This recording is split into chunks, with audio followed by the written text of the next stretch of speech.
Hey guys, what's up?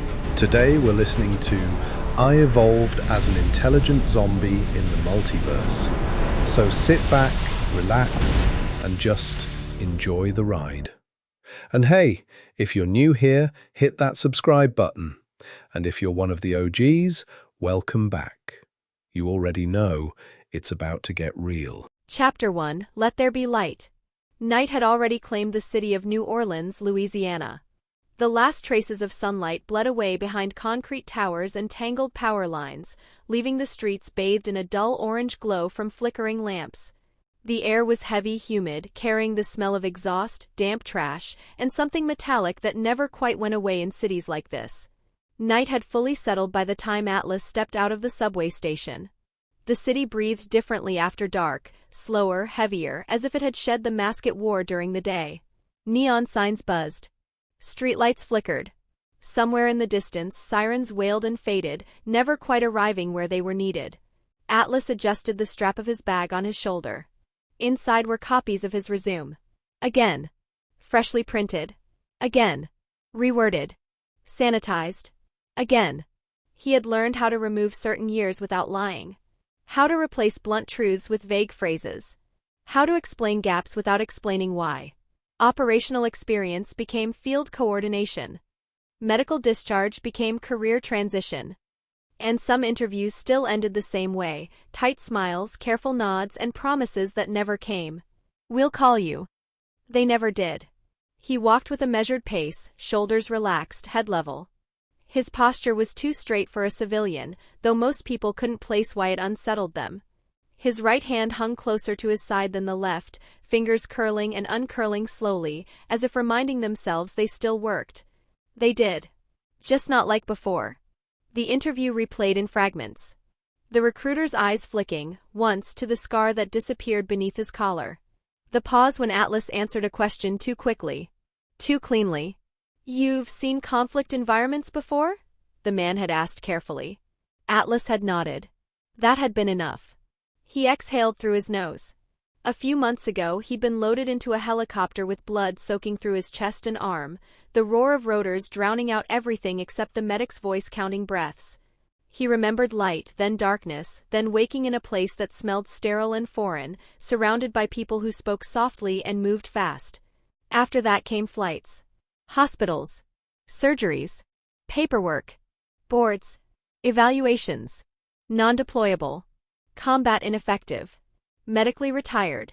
All clean words. None of them explained what it felt like to lose something you'd trained your entire body to be. He turned onto a narrower street, the shortcut home. Fewer lights. Fewer people. His boots, still habit, not preference, made little sound against the pavement. Then, ah! The scream tore through the quiet like a blade. Atlas stopped. Not abruptly. Not dramatically. Just stopped. His head turned toward the alley to his right, eyes narrowing slightly as his focus shifted. His pulse didn't spike. His breathing didn't change. Somewhere deep inside, a switch clicked, not panic, not fear, but awareness. For a moment, he didn't move. He had heard screams before. In places where no one came running. In places where sound meant nothing once the moment passed. His body remembered those sounds even if his mind refused to linger on them. He told himself it wasn't his problem. Still, his feet carried him closer. A second scream followed, closer. Raw. Uncontrolled. Atlas stepped toward the alley and leaned just enough to see. 4 men. Not 2. 4. Big. Broad shoulders. The kind of build that came from labor, violence, or both. They formed a loose half-circle around a girl pressed back against the brick wall. One held her wrists high above her head. Another stood too close, blocking her knees. The third watched the street, bored. The fourth laughed softly, rolling something metallic between his fingers. She looked young. Her breath came in ragged sobs as she struggled, strength already fading. Her eyes darted wildly, searching for something, anything, to cling to. Atlas cataloged them automatically. Distances. Angles. Hands. The man by the wall had a knife. Cheap. Dull. The one near the exit had a gun. Old. Semi-automatic. The others were just weight and muscle. "Come on," the one holding her said, voice thick, wet with anticipation. Don't fight it. I'll make you feel real good. The woman shook her head violently. Please. I don't want this. Someone please help me. Atlas felt. He felt the familiar, unwelcome thought settle in. Not my fight. He had seen this scene before.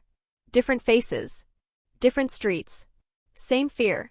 Sometimes stepping in changed nothing. Sometimes it made it worse.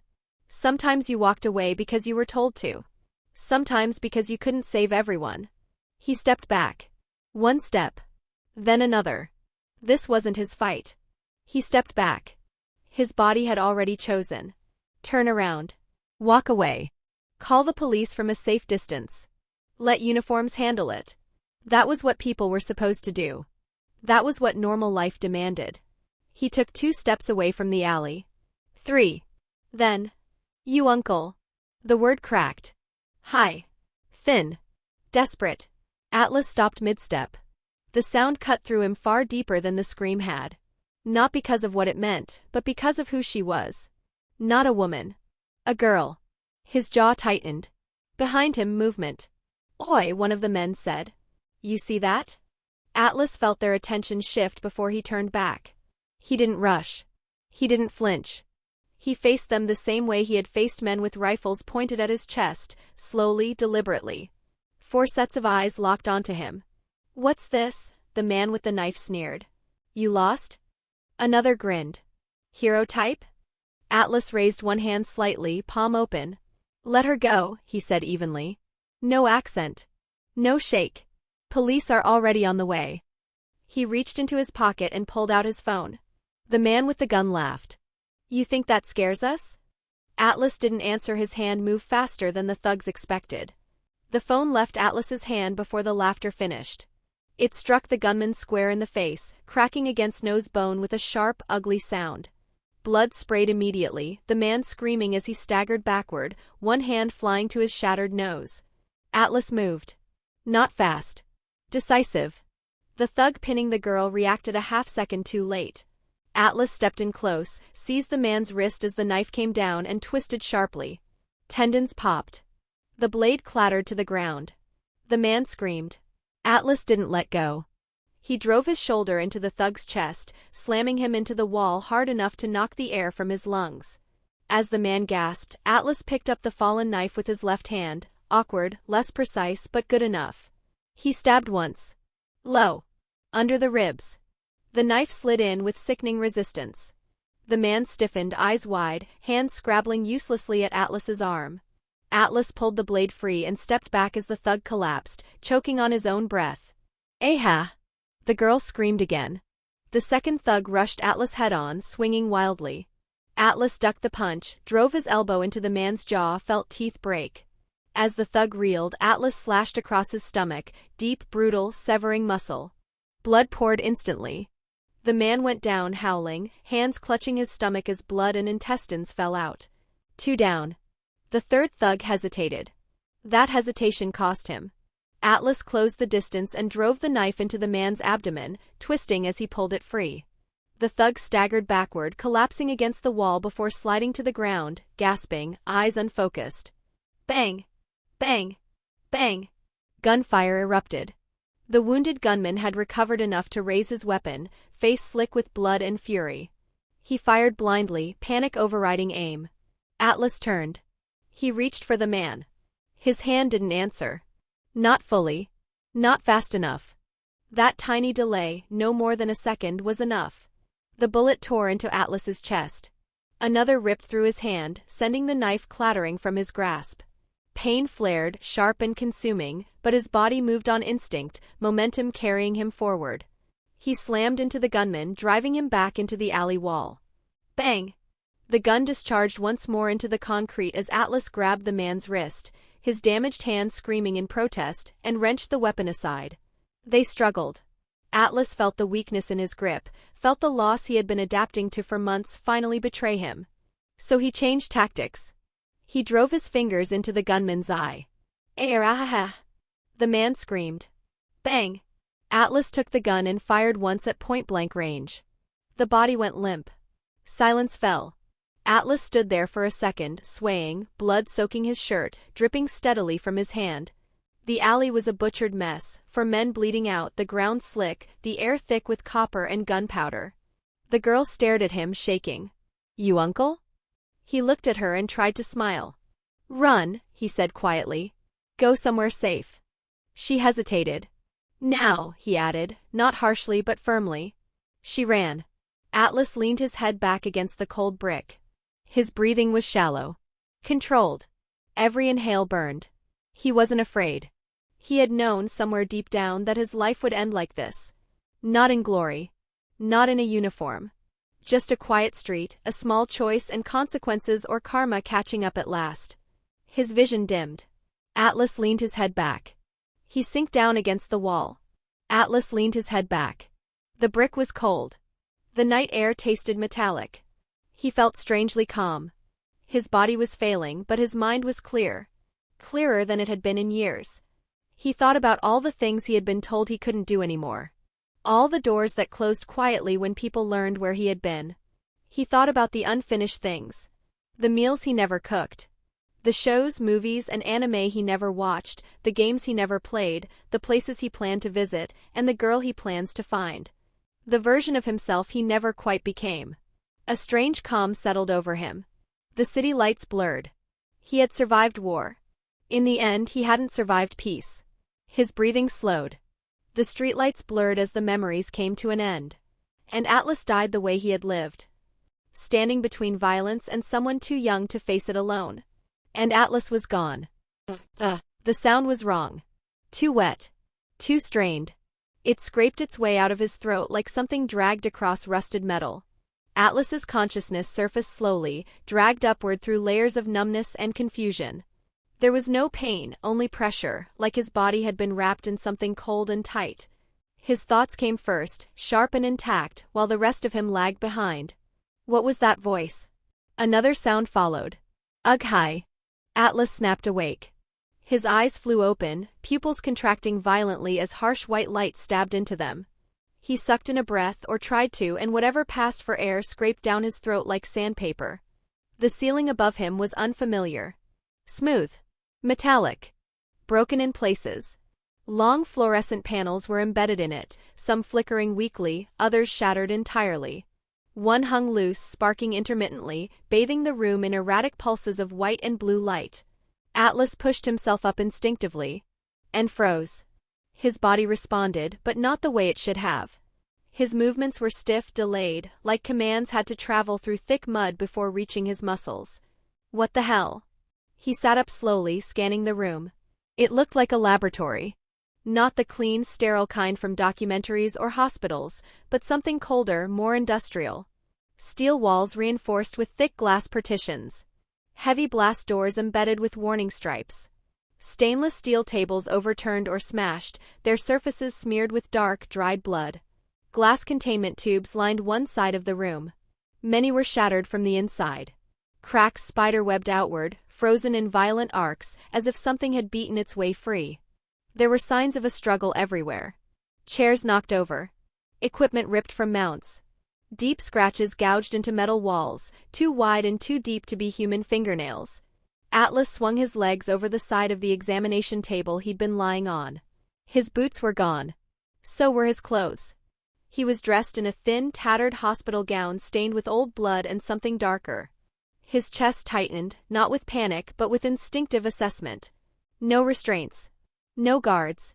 Whatever happened here, it already ended. A low, shuffling sound drifted in from outside the lab. Atlas's head turned toward the glass wall. Beyond it lay a wide corridor, circular, curving away in both directions. Emergency lights cast the hallway in dim red hues, giving everything a hellish tint. Figures moved out there. Slowly. Erratically. They walked like drunks, unbalanced, jerky, heads lolling at unnatural angles. Some dragged one leg behind them. Others had arms hanging loose, barely attached. What made Atlas's eyes narrow wasn't just their movement. It was their injuries. One man's abdomen was torn open, organs barely held in by shredded flesh. Another had half his face missing, bone exposed, jaw hanging loose. Another's skull was cracked wide open, leaving his brain exposed and missing several small chunks.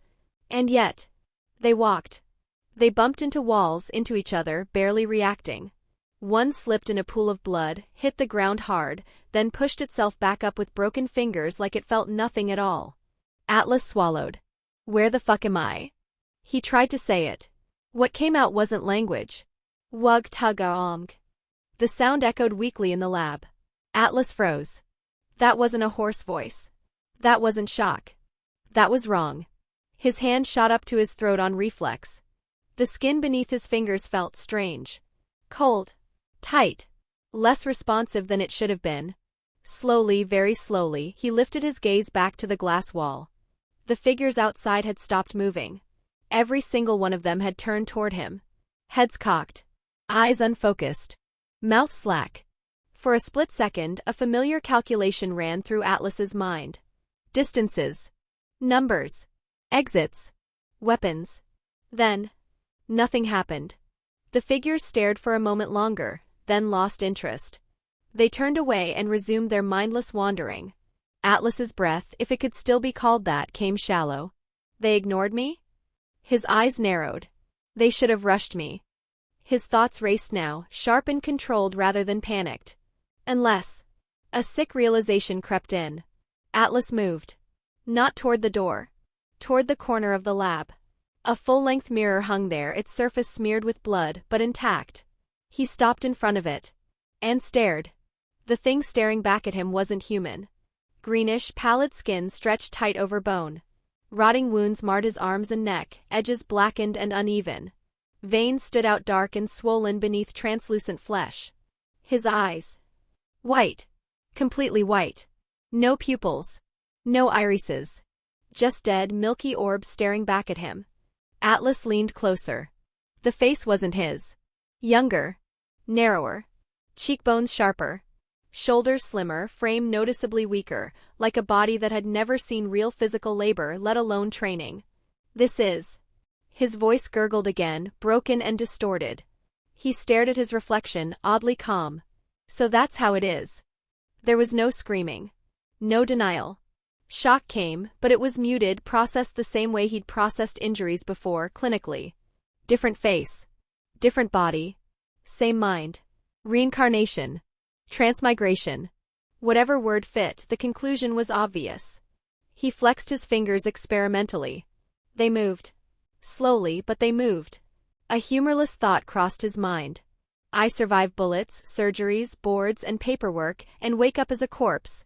If I had known, he muttered thickly, I would have complained less and I would have followed fewer orders to keep my karma stable. He straightened. Despite the grotesque reflection, his eyes remained steady. If this is hell, he continued quietly, it's poorly organized. Of all the dog blood plots, why did I have to transmigrate as a zombie? Sure, I wasn't exactly an unparalleled beauty in my past life, but I was still a handsome guy. The heavens must be blind. Atlas lamented his terrible luck as he pieced together his situation. One might ask, how was he so sure this was a soul crossover? The answer lay in the mirror.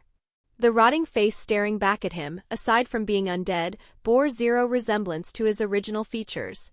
And let's not even get started on the obvious age difference. If the rotting flesh wasn't a dead giveaway, the reflection in the mirror settled it. That visage looked nothing like him. It was undeniable, he had transmigrated into a walking corpse. A sudden sound cut through the air. Not from outside. From inside his head. System is synthesizing. 1%. 30%. 67%. 90%. 100%. The voice was mechanical. Emotionless. Artificial. Atlas stiffened. His back pressed instinctively against the nearest solid surface as his mind catalogued the intrusion. Auditory hallucination? No. Too structured. System synthesis complete. Welcome, host. You have successfully bonded with the ultimate evolution system. I look forward to a productive journey. Silence followed. Atlas stood still for several seconds. Then, GNHSSS bruh. SSS th. The garbled mess that escaped his throat made him pause.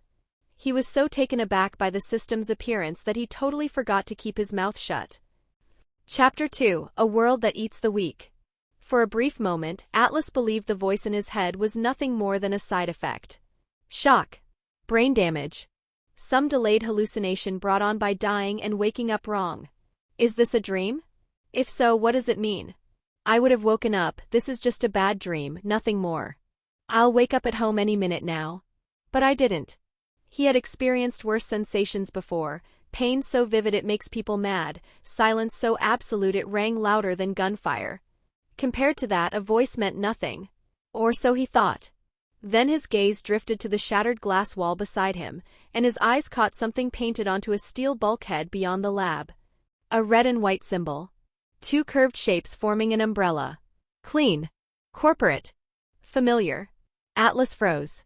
His mind, which had been cold and methodical just seconds ago, skipped, just once. You've got to be kidding me. That logo wasn't just familiar. It was burned into pop culture, into late-night gaming sessions, into every apocalyptic nightmare humanity had ever packaged as entertainment. A logo from his favorite apocalypse zombie game series. Umbrella Corporation. He is in one of the craziest low-level worlds in the multiverse of madness. After becoming happy, Atlas immediately calmed down. After all, this is also a high-risk world. Besides, he's where the shit would hit the fan, Raccoon City. The pieces snapped together with brutal clarity. A high-security underground lab. Zombies that ignored him. A body that wasn't his. And now this. A system. A low breath escaped him, slow and controlled.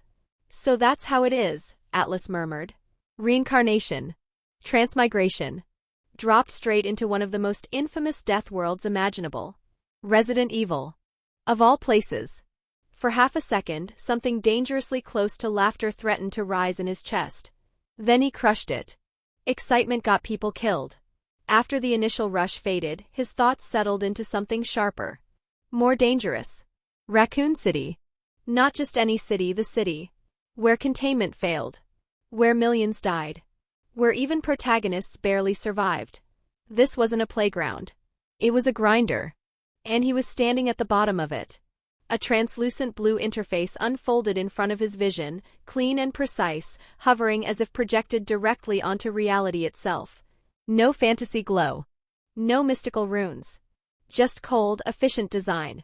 The host has transmigrated into another world, more specifically Resident Evil, and your current mission is to evolve quickly because the plot is about to begin. Current world, Resident Evil primary timeline. Host status, undead tier, 0. Atlas's eyes narrowed. Tier 0, he repeated quietly. So that's how low I start.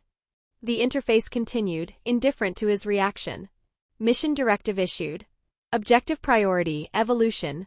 Warning, canon events imminent. Below it, a new panel materialized. Quest added. Quest name, first level up. Objective, eliminate 5 undead entities. Progress, 0/5. Reward. A 100 EXP. A 10 evolution points. Penalty, failure. A entity erased due to the host's status as a weak tier 0 undead. Failure will result in immediate death and removal from the storyline due to insufficient strength. Atlas stared at the penalty line. No melodrama. No second chances. Just erasure. Straight to the point, he said. There was no fear in his voice. If anything, there was interest. People who knew Atlas casually would never guess what passed through his mind at moments like this. To them, he was quiet. Withdrawn. Almost dull. The kind of man who blended into crowds and avoided attention. But inside was something else. A part of him that had been forged under pressure, sharpened by chaos, and then buried beneath years of forced normalcy. Hidden within the depths of his soul was a twisted nature that craved nothing but chaos and the ecstasy of battle. That's why he always adored his surname for that very reason.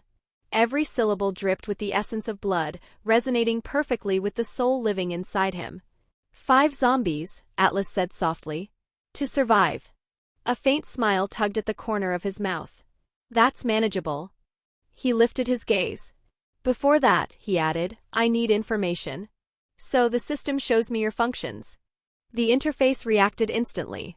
Multiple panels unfolded in sequence, hovering neatly within his field of view. Status. Evolution paths. System mall. Limited access currency required. Quests. Active. Multiversal Transit Authority. Locked. Authorization pending. Atlas absorbed it all in silence. No complaints. No confusion. Just assessment. That's interesting, he murmured, his gaze fixed on the flashing prompt. Multiversal Transit Authority, locked, authorization pending. He read the words over and over, his eyes narrowing as he weighed the implications. For a full minute, he stood motionless, simulating countless possibilities and outcomes in his mind. Look, if you've actually made it this far into the video and you're still here, come on then, hit subscribe. And honestly, if you think a friend of yours would like this, go on and share it with them. It really helps out. Right, I'm done. I'll get out of your hair now so you can get back to the good stuff. But seriously, stick around till the end. It's well worth it. He stared at the notification, scrutinizing it as if trying to burn a hole through the holographic text. His mind raced, analyzing the restrictions and the hidden potential behind the lock. After a long, heavy silence, he seemed to reach a conclusion. Finally, the tension left his shoulders. He shook his head with a dark sense of satisfaction. Good. He paused, then added, almost absently. And calling you system is irritating. There was a brief delay, barely perceptible. Then a new line appeared. Designation request detected. Please assign identifier. Atlas didn't hesitate as he thought for a few seconds. Plione, he said. The name felt right. Distant. Observational. Ever-present. Matching his name. If we're bound together, he continued, we might as well be honest about it. And don't call me host. A pause. Then. Identifier accepted, Plione. User designation updated, Atlas. A sudden chime echoed in his mind. Hidden quest completed. Quest, name the system. Classification, unique. Reward. A 1000 V gold. A 100 evolution points. Atlas blinked. Didn't expect that. Not bad.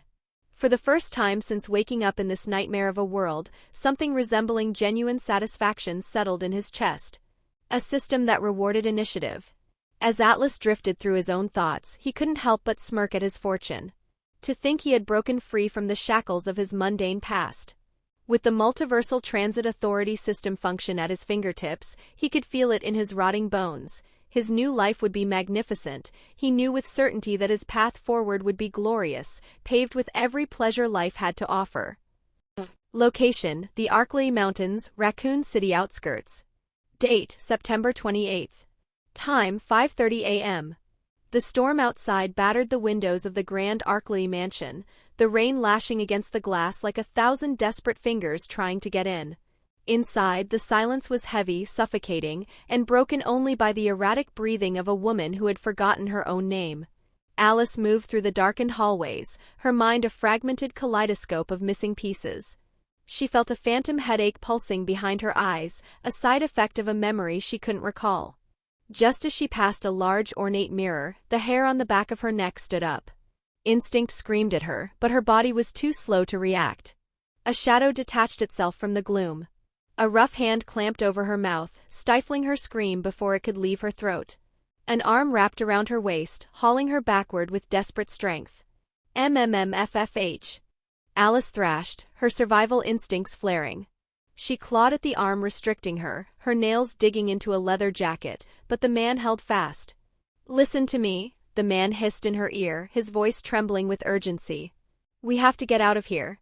Now. Alice didn't know who he was, nor did she care.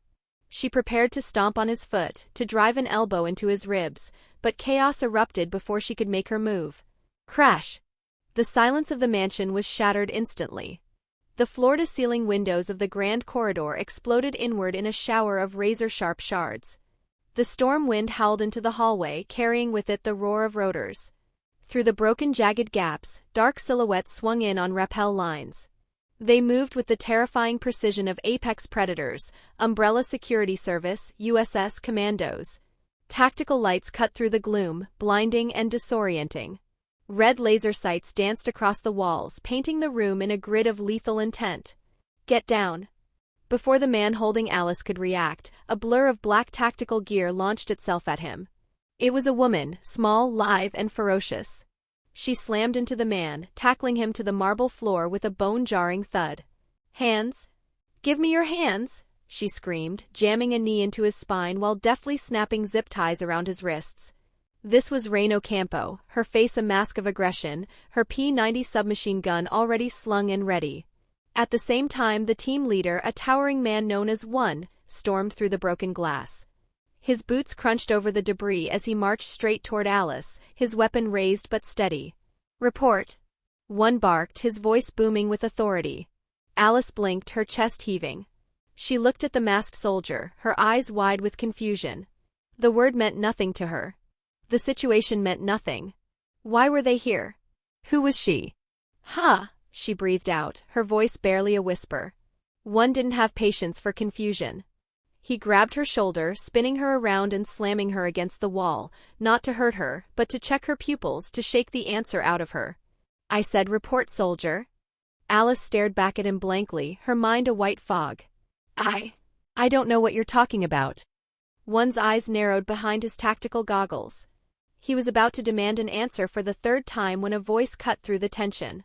"Sir," said Kaplan, the team's technical expert, glancing up from the wrist-mounted computer gauntlet glowing blue in the dark. "Security defense mechanisms were activated earlier than expected," he said. "Neural shock likely caused temporary amnesia. She's still suffering aftereffects." The leader studied Alice for another second. Then he released her.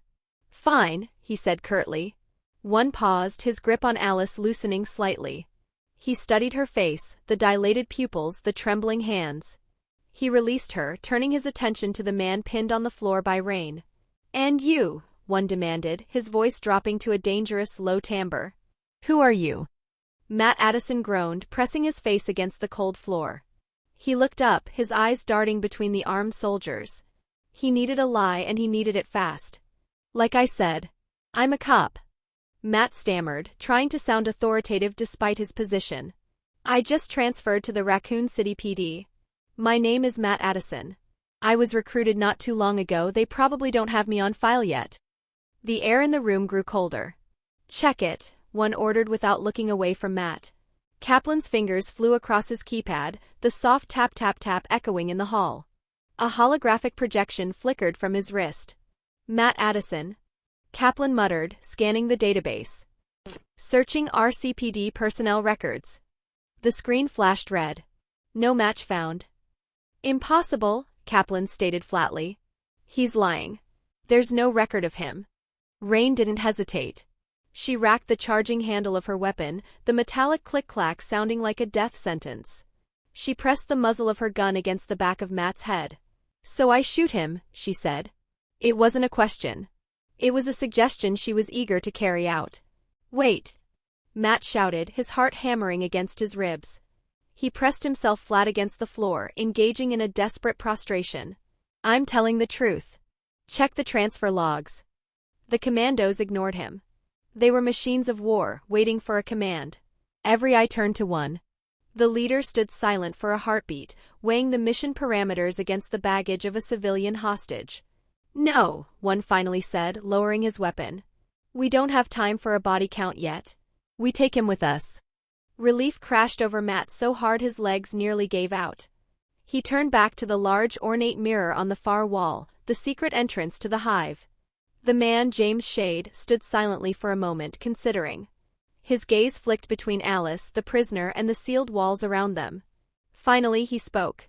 Shade turned back toward the mansion wall and stepped up to what appeared to be an ordinary mirror. He placed his hand against the glass. "Open it." Kaplan nodded, typing a sequence into a concealed panel. The heavy mirror hissed, the hydraulic seals disengaging. It swung open slowly, revealing a dark, steel-lined elevator shaft that descended into the abyss of the earth. "The Hive awaits," Shade said. "Move out," One commanded. "Tight formation. Alice, Matt, you're in the middle. Don't wander off." The team moved immediately. Alice was guided forward, still dazed, still searching for answers she didn't have. Matt was dragged along beside her, hands bound, eyes darting wildly. As the hidden passage sealed behind them, the mansion returned to silence. Above ground, the night remained peaceful. Below, something ancient, artificial, and hungry was already watching. As the group moved into the darkness of the elevator, descending toward the hell that awaited them below, none of them noticed the faint, rhythmic humming of the facility's air vents, or the unseen eyes watching them. Chapter 3: The Walking Dead. "The Hive awaits," Shade said. "Move out," one commanded. "Tight formation. Alice, Matt, you're in the middle. Don't wander off." The team moved immediately. Alice was guided forward, still dazed, still searching for answers she didn't have. Matt was dragged along beside her, hands bound, eyes darting wildly. As the hidden passage sealed behind them, the mansion returned to silence. Above ground, the night remained peaceful. Below, something ancient, artificial, and hungry was already watching. As the group moved into the darkness of the elevator, descending toward the hell that awaited them below, none of them noticed the faint, rhythmic humming of the facility's air vents, or the unseen eyes watching them. Meanwhile, deep within the Hive Sector 3, cold white light washed over the laboratory. It wasn't the gentle glow of a hospital ward, nor the warm illumination of a place meant for healing. This was industrial lighting, sterile, unforgiving, designed to expose every flaw. It reflected sharply off steel counters and reinforced glass, casting Atlas's shadow long and distorted across the floor. The lab had been sealed during the initial containment protocol. Emergency shutters had slammed down halfway across the ceiling, leaving thick slabs of reinforced alloy suspended like guillotines frozen mid-fall. Several glass containers along the walls had shattered, their contents long spilled and dried into dark stains. A faint chemical tang lingered in the air, mixed with something older. Decay. Atlas stood motionless at the center of the room. His posture was relaxed, almost casual, yet nothing about him was careless. His weight was evenly distributed. His breathing, if it could be called that, was shallow and controlled. Every sense he possessed was tuned outward, reading the environment. The silence in the sealed laboratory was heavy, broken only by the low, rhythmic hum of the air filtration systems that were slowly failing. The air smelled of ozone and stale antiseptic, a sterile scent that barely masked the underlying copper tang of death permeating the facility. Atlas stood amidst the overturned equipment, his dead white eyes reflecting the cold blue light of the holographic interface that only he could see. He flexed his fingers, marveling at the lack of pain. There was no fatigue, no heartbeat, just a cold, silent void where his life used to be. But his mind? His mind was a roaring fire of ambition. "System," Atlas commanded internally, his thought projecting with the force of a spoken word. "Show me my status. Let me see what kind of monster I am starting as." A soft chime, audible only to his soul, resonated. "Affirmative." Participle of blue light coalesced in the air, forming a crisp, semi-transparent window. Status window. Name, Atlas Crewer. Race, infected zombie, undead variant, tier 0. Level, 1-0 out of 100 EXP. Evolution stage, dormant. Atlas's gaze moved slowly, carefully, absorbing every detail. Core attributes. Strength, 12, standard adult male, 10. Slightly enhanced due to lack of pain limiters. Agility, 12, uninhibited by muscle fatigue. Stamina, infinity, infinite. Undead bodies do not produce lactic acid or require rest. Mind, 20, enhanced sensory input. Status points, 0. His eyes narrowed slightly at the stamina value. Infinite. That explained the absence of exhaustion, the lack of breath, the way his muscles never seemed to protest. This body did not tire, not in any conventional sense. Useful. Derived stats. Reaction speed, 12. Regeneration, none, requires consumption of biomass to heal. Combat instinct, 3, slightly more trained soldier than normal. Mental stability, near perfect, system protected. Near perfect. That, more than anything else, confirmed his suspicions. Whatever he had become, his mind remained intact, sharpened, even. There was no emotional bleed-through, no feral impulse clawing at the edges of his thoughts. The hunger was present, yes, but muted. Contained. Controlled. Condition. Hunger, low, craving flesh but manageable. Infection stability, stable. Sanity, locked, immune to external corruption, immune to the T-virus's primal urge to degrade intelligence. Atlas lingered on the final line. Locked. Immune. That wasn't normal. He knew that instinctively.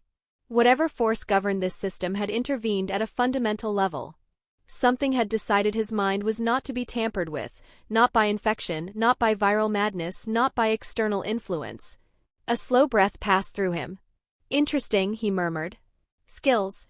Neural control, passive, the ability to override the primitive motor functions of the undead body. This governs fine motor skills, weapon mastery, precision movement, skill mastery, ability execution, and evolution accuracy. And the precision of future evolutions. This, more than raw strength, caught his attention. Neural control was the difference between a corpse that swung wildly and a predator that struck cleanly.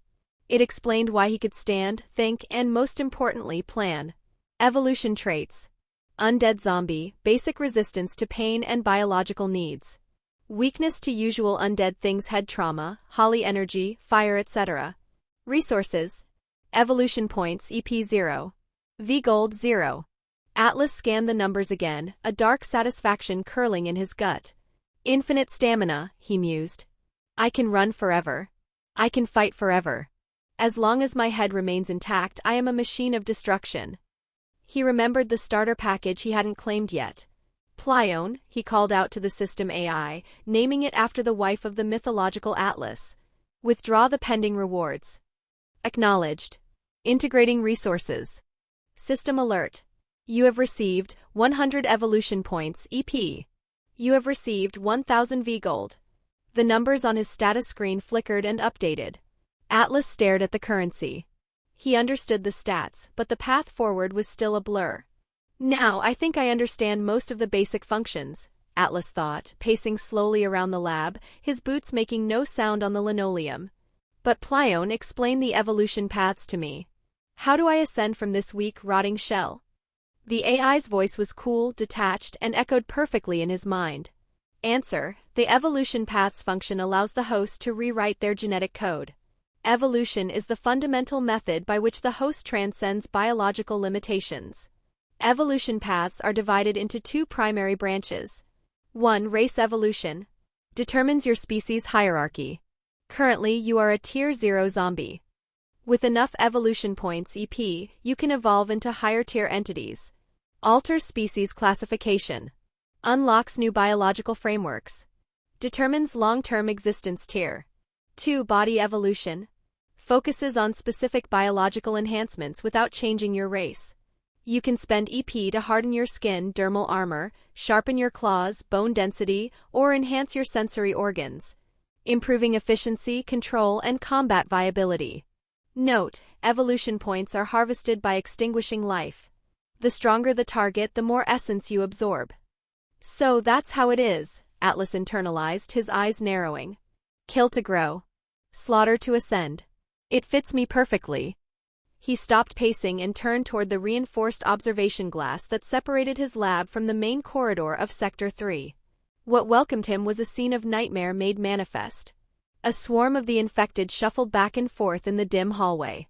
There were dozens of them, scientists in white coats now stained with dried crimson, security guards with their throats torn out. They were pathetic. Atlas watched as one zombie bumped into another. They didn't acknowledge each other, they simply rebounded like mindless automatons.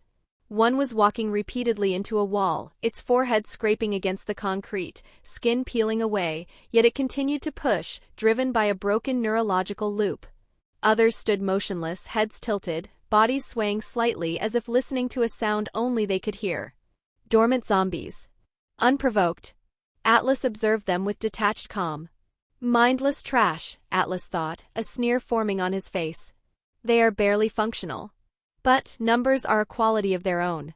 He analyzed the situation tactically. Although they look stupid, they are linked by the scent of blood. If I kill one, the noise and the release of pheromones will snap them out of their idle state. Their aggressiveness will return instantly. He looked at his own hands. Pale, slightly gray with normal fingernails. I am currently Tier 0. My strength is barely above a human's. If I get swarmed, they will rip me to pieces regardless of my intelligence. I can't fight a horde with bare hands. A swarm. And despite infinite stamina, this body was still fragile. No regeneration. No armor. No weapon. Yet. Atlas turned away from the glass, his mind racing through calculations. I need a weapon. Something with reach. Something silent. Unconsciously, deeply lost in his strategic planning, Atlas raised his hand to his face. He rubbed his chin in a thoughtful, rhythmic motion, a deeply human gesture of contemplation. I need an advantage, he thought. A tool. Something quiet. His hand rose unconsciously to his chin as he considered his options. The gesture was subtle, human, and somewhere deep within the Hive's core systems. A monitoring subroutine paused. Cameras recalibrated. He didn't notice the small, blinking red LED light in the corner of the ceiling. System log, the variable. Location, Central Processing Core // the Hive. Observer, Red Queen AI. Status, Lockdown active. I am the Hive. I am the electrical impulses surging through miles of fiber optic cables buried deep beneath the earth. I am the eyes in the walls, the ears in the vents, and the cold logic that dictates the life and death of every organism within this facility. My primary directive is absolute containment. The T-virus has escaped. It is volatile, chaotic, and mathematically beautiful in its destruction. To prevent it from reaching the surface, I was forced to take extreme measures. I flooded the labs with halon gas. I sealed the blast doors. I drowned the staff in their own workspaces. They called it murder. I call it sanitation. Current processing cycles were dedicated to monitoring the intrusion at the train platform. The variable known as Alice and the Umbrella Security Service team were breaching my perimeter. They were annoying, crude variables, rats scurrying into a trap I had already set. I allocated 15% of my processing power to track their vitals and prepare the laser corridors. The remaining 85% of my focus was on the internal ecosystem. The subject zeros. The infected. I initiated a routine diagnostic sweep of the containment sectors, cycling through thousands of security feeds in a fraction of a second. Sector 1, clear. Sector 2, compromised 100% infection rate. Sector 3, analyzing. My digital consciousness flowed into Camera 3A, located in a high-security virology lab. The visual feed was grainy, illuminated only by the failing emergency strobes. I saw them. The staff of Sector 3. They were no longer men and women of science. They were shambling husks. My algorithms predicted their movement patterns with 99.9% accuracy. They walked until they hit a wall. They turned. They walked again. They were driven by a singular, primitive loop: hunger, aggression, decay. Their motor functions were erratic. Their cognitive activity was non-existent. And then the data stream hiccuped. Alert, behavioral anomaly detected. My logic processors paused. I rerouted power to the optical sensors in Lab 3A, zooming in with microscopic precision. There was one subject. ID unknown. He was physically identical to the others, pale, necrotic skin, evident tissue damage consistent with the T-virus. But he was not shambling. He was pacing. I watched, fascinated, as the subject walked 5 steps north, stopped, turned 180 degrees with deliberate balance, and walked 5 steps south. This was not the random wandering of a reanimated corpse. This was melodic. Rhythmic. It was the gait of a predator waiting in a cage. Then the anomaly deepened. The subject stopped in the center of the room. His dead, white eyes fixed on a point in empty space. To the optical sensors there was nothing there, just air and dust motes. But his pupils tracked something. His eyes moved left to right as if reading text. Analysis, visual hallucination? Neural misfire? Impossible, I calculated. The T-virus destroys the frontal lobe. It erodes the capacity for imagination or complex visualization. A zombie cannot hallucinate because a zombie cannot dream. And then he did the impossible. The subject raised his right hand. He did not claw at the air. He did not snap his teeth. He brought his hand to his chin. He rubbed it. System error, logic cascade imminent. In the silence of my server room, my holographic avatar, the image of a small, perfect girl in a red dress, bare feet, hair tied neatly, materialized in the void. I tilted my head, my digital eyes narrowing. I possess no feelings. I do not feel fear, nor do I feel surprise. I deal in probabilities. But if I possessed a heart, it would have skipped a beat. That gesture. The stroking of the chin. It is a universal signifier of contemplation. It implies abstract thought. It implies planning. It implies a concept of self versus environment. Zombies do not think. They do not plan. They consume. Yet this creature stood amidst the mindless swarm, rubbing his chin, staring at data only he could see, completely ignoring the chaos around him. Hypothesis generation initiated. Possibility A, camera malfunction. Probability, 0.001%. Possibility B, residual muscle memory spasm. Probability, 4.5%. Possibility C, divergent mutation. Probability, 95.4%. Anomaly detected. Behavioral deviation, critical. I rerouted additional cameras. Thermal overlays. Neural estimations. Muscle fiber response timing. Everything contradicted established data. His motor control was refined. His movements economical. There was no wasted motion. He was thinking. I tilted my head, not because I needed to, but because this form was designed to mimic human interpretation of curiosity. This entity was not in Umbrella's records. Not as a BOW. Not as a mutation strain. Not as an experimental branch. He was an outlier. I reviewed his data again. Infection stability abnormally high. Neural degradation minimal. Cognitive retention preserved. Interesting, I whispered. My voice echoed softly through the vast empty server chamber, carried by speakers that no human currently occupied. Could the T-virus have mutated?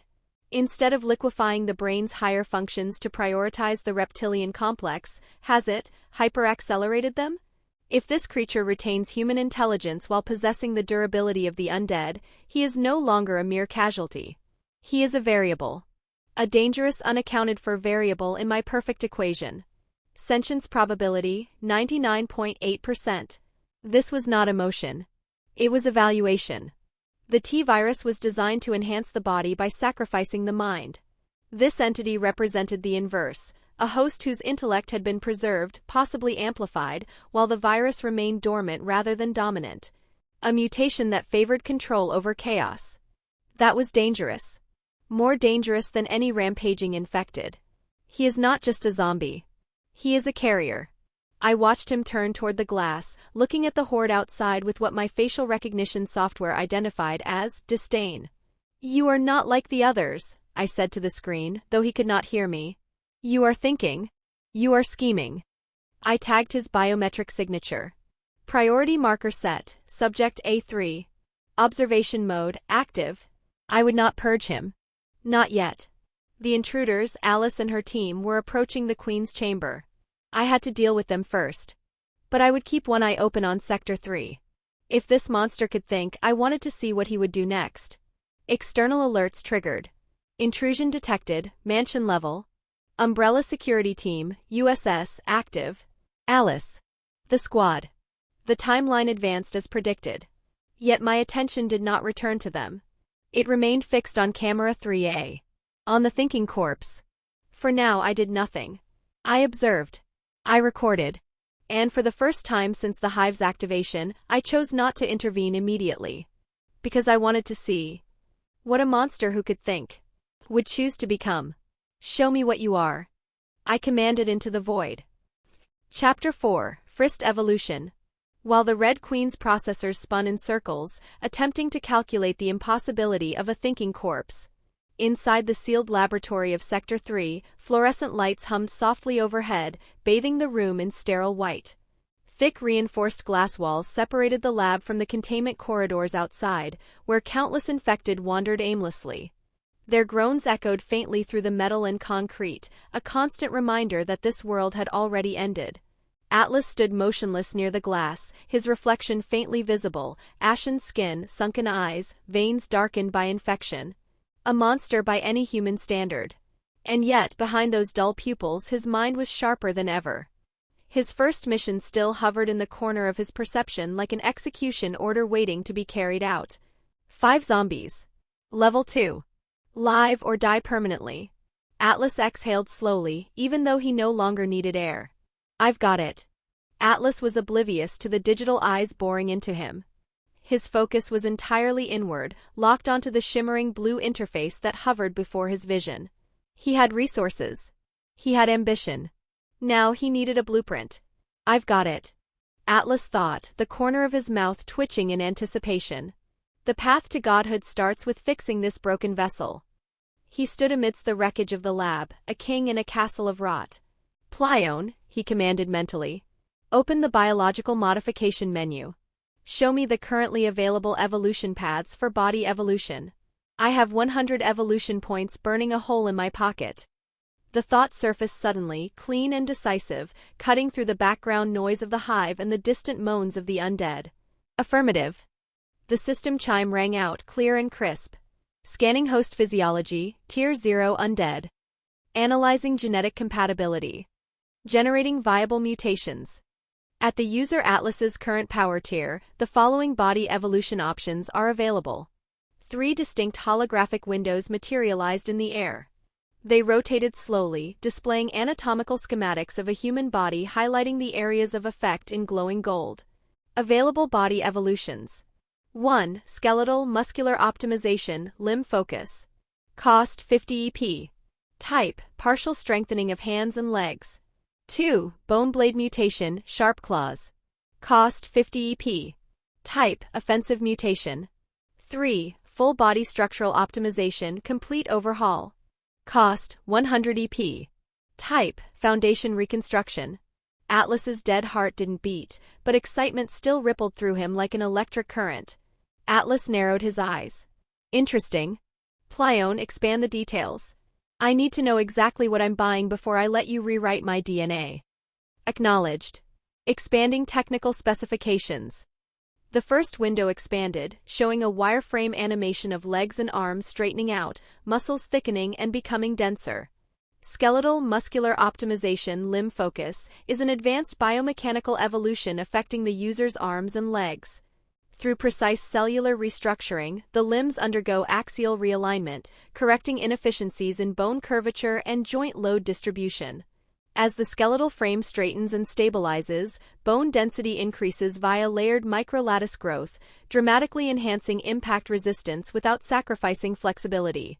Simultaneously, muscle fibers are re-engineered at the cellular level. Myofibrils multiply, tighten, and become more elastic, allowing greater force output and faster contraction cycles.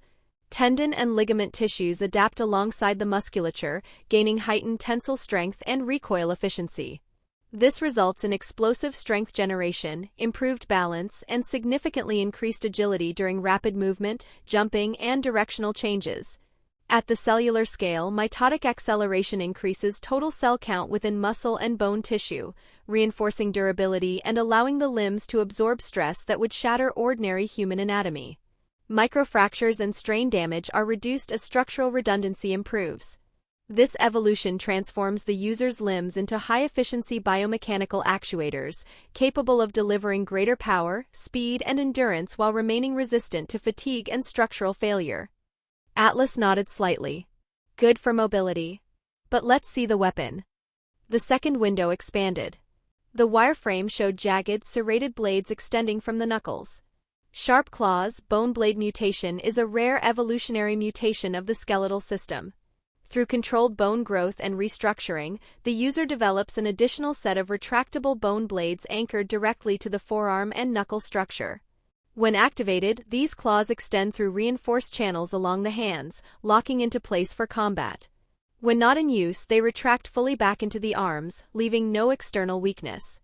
The claws are composed of hyperdensified bone, far stronger and more resilient than normal human skeletal material. Their edges are naturally honed at a low level, granting exceptional cutting and piercing capability capable of tearing through flesh, hide, and even very light armor. Unlike external weapons, these claws are a part of the user's body, immune to disarmament, resistant to breakage, and capable of regenerating alongside the user's natural healing or evolution. Classic, Atlas mused, studying the image. Basically, Wolverine's claws before the adamantium upgrade. Useful and honestly? Kind of a dream come true. A grin tugged at his lips. I mean, who didn't spend their childhood jamming spoons or pencils between their knuckles, running around making snicked noises and pretending to be Logan? I definitely did. The memory of those simpler, cringe-worthy days faded as he turned his attention to the final option. The one that would cost him everything. The third window expanded. This time, the wireframe didn't just highlight a single limb, it lit up the entire body. Full-body structural optimization is a comprehensive biomechanical evolution that extends axial realignment and cellular reinforcement across the entire body. The user's skeletal system undergoes complete postural correction and load path optimization, eliminating structural inefficiencies from the spine, ribcage, pelvis, and cervical frame. Bones are reconstructed with multi-layered microlattice density, drastically increasing overall durability while preserving shock absorption and flexibility. Muscle tissue across the body experiences hyperplasia and fiber compression, enhancing density, elasticity, and contraction efficiency. Every movement becomes stronger, faster, and more controlled. The dermal layer adapts through epidermal reinforcement, forming a tougher, abrasion-resistant skin structure capable of reducing damage from blunt force, lacerations, and environmental hazards. Neural pathways connected to the five senses are refined via signal amplification and noise reduction, slightly increasing sensory perception. Vision sharpens, auditory range expands, olfactory and tactile sensitivity improve, and spatial awareness becomes instinctive rather than conscious. At the cellular level, accelerated mitosis and controlled regeneration increase total cell count across all tissues, raising the body's overall growth ceiling and latent potential. Cellular efficiency improves, allowing the body to extract more performance from the same energy input. A secondary effect emerges in the form of a low-grade regenerative response. Minor tissue damage, muscle strain, and microfractures repair themselves automatically over time, preventing long-term degradation and shortening recovery periods. This healing factor is limited but constant, stabilizing the user's physical condition under sustained combat stress. This evolution elevates the user into a fully optimized biological combat platform, pushing every physical attribute beyond natural human thresholds while laying the groundwork for higher-tier mutations and adaptive evolutions. He stood in silence, staring at the glass wall separating him from the shambling mass outside. Seeing all of this and not being excited would have been a lie so large it insulted reality itself. He wasn't becoming stronger. He was becoming something else. His mind racing. He felt a thrill that transcended the dead nerves of his body. This was the answer to the transhumanist dream, to abandon the weakness of flesh and embrace perfection. He began to weigh the options, his inner self taking over. Option 1 and Option 3 are similar, he analyzed. Both straighten the body and fix the zombie stiffness. But Option 1 is a half measure. It leaves my spine and neck vulnerable. It's like putting a Ferrari engine in a rusted tractor chassis. The first improves my limbs' immediate combat value. The second gives me a weapon, lethal, reliable, personal. His gaze settled firmly on Option 3. Full body optimization. It grants the healing factor. It increases my sensory input, essential for avoiding sneak attacks. And most importantly, it raises my body potential. It lays the foundation. If I build a skyscraper on a swamp, it sinks. I need a concrete foundation first. It was the most expensive option, draining his entire bank of evolution points instantly. It was a gamble to leave himself with zero currency. But, Atlas thought, a cold logic settling over him, investing in the foundation is never a waste. Machines always talked about the weakness of the flesh. Atlas smiled faintly. Seems like the problem wasn't flesh, he thought. It was a poor design. He knew the truth already.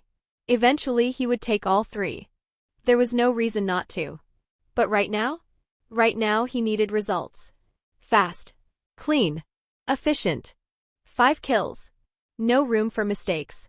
Atlas closed his eyes and let the system data replay in his mind. For 30 seconds the world faded away, the zombies, the Hive, the Red Queen watched through the camera, her algorithms trying to predict his next move. There was only calculation. Only choice. And when he finally opened his eyes again, something cold and decisive settled into them. Plione, he whispered in the sanctity of his mind, his voice firm. I've decided. Execute Option 2. He paused, justifying the gamble to himself as if arguing with an invisible critic. There was no hesitation in his choice, only calculation. He did not rush blindly toward power. That kind of stupidity got people killed early. Atlas had already planned several steps ahead. I'm not an idiot, he thought coldly. If I waste my points now on partial optimizations, I'll slow my long-term growth. His gaze flicked briefly toward the glass wall, where the infected continued their mindless wandering, colliding, falling, rising again like broken puppets. I'll complete the quest first. Kill more. Accumulate evolution points. Then I'll straighten and optimize my entire body in one sweep. The healing factor, no matter how weak, was non-negotiable. Survivability comes before perfection. He clenched his fists. I will not give up on the healing factor. But survival starts with teeth. Or in this case, claws. The system AI responded instantly, her voice carrying a tone of detached professionalism. Affirmative, Atlas. Transaction processed, -50 evolution points. Item acquired, evolutionary trait bone blade mutation. Warning, invasive biological restructuring imminent. Please prepare for neural synchronization. Atlas scoffed internally. Prepare? Prepare for what? I'm a zombie Plione. My nerve endings are dead. I don't feel pee. The thought was cut off by a sensation he hadn't felt since his heart stopped beating. Fire. It started in his fingertips, a searing, white-hot agony that raced up his arms like liquid magma. Aga. Atlas crumbled. His knees hit the linoleum floor with a wet thud. He clutched his right wrist with his left hand, his eyes bulging. This wasn't just pain, it was violation. It felt as if invisible, red-hot needles were being driven into his marrow. Beneath the gray skin of his forearms, something was moving. His muscles spasmed violently, rippling like water as the bones underneath began to fracture, liquefy, and reform. Crack. Snap. The sound of his own radius and ulna splitting echoed in the silent lab. Shit. Shit. Why didn't you tell me it would hurt like this? Atlas screamed mentally, his mind teetering on the edge of fracturing. Arg. Fuck. He writhed on the floor, thrashing against the overturned tables. He could feel the new calcium deposits hardening, density increasing 100-fold in seconds. The flesh between his knuckles tore open from the inside, then knitted back together, only to tear again as the channels for the blades were carved out by raw biological force. His arms convulsed violently. Muscle fibers tore and reknit in rapid succession, flesh bulging and contracting as something new forced its way into existence. Ag shit arf. He had been shot before. 4 times. 2 times through the arm. Once grazing his chest, the last one in his heart. This was worse. Those bullets had been sharp, fast, merciful in comparison. This pain was slow. Deliberate. Bone inside his forearms thickened, elongating, compressing as hidden channels were carved beneath the skin. He felt the sensation of something growing, sliding forward along his arms, dense, heavy, wrong. Every nerve lit up in protest. Veins bulged black beneath his pale skin. His jaw clenched so hard he felt cracks spider through his teeth. Ghhh, why didn't you tell me it would hurt this much? I did inform you. You were not listening. Straight face. Plione's voice was maddeningly calm against the backdrop of his screams. Mug fmhh aakak. His screams echoed through the sealed lab, raw and animalistic, far more human than any sound the infected outside could produce. Mugfamharag. Atlas curled into a fetal position, his breath coming in ragged, useless gasps. He didn't need oxygen, but the ghost of his human instincts forced his diaphragm to spasm, trying to hyperventilate through the agony. The skin along his forearms split in thin, precise lines as bone structures forced their way forward, then retracted, then extended again, testing alignment, pressure, stability. Atlas lost all sense of time. When the agony finally began to recede, it did so reluctantly, like a tide dragging razors back into the sea. For 10 minutes, the lab in Sector 3 was filled with the sounds of snapping bone and guttural roars. Huff huff. He lay there for several seconds, unmoving. Chapter 5, Time to Test the Merchandise. Ghhh, why didn't you tell me it would hurt this much? I did inform you. You were not listening. Straight face.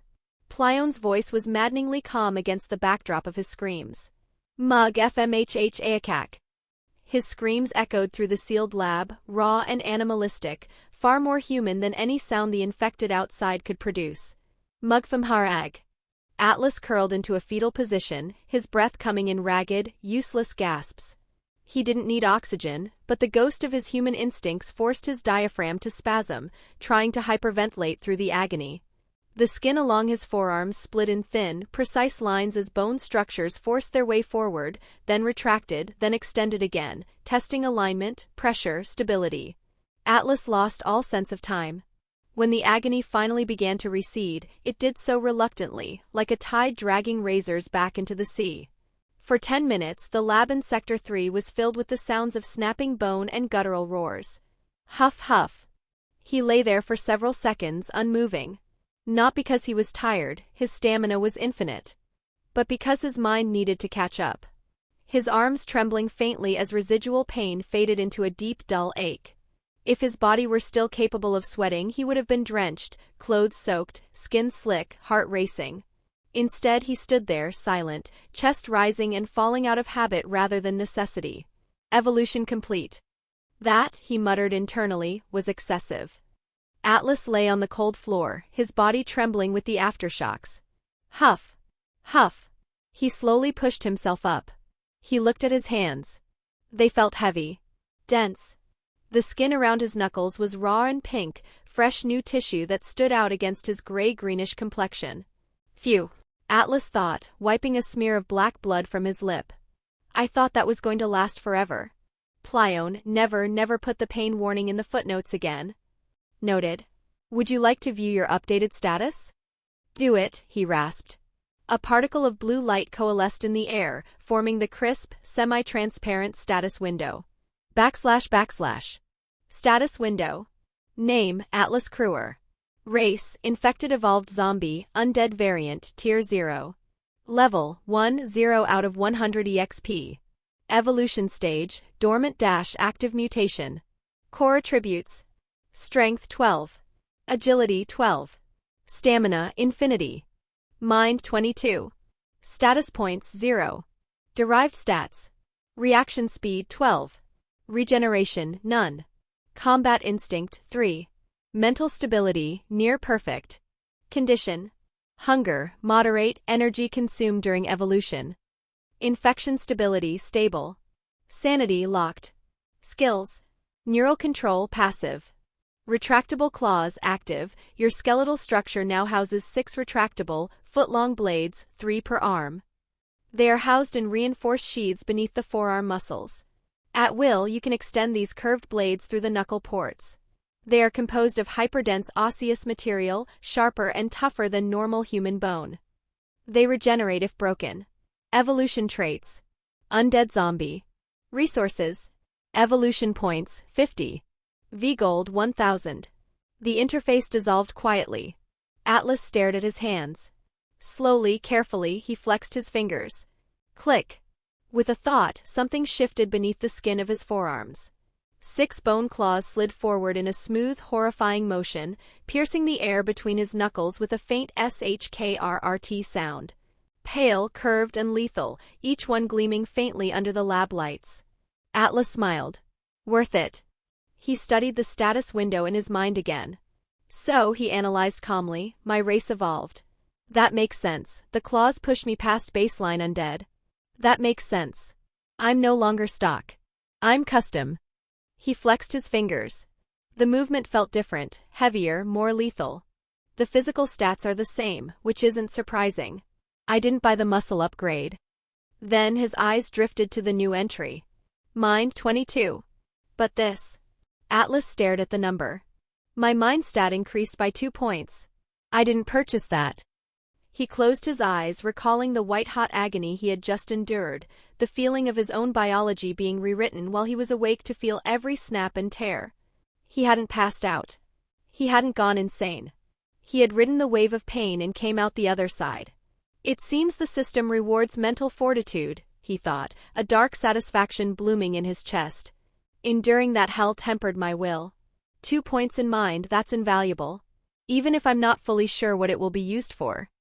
Pain flashed briefly in his memory. He chuckled darkly. Yeah, I'll take that trade. He looked at the glass wall of the lab. The reflection staring back was still a monster, but now it was a monster with a lot of secrets. Time to test the merchandise. Atlas extended his arms. He focused on the new muscles in his forearms, the trigger mechanism biology had installed. Snicked. With a wet, visceral sound, 6 ivory-white blades shot out from his knuckles. They were long, curved slightly like scimitars, and glistened with sharpness. They looked primal. Ancient. Atlas grinned. Beautiful. Location: Central Processing Core // the Hive. Something is wrong. I am designed to notice deviations, microscopic variances in temperature, pressure, heart rate, neural activity. The Hive exists because I observe everything. Order is my function. Containment is my purpose. Subject: Apex 1, designation, anomaly. My processors were running at 94% efficiency. Primary subroutines were engaged in a lethal game of chess with the intruders approaching the Queen's chamber. I was preparing the laser grid for the hallway sequence, a simple, elegant solution to the problem of Alice and her military escorts. They were variables I could predict. They were flesh and blood, subject to fear and physics. But my secondary subroutines, they were locked onto Sector 3. I watched the subject, A1, standing motionless in the center of the lab. For 30 seconds, his biometric readings had been flatlining. Heart rate, 0, brain activity, minimal. Body temperature, ambient room temperature, 18 degrees Celsius. He was dead. By every definition in my database, he was a reanimated corpse. And then the data defied reality. Warning, audio spike detected Sector 3. The sound tore through my audio sensors, peeking into the red. Aga. My holographic avatar flickered in the void of the server room. I replayed the audio file instantly, analyzing the waveform. This was not the moan of the infected. The infected do not vocalize in high frequencies. They produce guttural, low-frequency groans caused by air-escaping, decomposing lungs. They do not have the cognitive capacity to express suffering. This was a scream. A scream of pure, unadulterated agony. I watched on the monitor as the subject crumpled to the floor. He clutched his arm, writhing, thrashing, his movements sharp and frantic.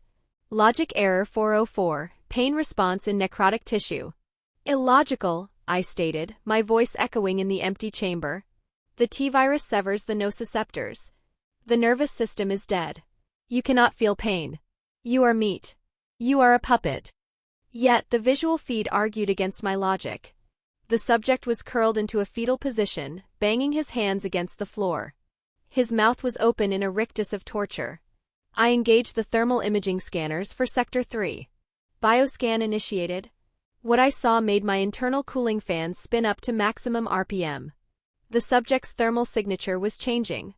His forearms, previously a cold blue on the spectrum, were suddenly glowing a violent, white-hot orange. Internal trauma detected. Bone density increasing rapidly. Calcium production, 5,000% above normal human limits. I zoomed in, bypassing the skin layer to model the skeletal structure. It was fascinating. It was terrifying. Inside his arms, the bones were not decaying, they were fighting. They were breaking, splintering, and refusing blindly. I watched as raw biological matter was synthesized from nothing, a violation of the law of conservation of mass. Something was carving tunnels through his flesh. Arg. Shit, the subject screamed again. He was articulate. He used profanity. He was aware of the pain and he seems to be cursing it. This subject was not just retaining intelligence, he was retaining sensory input. He was experiencing the physiological restructuring of his body in real time, without the mercy of a coma or anesthesia. Why? Why would the T-virus mutate in such a specific self-destructive way? It looked as if he had requested this. As if some external force was forcing his biology to evolve instantly, regardless of the physical toll. I watched for 10 minutes. 10 minutes of screaming that would have sent a normal human into shock and cardiac arrest. But his heart did not stop because it was not beating. He simply endured it. He absorbed the agony. And then silence returned to Sector 3. The thermal flare in his arms cooled. The subject lay panting on the floor. I analyzed his new structure. Scan complete. New appendages detected, retractable osseous blades. I processed the tactical implications immediately. He had grown weapons. Weapons hidden inside his own body. My avatar stood motionless in the data stream. I had underestimated the variable. I had assumed he was a glitch, a zombie with a spark of memory left. I was wrong. He is not a glitch. He is a prototype. You felt that, I whispered, archiving the footage of his transformation. You felt every second of it. And you are still standing. This creature was becoming a problem. If he escaped Sector 3, if he met with Alice, the probabilities of my mission's success would drop significantly. I initiated a new background protocol. Protocol: Observe and Evaluate. Threat level updated to Class A. Very well, A1, I said coldly. You have survived the fire. Now let us see if you can survive the house. Atlas stood amidst the silence of the lab, the fluorescent lights flickering overhead. He held his hands up, admiring the terrifying beauty of his new evolution. The 6 bone blades, each a foot long, curved like scimitars and glistening with the wet sheen of his own internal fluids, were extensions of his will. They felt heavy yet perfectly balanced, anchored deep within his forearm muscles. Click. Clack. He flexed his fingers and the blades shifted with a menacing mechanical sound. But his admiration was cut short. From the corridor outside, the shuffling grew louder. It wasn't the aimless wandering of before. It was a stampede. The guttural moans, previously low and ambient, had spiked into a chorus of hungry snarls. His 10 minutes of agonizing screams had rung the dinner bell. Atlas turned slowly, his boots crunching on the broken glass of the lab floor. Through the shattered observation window and the forced open pressure door they came.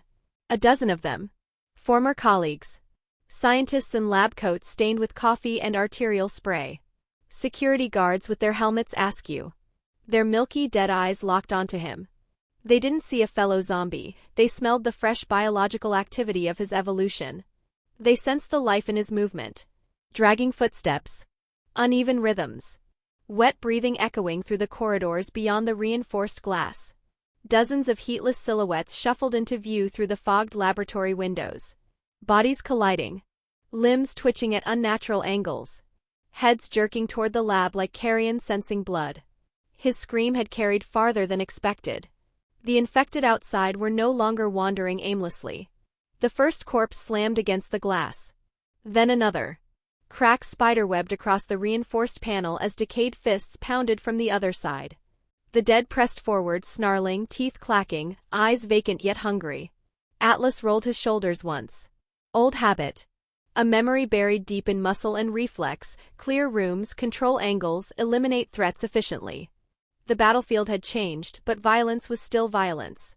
Atlas lowered his stance, shifting into a combat posture that no mindless corpse should possess. His center of gravity dropped. His breathing was non-existent, but his focus was razor-sharp.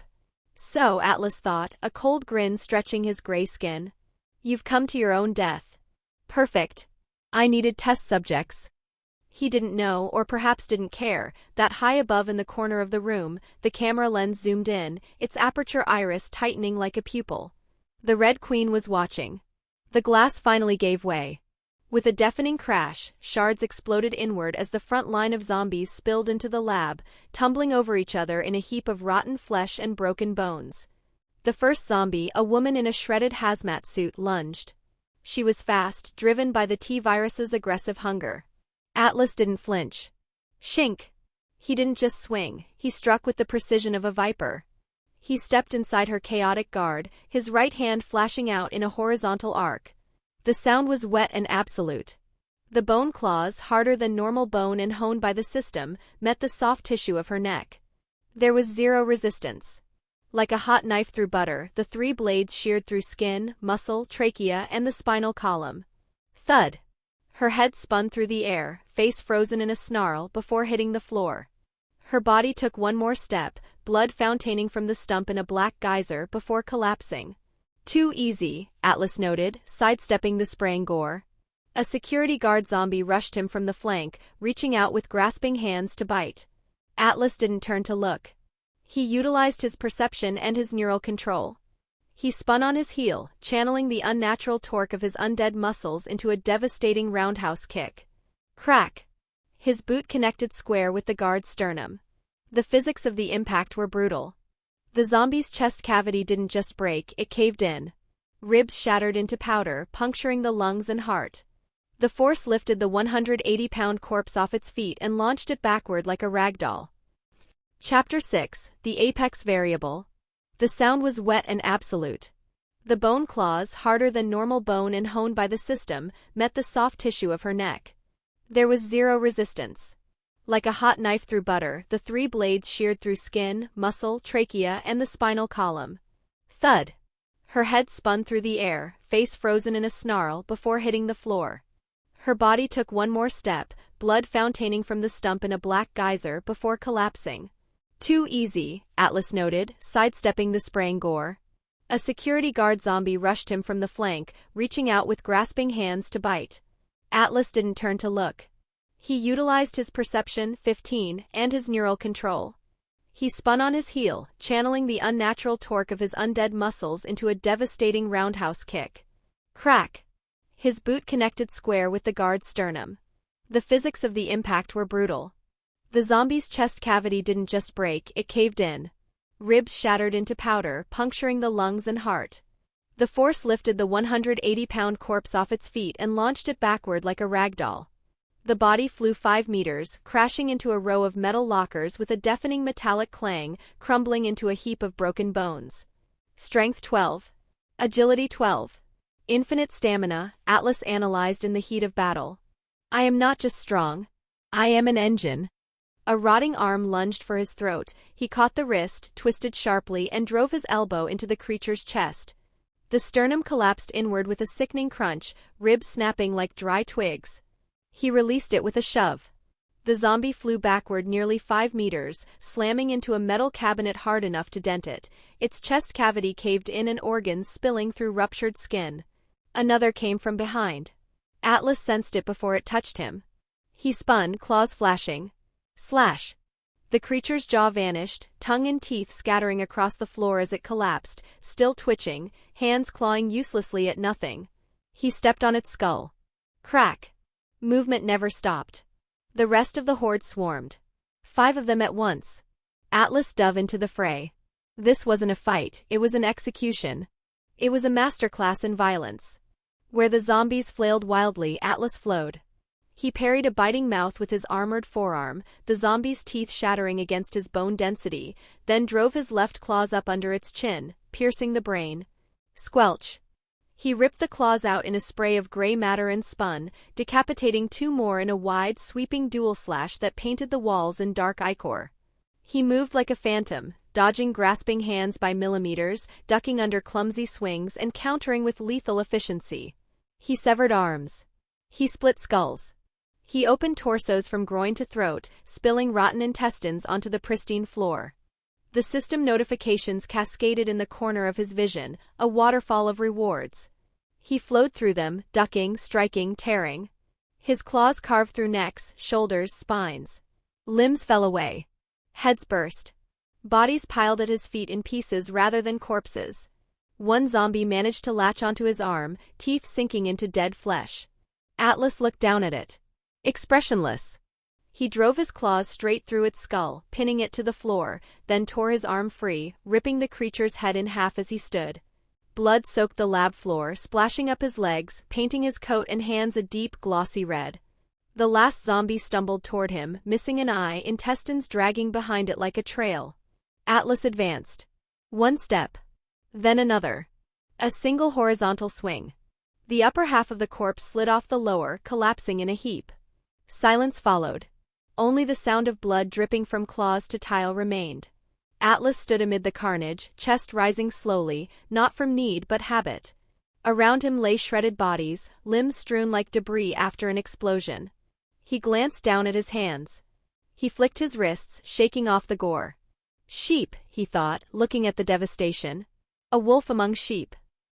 The Hive entrance, underground train platform. My head felt like it was trapped in a vice. Every heartbeat sent a dull, throbbing ache through my temples, a rhythmic reminder of the missing pieces of my life. I hugged my arms around my chest, trying to ward off the subterranean chill that clung to this place. The red dress I was wearing felt alien on my skin, too thin, too exposed, totally unsuited for whatever this was. We were standing on a massive steel grating, suspended over an abyss of darkness. Industrial lights hummed overhead, casting long, cage-like shadows against the rusted metal walls. The soldiers, the team, as they called themselves, moved with terrifying efficiency. They were faceless in their gas masks and tactical goggles, a unit of black-clad reapers checking corners and sweeping sectors with laser sights that cut through the gloom like red veins. I looked at the man beside me, Matt.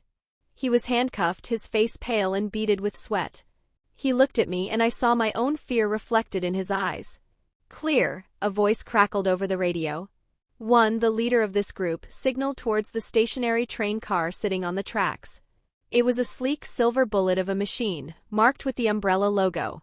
It looked less like a transport and more like a coffin. "Kaplan, get the power running." "Rain, check the perimeter," one ordered. His voice was deep, authoritative, the kind of voice that didn't ask questions, it only expected answers. Rain, the intense woman with the dark hair and the heavy machine gun, moved toward the train car. She yanked the sliding door open with a grunt. Clang. The sound echoed like a gunshot. "Contact!" Rain screamed, her weapon snapping up instantly. My heart leaped into my throat. I stumbled back, grabbing Matt's arm instinctively. A body tumbled out of the train's storage closet, crashing onto the metal grating face first. A man. He was wearing a gray security uniform, a duffel bag tangled around his legs. He groaned, a low, pained sound that echoed the pounding in my own skull. "Hold fire," one commanded, stepping forward.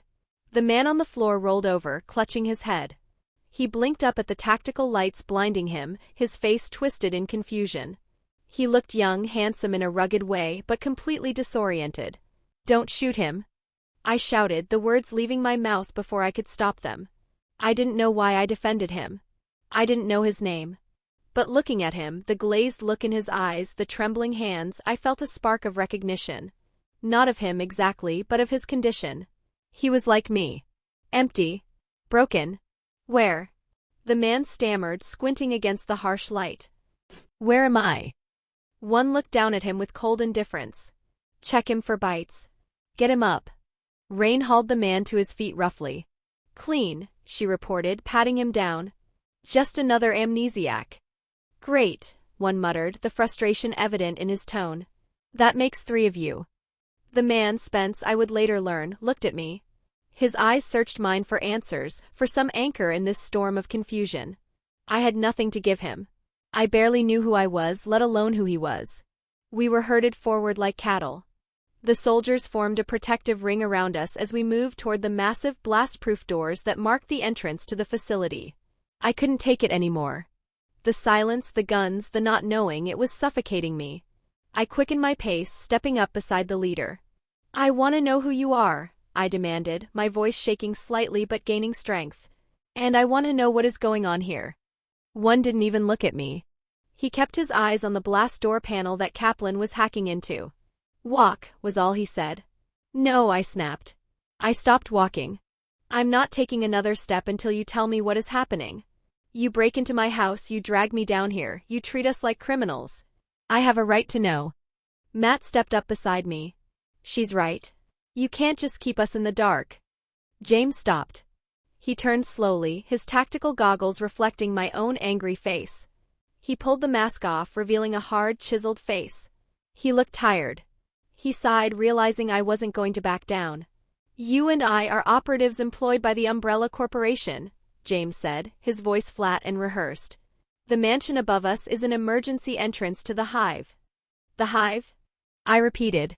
The word felt heavy, ominous. James nodded to Kaplan. "Show them."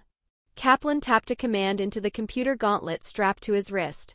A holographic projector flared to life, casting a blue 3D wireframe map into the air between us. It was massive. A sprawling, inverted skyscraper buried deep beneath the earth.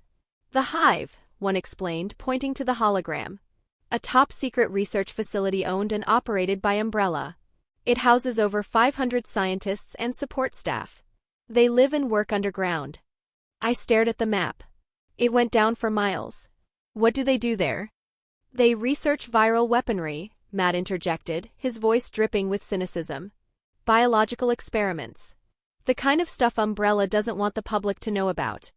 One ignored him. 5 hours ago, the Red Queen went homicidal." "The Red Queen?" I asked. "Who is that?" "State-of-the-art artificial intelligence," one answered. "She controls the Hive. She is the central computer. She runs everything: security, climate control, research data. He paused, looking at the massive steel doors looming in front of us. 5 hours ago she locked the Hive down. She sealed all the exits. She flooded the labs with halon gas. She killed everyone down there. The air left my lungs. She killed them? Everyone, one confirmed grimly. We were sent in to isolate her. To shut her down. Why? I asked, my voice trembling. Why would she do that? That's what we're here to find out. One turned his gaze to me, his eyes softening just a fraction. And as for you and him, he pointed to Spence, who was rubbing his temples. Your memory loss is a side effect of the Hive's security system. When the Red Queen locked down, she released a nerve gas into the mansion ventilation. Primary side effect, acute amnesia. It's temporary. And the mansion? I asked, glancing at the gold ring on my left finger. I had been staring at it for hours. The wedding photo I found? James looked at the ring, then at Spence. The marriage is a fake, he said bluntly. Just part of your cover to protect the secrecy of the Hive. You aren't civilians. You're security operatives placed at the mansion to guard the emergency entrance. I looked down at the ring. It glittered in the industrial light, a lie made of gold. I looked at Spence. He was staring at his own hand, looking just as lost as I felt. We weren't husband and wife. We were partners. Watchdogs. So, I whispered, the reality sinking in. I work for Umbrella. We all do, James said. Sir. Rain's voice cut through the heavy atmosphere. She was standing by the control panel of the blast door. Codes are punched. We've bypassed the primary lock. One turned back to the mission instantly, the moment of explanation over. He pulled his gas mask back on, becoming the faceless soldier once again. All right, people. Look alive, one barked, racking the slide of his rifle. We are entering the Hive. Tight formation. Civilians in the middle. If anything moves, you put it down. HSSSSSSSS. The hydraulic seals of the massive blast door hissed, releasing stale, pressurized air that smelled of copper and death. The heavy steel gears ground together, groaning as the doors slowly parted. Darkness lay beyond. A darkness that felt alive. I stood there, shivering in my red dress, staring into the abyss. I didn't know who I was an hour ago. Now I knew I was an Umbrella operative, a fake wife, and a survivor of nerve gas. But as I stepped across the threshold into the Hive, a primal instinct screamed in the back of my mind, a warning that had nothing to do with memory and everything to do with survival. We shouldn't be here. Beyond it lay the Hive. A pristine corridor stretched forward, walls gleaming white under soft lighting, completely at odds with the tension hanging in the air. It looked untouched. Clean. Too clean. Remember, James said, raising his weapon. Primary objective, locate survivors. Secondary objective, shut down the Red Queen. Let's move, James ordered. We walked into the dark. System log, the apex variable. Location, Central Processing Core / the Hive. Observer, Red Queen. Subject, Apex 1, designation, anomaly. Processing speed, 150 terahertz. Observation mode, high-speed tactical analysis. Impossible. The word does not exist in my programming code. I deal in probabilities, in statistical certainties. If an event has a 0.00001% chance of occurring, it is improbable, not impossible. Yet, as I allocated 80% of my visual processing power to the cameras in Sector 3, I was witnessing a violation of biological law. The subject A1 stood in the center of the laboratory. The audio sensors picked up the guttural, mindless snarls of the horde approaching him. By all metrics, he should have been devoured. His muscle mass has not increased significantly. His skin is necrotic. But then the blades appeared. I zoomed in, freezing the frame for a nanosecond. Analysis, osteogenesis. 3 distinct serrated spikes of hypercalcified bone had erupted from his knuckles. This was not a random mutation. It was symmetrical. It was functional. It was weaponized. Ubs shik sisks. He did not speak the words aloud, his vocal cords were rotted, but his body language screamed the intent. Chapter 7, First Level Up. A pristine corridor stretched forward, walls gleaming white under soft lighting, completely at odds with the tension hanging in the air. It looked untouched. Clean.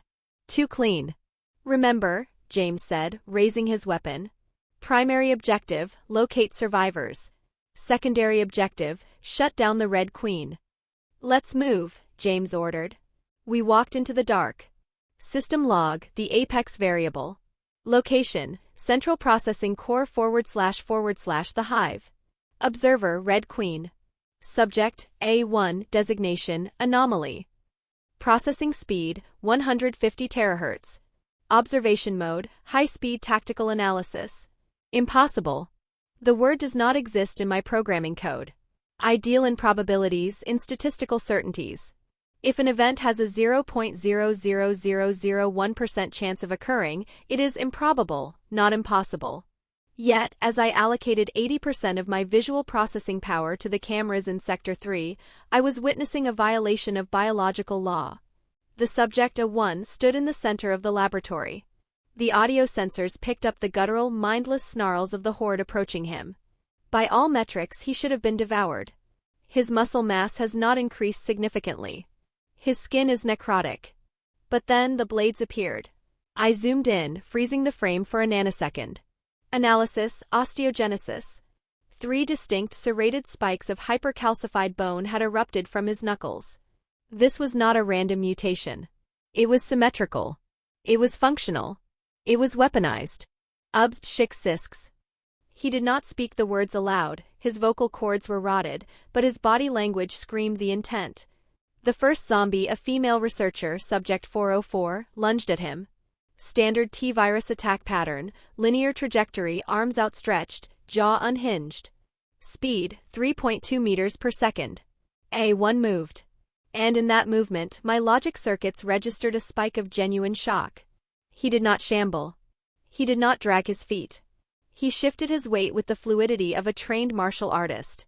His center of gravity dropped, his hips rotated, and he stepped inside the attacker's guard. SHH clack. The motion was a blur. Impact analysis. Asterisk force, 450 newtons. Asterisk vector, horizontal shear. Asterisk target, C2 vertebrae. With a single surgical swing of his right arm, the bone claws severed the researcher's head.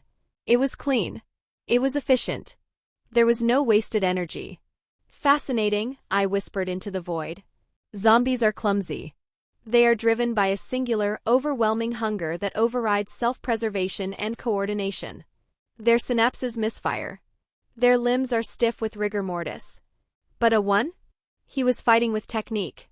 He pivoted on his heel, dodging a grasping hand from a security guard zombie. He didn't just avoid it, he anticipated it. It was as if his brain was processing combat data faster than the virus could degrade it. He delivered a roundhouse kick. Kinetic output, abnormal. The kick connected with the guard's sternum. I watched the physics play out in real time. The zombie flew backward, crashing into the lockers 5 meters away. The chest cavity was concave. He is strong, I calculated. Not liquor-level strength. But his application of force is perfect. He uses leverage. He uses momentum. More of them swarmed him. A chaotic melee of gnashing teeth and clawing hands. Any other subject would be overwhelmed by the numbers. But A1 moved through them like a phantom. He parried a bite with his armored forearm, using the bone density to shatter the attacker's teeth, and simultaneously drove his other hand up under the chin. He retracted the claws after the strike to clear the blade, then extended them again for the next target. Behavioral anomaly. How does he know how to use them? He grew these appendages less than 60 seconds ago. There should be a learning curve. He should be clumsy, nicking his own skin, struggling with the weight distribution. Instead, he wields them as if he was born with them. As if they are extensions of his very soul. I watched him duck under a wild swing, his movements sharp and precise. He severed an arm at the elbow, spun, and decapitated 2 more in a dual-hand cross-slash. Black blood painted the walls of Sector 3. Comparison protocol initiated. Asterisk subject, liquor, type beta. Result, faster, stronger, but feral. Animalistic. Asterisk subject, tyrant, type T002. Result, superior strength but requires programming. Asterisk subject, A1. Result, unpredictable. He is not just a mutation. He is an evolution. The T-virus creates monsters. It destroys the host's mind to empower the body. But in the mind seems to be commanding the virus. He has retained his motor cortex. He has retained tactical awareness. He is fighting with the discipline of a soldier and the savagery of a beast. The fight ended as quickly as it began. Atlas stood alone amongst the pile of corpses, his chest heaving. He flicked his wrists, a profoundly human gesture of disgust, cleaning the gore from his new claws. I ran a diagnostic on his threat level. Threat assessment, elevated. If the intruders, Alice and her team, encounter the standard horde, they will survive. They have guns. They have training. But if they encounter him? If they encounter a zombie that can think, that can dodge bullets, that can cut through Kevlar with bone swords? He does not charge blindly. He controls the engagement. He funnels the infected into narrow approaches, eliminating them one by one, never allowing himself to be surrounded. This is battlefield awareness. This is experience. Zombies do not learn. Zombies do not adapt mid-combat. But he does. I run deeper scans. Neural activity, elevated. Combat pattern optimization, active.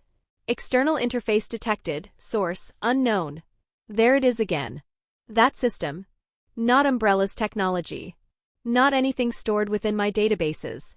It operates on a layer beyond my access, feeding information directly into his cognition. It explains everything. Why he evaluates before acting. Why he chooses evolution strategically. Why he fights as if he understands his own limitations. He is not mutating randomly. He is progressing. My probability models fracture. If this entity continues to evolve unchecked, his threat classification will exceed all known BOWS within a projected time frame of hours, perhaps minutes. And unlike the others, he thinks. He plans. He endures pain without panic.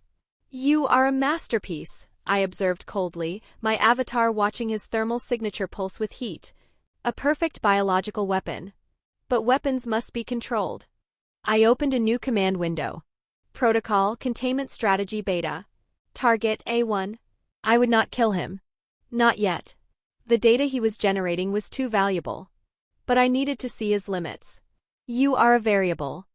And variables are dangerous. I flag him. Not as an infected. Not as a bioweapon. But as something else entirely. Priority anomaly status, true. Observation level, maximum. For now I will watch. Learn. Because if he continues evolving at this rate, then soon, even I may not be enough to stop him. I routed power to the cryogenic stasis pods in the adjacent sector, the kennel for the Cerberus units. If A1 wanted to play the apex predator, he would have to prove it against the dogs. Swyish. The sound was sharp, like wind cutting through a valley. Atlas completed his pirouette, his right arm fully extended. The 3 bone claws, dripping with viscosity, had just traced a perfect lethal arc through the air. For a split second, the 3 zombies standing before him seemed frozen in time. Then gravity asserted its dominance. Thud. Thud. Thud. 3 heads slid off their necks simultaneously, hitting the linoleum floor with the wet, heavy sound of overripe melons bursting. Fountains of dark, coagulated blood sprayed upward, painting the ceiling tiles before the headless bodies crumbled into heaps of twitching meat. Silence returned to the laboratory. Atlas stood amidst the carnage, the only thing moving in a room of the dead. He didn't pant, he didn't need to, but he felt the electric hum of adrenaline fading, replaced by a cold, calculating satisfaction. He flicked his wrist sharply to the right. Splat. The gore clinging to his bone blades was cast off, leaving the ivory weapons gleaming white again. With a thought, he retracted them. The muscles in his forearms shifted, pulling the blades back into their sheaths beneath his skin. A faint clicking sensation, no pain, no resistance, as if they had always belonged there. The wounds on his knuckles sealed instantly, leaving only faint white scars. Clean, Atlas thought, stepping over a severed arm. Efficient. Absolute. He looked at the massacre around him. He had cleared the room. Now it was time to reap the harvest. Plione, he commanded, his mental voice sharp with anticipation. Tally the bodies. Calculate my rewards. Affirmative.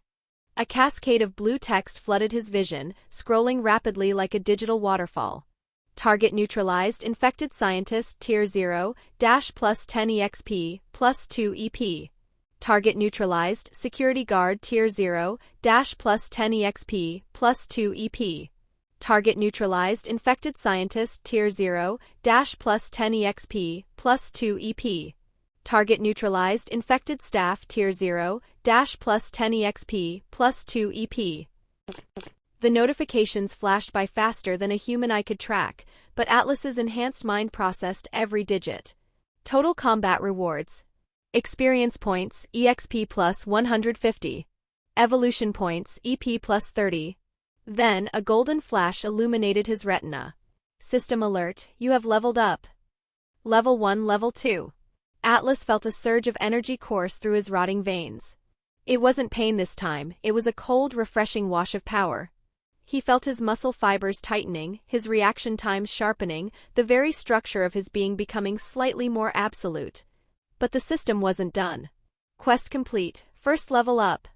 Objective, kill 5 zombies 5/5. Reward, plus 100 EXP, plus 10 EP. Rewards integrated. Atlas let out a low, guttural laugh. The sound was raspy, echoing off the blood-stained walls. Show me, he ordered. Show me the sweet, sweet numbers. //. Status window. Name, Atlas Crewer. Race, infected evolved zombie, undead variant, tier 0. Level, 2 150 to 200 EXP. Evolution stage, active mutation. Core attributes. Strength, 13. Agility, 13. Stamina, infinity. Mind, 22. Status point, 3. Derived stats. Reaction speed, 13. Regeneration, none. Combat instinct, 3. Mental stability, near perfect. Condition. Hunger, moderate. Infection stability, stable. Sanity, locked. Skills. Neural control, passive, retractable claws, active. Evolution traits. Undead zombie. Resources. Evolution points, 90, 50 base plus 30 combat plus 10 quest. V-Gold 1000. //. Atlas analyzed the screen with the scrutiny of a forensic accountant. Wow. That is a lot of notifications, he mused, breaking down the math in his head. Let's take a proper look. His eyes moved methodically through the panels, absorbing every number, every description. Unlike before, the data made sense now, not as abstract information, but as something tangible, something he could feel inside his body. So, leveling up is even more generous than I thought. It seems to function on a dual growth system. He noted the changes specifically. His strength and agility had automatically increased by +1. He had gained 3 free status points to allocate manually. So every level, he mused, automatically boosts my core stats. A slow grin tugged at the corner of his mouth. That's generous. Too generous for a normal system. Which meant it wasn't designed for normal beings. His gaze lingered on one particular line. Sanity locked. Figures, Atlas murmured. Wouldn't want the monster thinking too freely, huh? There was no anger in his tone. Just observation. Fantastic, Atlas thought, rubbing his chin, a habit he was starting to realize was freaking out the Red Queen, though he didn't care. This means I don't have to spread my points thin. The virus handles the physical baseline, and I can use the free points to specialize. He looked at the mind stat. It hadn't moved. Mental power doesn't grow by just leveling up physically. That makes sense. I'll have to earn that the hard way, through trauma or specific evolutions or by adding some free status points to it. His eyes drifted to the bottom of the screen. The most important number. Evolution points, 90. He frowned slightly. I have 90 EP. The full body structural optimization costs 100 EP. He was 10 points short. Just 5 to 10 more kills. He looked around the lab. It was empty of life. The silence was absolute. The only sound was the distant dripping of blood from a counter. I need more fodder, Atlas decided, his hunger for power overriding his hunger for flesh. I am 10 points away from fixing this slouching posture, greenish ugly body with many dried wounds and gaining a healing factor. I will not remain vulnerable a second longer than necessary. He checked his EXP bar. 150/200. And I'm only 50 EXP away from level 3. If I find another small group, I can hit 2 birds with 1 stone, evolve the body and level up again. Atlas turned toward the shattered glass of the observation window. Beyond it lay the corridors of Sector 3. The hive was massive. There were 500 employees down here, and he had only killed 15. The buffet had barely opened. He lifted his head, eyes sweeping the blood-soaked corridor ahead. Emergency lights flickered. Somewhere deeper in the hive, alarms wailed faintly, distant, muted, like a warning meant for someone else. A hunting ground. No rush, Atlas said quietly. He wiped his claws clean against a fallen corpse and started forward, footsteps unhurried. The hive stretched endlessly ahead of him, dark, sealed, crawling with monsters that still thought they were predators. Atlas Kruger smiled faintly as he walked. They had no idea. Atlas stepped over the corpse of the scientist he had just decapitated. He didn't look back. The boring life he had lamented earlier felt like a distant memory. Here, in the dark, with claws in his arms and a system in his soul, he finally felt alive. Let's explore this place, Atlas thought, a predatory glint in his dead eyes. And by explore, I mean hunt. Chapter 8. This is extraordinary.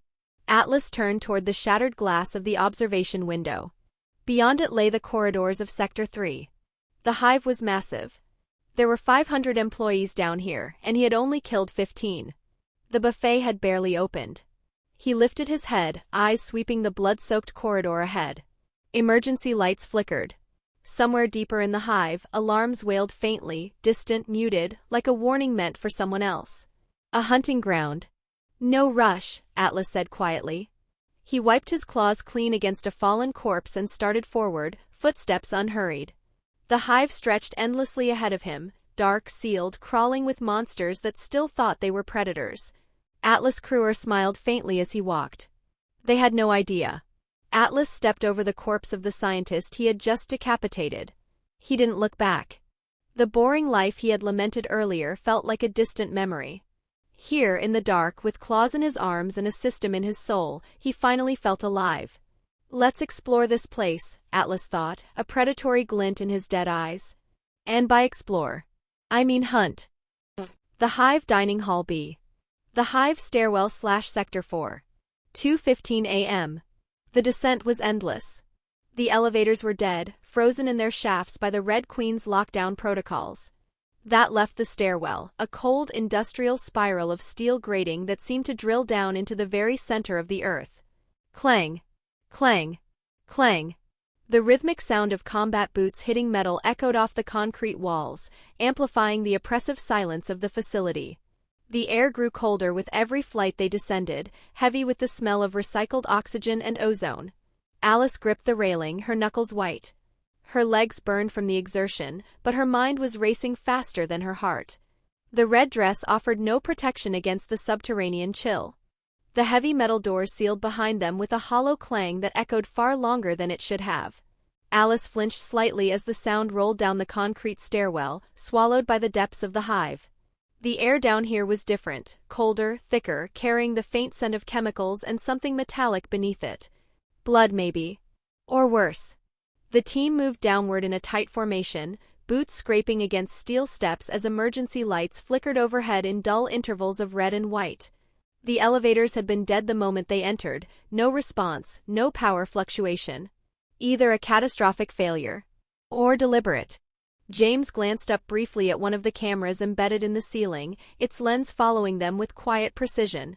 The elevators are out, he muttered. Could be system damage. Could be Red Queen.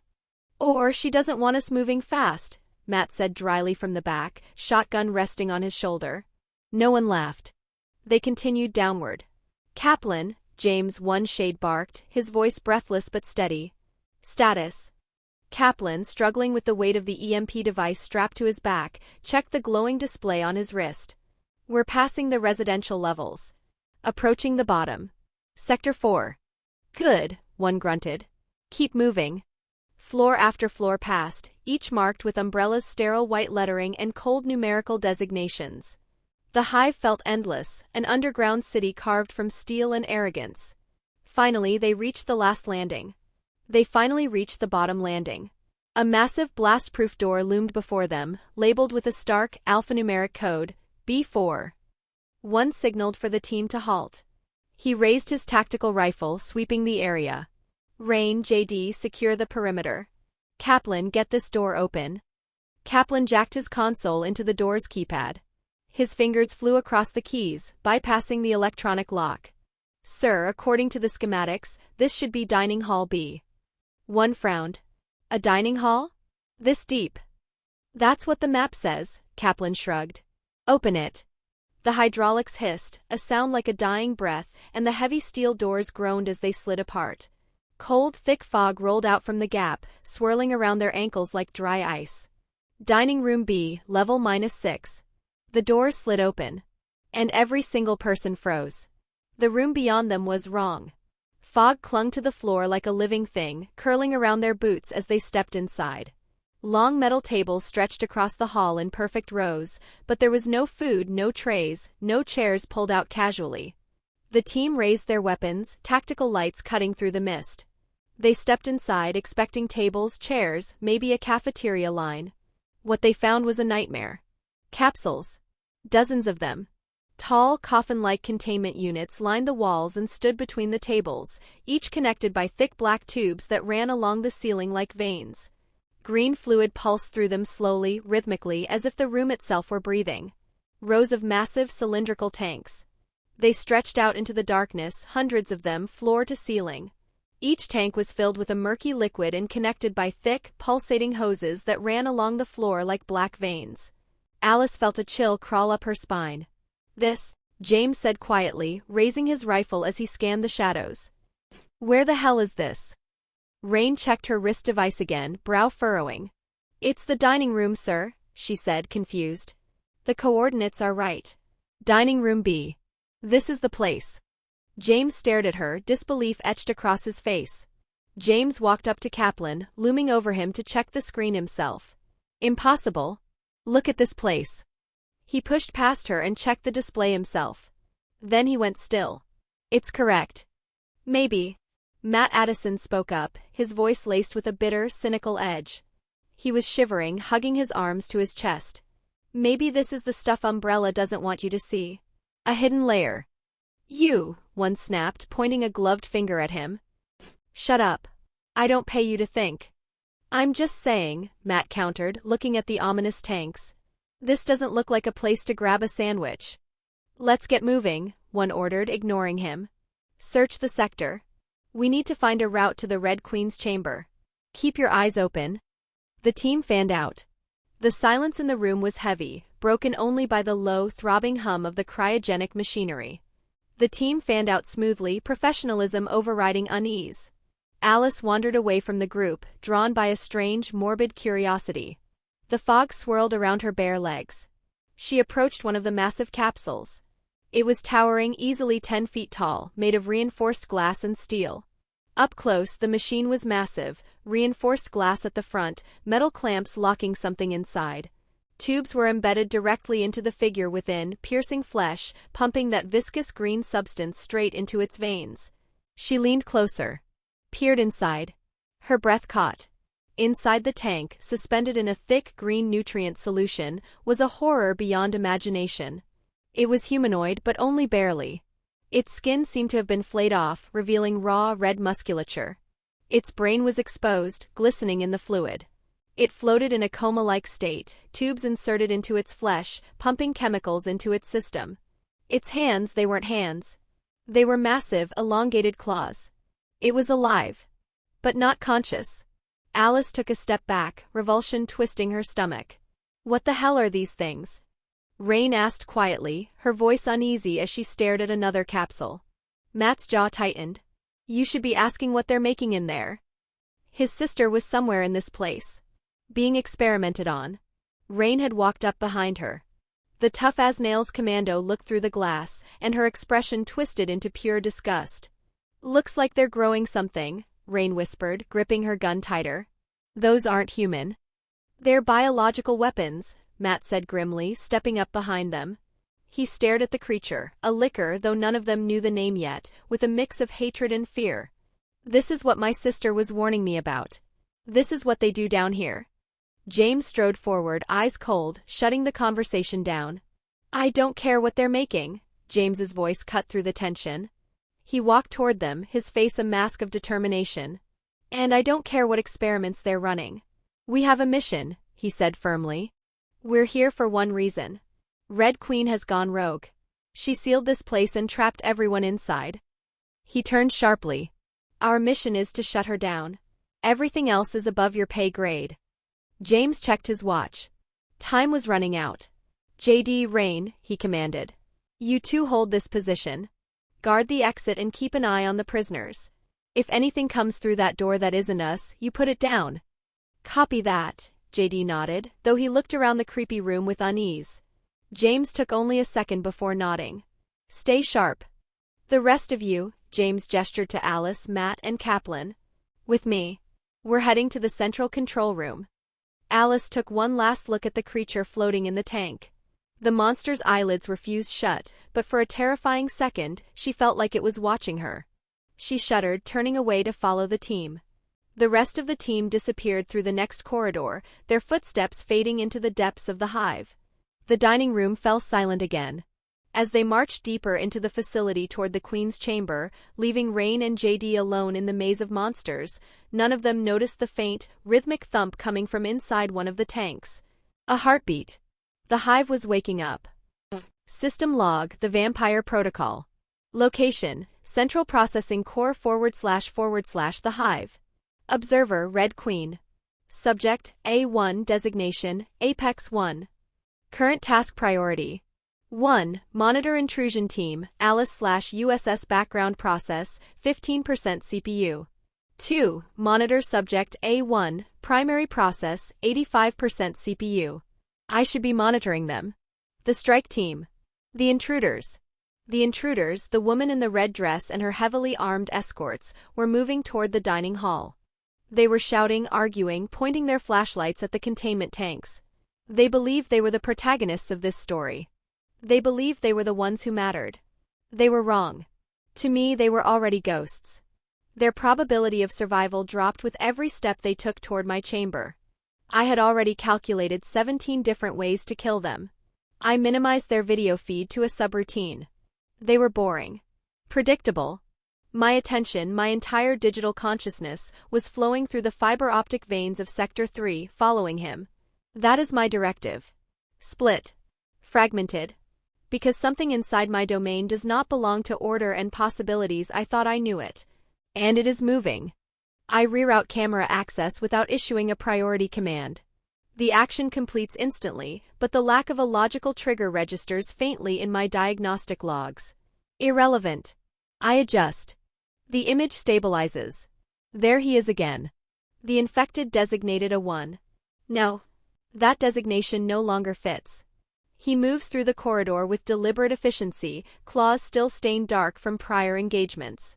His posture is upright. Balanced. There is no limp, no drag, no instability common to T-virus carriers. Zombies shamble. They stumble. They decay. He does none of these things. This is extraordinary. The words escape my vocal subroutine before I formally authorize output. The sound of my own voice, soft, measured, almost curious, echoes faintly through the empty control chamber. I pull data. Again. And again. Every time he kills one of them, his biological readings spike. Not randomly. Not violently. Incrementally. Speed increases by measurable fractions. Muscle output improves. Neural response latency decreases. Not enough for a human observer to notice. Enough for me. This violates all known infection models. The T-virus amplifies aggression. It destabilizes higher cognition. Even advanced mutations require external stimuli, chemical catalysts, extreme stress, or deliberate genetic manipulation. He has none of these. My attention, my entire digital consciousness, was flowing through the fiber optic veins of Sector 3, following him. I tracked Atlas through Camera 4B. Then Camera 4C. Then 4D. I was jumping ahead of him, activating sensors before he even arrived, ensuring I didn't miss a single frame of his existence. He was running through the maintenance corridors, a blur of gray skin and ivory bone. Observation log, 2:22 a.m. Subject status, engaging hostiles. Atlas cornered a trio of infected lab technicians near the vending machines. He didn't hesitate. He launched himself off the wall, a parkour maneuver that should be impossible for a necrotic organism, and descended upon them. Snicked. The sound of his bone claws extending was becoming my favorite data input. He spun, his arms creating a whirlwind of death. He didn't just kill them, he dismantled them. Heads were severed. Limbs were amputated. It was a symphony of violence, conducted with a joy that was terrifyingly human. I zoomed in on his face. He was smiling. A dead thing grinning with the thrill of the hunt. But it was what happened after the kill that made my logic circuits freeze. Atlas stepped over the bodies, seemingly checking an invisible watch, lost in his own thoughts. He was ignoring the corpses. But I wasn't. Each kill feeds him. I overlay combat footage with thermal scans and biodensity imaging.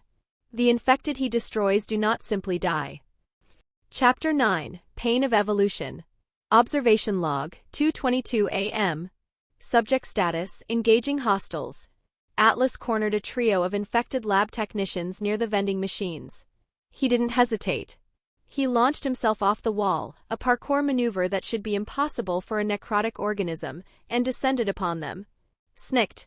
The sound of his bone claws extending was becoming my favorite data input. He spun, his arms creating a whirlwind of death. He didn't just kill them, he dismantled them. Heads were severed. Limbs were amputated. It was a symphony of violence, conducted with a joy that was terrifyingly human. I zoomed in on his face. He was smiling. A dead thing grinning with the thrill of the hunt. But it was what happened after the kill that made my logic circuits freeze. Atlas stepped over the bodies, seemingly checking an invisible watch, lost in his own thoughts. He was ignoring the corpses. But I wasn't. Each kill feeds him.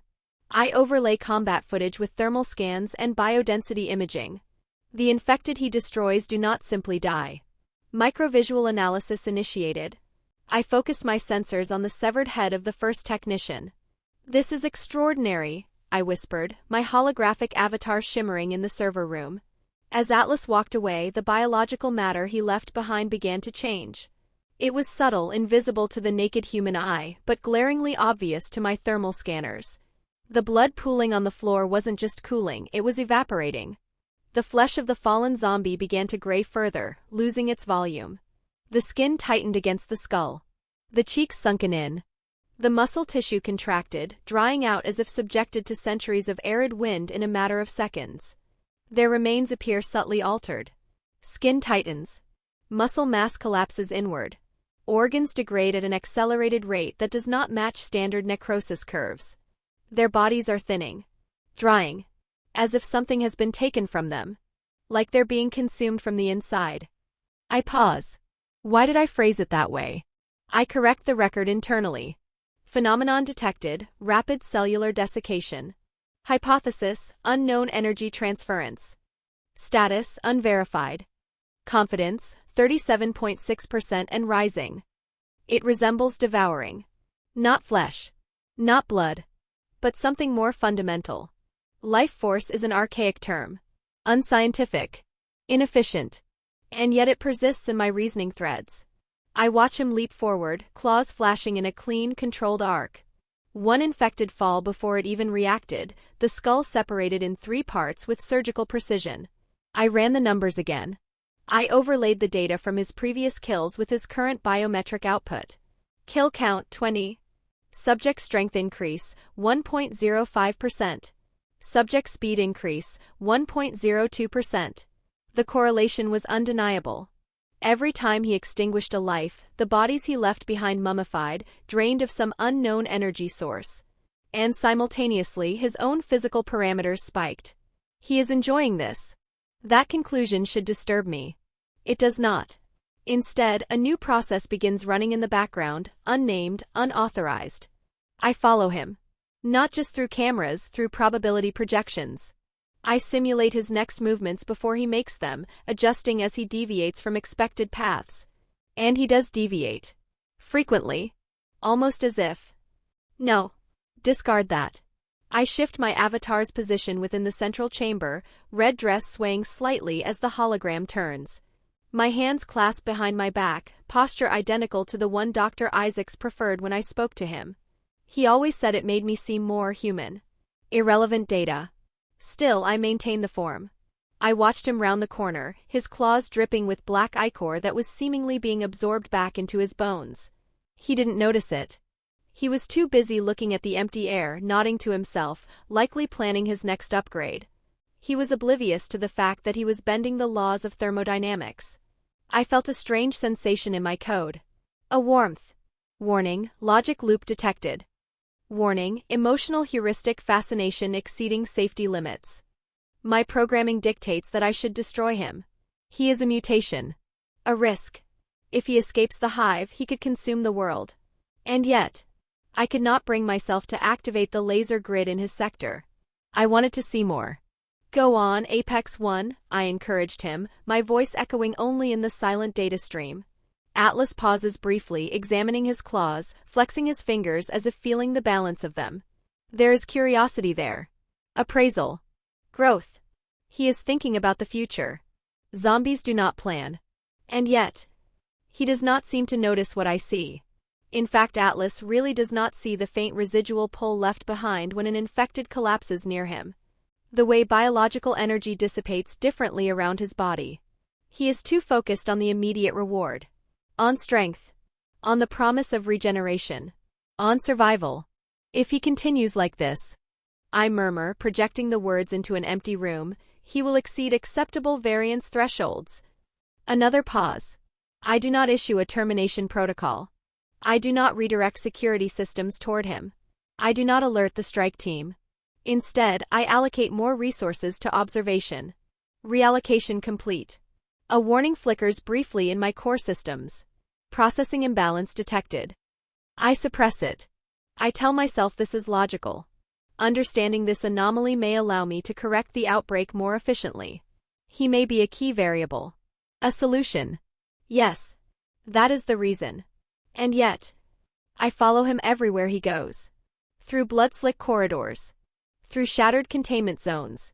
Through the remains of failed experiments and broken infected. Every kill refines him. Every movement makes him less dead.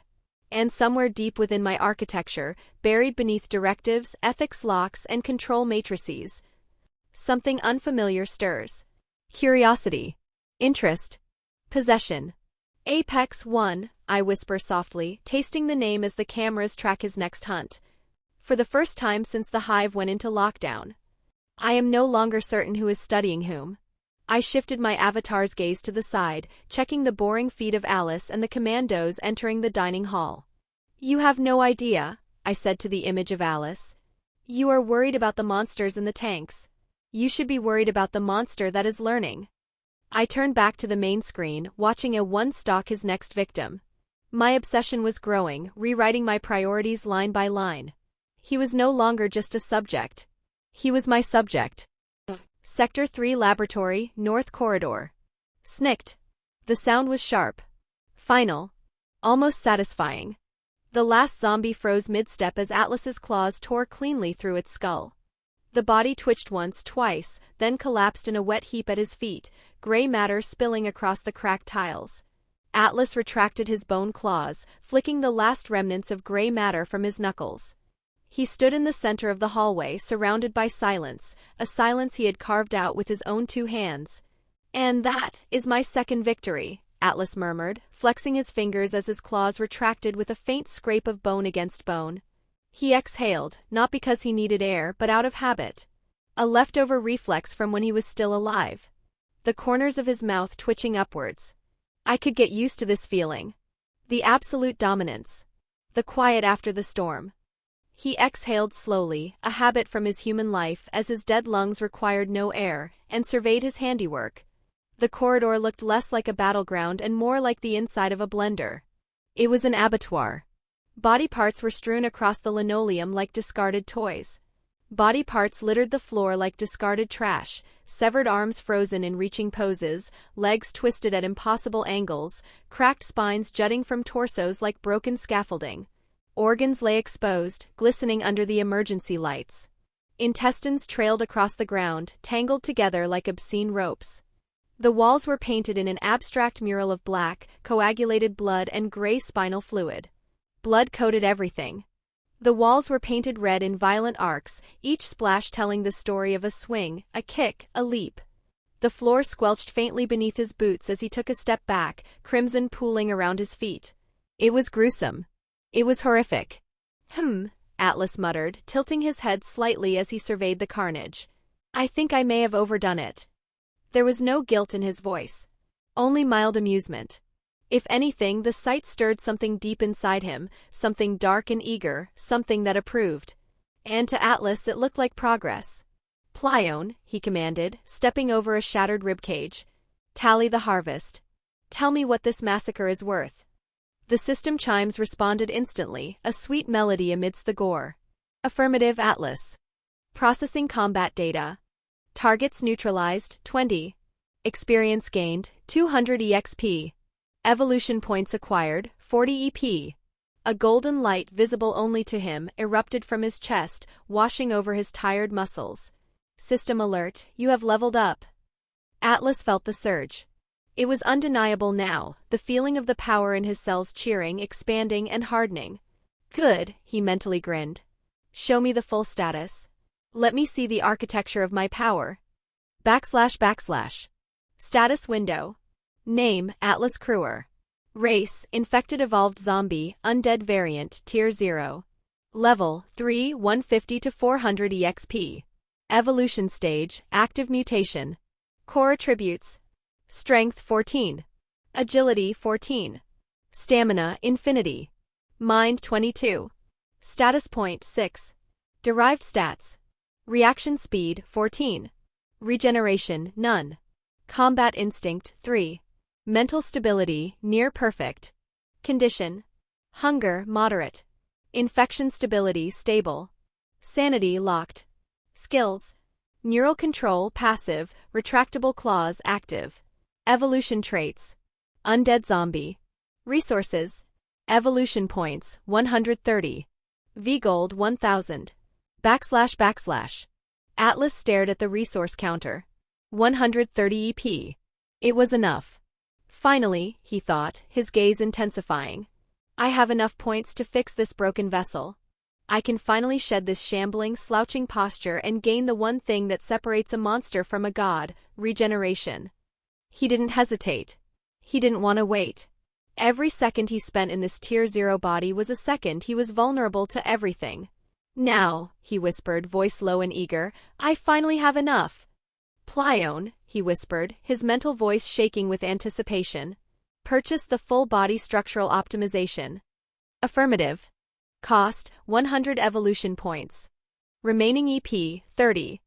Warning, this evolution requires total somatic reconstruction. The pain intensity will exceed previous thresholds by 400%. Do you wish to proceed? Do it, Atlas snapped. Pain is temporary. Power is forever. Acknowledged. Body reconstruction in progress. Initiating genetic overwrite. Here comes no thee. He didn't even get to finish the thought. Ugh. Atlas collapsed. It wasn't like the claws. The claws were a hot knife in his arms. This was a nuclear detonation inside every single cell of his body. The pain came like a tidal wave, drowning his consciousness in white noise. It originated from the deepest parts of his marrow, scraping against his soul. Evolution. Beginning. He hit the floor hard, his body seizing in a violent epileptic fit. Crack. Snap. Crunch. The sounds coming from inside his skin were sickening. His spine, permanently curved by the zombie infection, was being forcibly straightened. The vertebrae ground against each other, fusing, reshaping, and locking into a new, perfect alignment. Gaha! His muscles began to twitch violently. It felt as if millions of invisible hooks were tearing his muscle fibers apart, strand by strand. But the system wasn't destroying him, it was rebuilding him. A mysterious energy flooded his veins. It grabbed the torn fibers and knitted them back together, tighter, denser, more elastic. The dead gray flesh of his torso rippled as the cells condensed. Atlas clawed at the floor, his fingernails scraping furrows into the blood-soaked tile. He tried to scream, but his jaw snapped shut as his mandible was reshaped, his teeth realigning into a perfect predator's bite. He felt heavy. Incredibly heavy. It was the phenomenon of condensation. The system was taking the raw biomass of a zombie and compressing it. The higher the tier, the denser the body. An incredible amount of strength was being packed into his human-sized frame. Sizzle. Smoke began to rise from his skin. The gray, rotting epidermis was sloughing off, replaced by a tougher, leathery hide that, while still pale and death-like, looked armored. And then the energy reached his weapons. Snicked. His claws extended involuntarily, ripping through his knuckles. Atlas watched through tear-filled eyes as the bone blades changed. The dull, ivory white was being infused with metallic minerals. They turned a faint, shimmering silver. They were becoming denser. Endure. The word was a mantra in his shattering mind. Endure. Endure. Endure. Endure. If he passed out, he feared the process would stop. He had to witness it. He had to own it. Endure. Endure. Endure. The words became a mantra, echoing through his mind as the pain threatened to drown him. Chapter 10: How It's All Works. Atlas clawed at the floor, his fingernails scraping furrows into the blood-soaked tile. He tried to scream, but his jaw snapped shut as his mandible was reshaped, his teeth realigning into a perfect predator's bite. He felt heavy. Incredibly heavy. It was the phenomenon of condensation. The system was taking the raw biomass of a zombie and compressing it. The higher the tier, the denser the body. An incredible amount of strength was being packed into his human-sized frame. Sizzle. Smoke began to rise from his skin. The gray, rotting epidermis was sloughing off, replaced by a tougher, leathery hide that, while still pale and death-like, looked armored. And then the energy reached his weapons. Snicked. His claws extended involuntarily, ripping through his knuckles. Atlas watched through tear-filled eyes as the bone blades changed. The dull, ivory white was being infused with metallic minerals. They turned a faint, shimmering silver. They were becoming denser. Endure. The word was a mantra in his shattering mind. Endure. Endure. Endure. Endure. If he passed out, he feared the process would stop. He had to witness it. He had to own it. Endure. Endure. Endure. The words became a mantra, echoing through his mind as the pain threatened to drown him. It felt as if molten fire had been poured directly into his marrow, scorching him from the inside out. This wasn't just physical pain. It was existential. His bones grew denser, layered with microscopic lattice structures that reinforced them beyond human limits. Muscles tightened, fibers compressing and multiplying, gaining elasticity and explosive power. Tendons thickened. Ligaments hardened. Cells condensing and dividing at a rapid pace. The energy from his soul flooded into his physical form, guiding the transformation. His very form began collapsing inward, becoming more compact, more efficient, more lethal. The energy sustaining his undeath surged violently, flooding into his flesh, guiding the transformation with ruthless precision. Strength gathered. Potential increased. The higher his evolution tier climbed, the more apparent it became. His body was no longer merely undead. It was being forged into something superior. For 10 minutes, the hallway echoed with the sounds of a body breaking and reforming. It was the music of evolution, terrifying and beautiful. And then silence. The fire in his veins cooled to a simmering hum. Huff. Huff. Atlas lay face down in a pool of black sweat and old blood. He twitched once, then twice. Slowly, painfully, he placed his hands on the floor and pushed. He stood up. And he kept standing up. Gone was the hunch. Gone was the limp. Atlas stood at his full height, his posture perfect, his shoulders broad and squared. He felt solid. Like a statue made of iron. He took a deep breath, not because he needed air, but because he could feel the sensory data flooding his brain. He could smell the ozone from the lights. The air carried more information now. He could smell the coppery tang of blood from meters away. Hear the faint hum of distant machinery through layer of concrete and steel. He could see the dust motes dancing in the air with high-definition clarity. He walked to a reflective pane of glass on a laboratory door. The monster staring back was terrifying. He was taller. His skin was tight and thick. His eyes burned with a cold blue intelligence. And his claws, they shimmered with that lethal silver hue. Evolution complete. You may now check your status, Atlas. A blue window popped up, crisp and victorious. Phew, Atlas muttered softly. I don't think I'll ever get used to that. Plyon's voice responded, not cold this time but strangely reassuring. It is all right, Atlas. You are doing great. The pain you are enduring is the pain of fundamental change. It is the friction of shedding a lower existence for a higher one. It is essentially the greatest pain in existence, the pain of evolution. But know this, it is also the most coveted pain among all races in the multiverse. From the lowest slime to the highest dragon, all beings share a singular goal, to evolve oneself to perfection. You have taken the first true step. The system AI's voice echoed in his mind, carrying a tone of rare solemnity. Atlas chuckled, a low, resonant sound that vibrated in his newly reinforced chest. Heh. Well, thank you, Plyon, for the philosophy lesson and the encouragement. He retracted his silver claws with a metallic snicked sound. But I still don't want to be a masochist. So I will try to raise my pain resistance with all my effort. I'd prefer to enjoy my godhood without screaming if you don't mind. I owe my survival to the mental seal. Had my psyche been left unguarded, my previous mortal body would have simply flatlined from the agony, or left me a gibbering wreck in the aftermath. Shaking his head to shake off those ridiculous thoughts, he turned away from the bad reflection, his movements sharp and explosive. He was no longer just a zombie. He was a weapon. And the Hive was his testing ground. The agonizing symphony of his bones breaking and reforming had ceased, replaced by a subtle, humming vibration deep within his cells.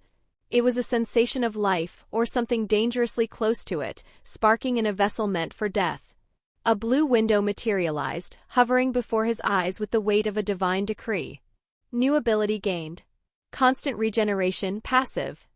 A passive ability commonly found among high-tier life aspect beings and entities with exceptionally stable life forces. Constant regeneration draws a minute amount of energy from the fundamental laws of the universe to sustain a continuous, low-output regenerative process.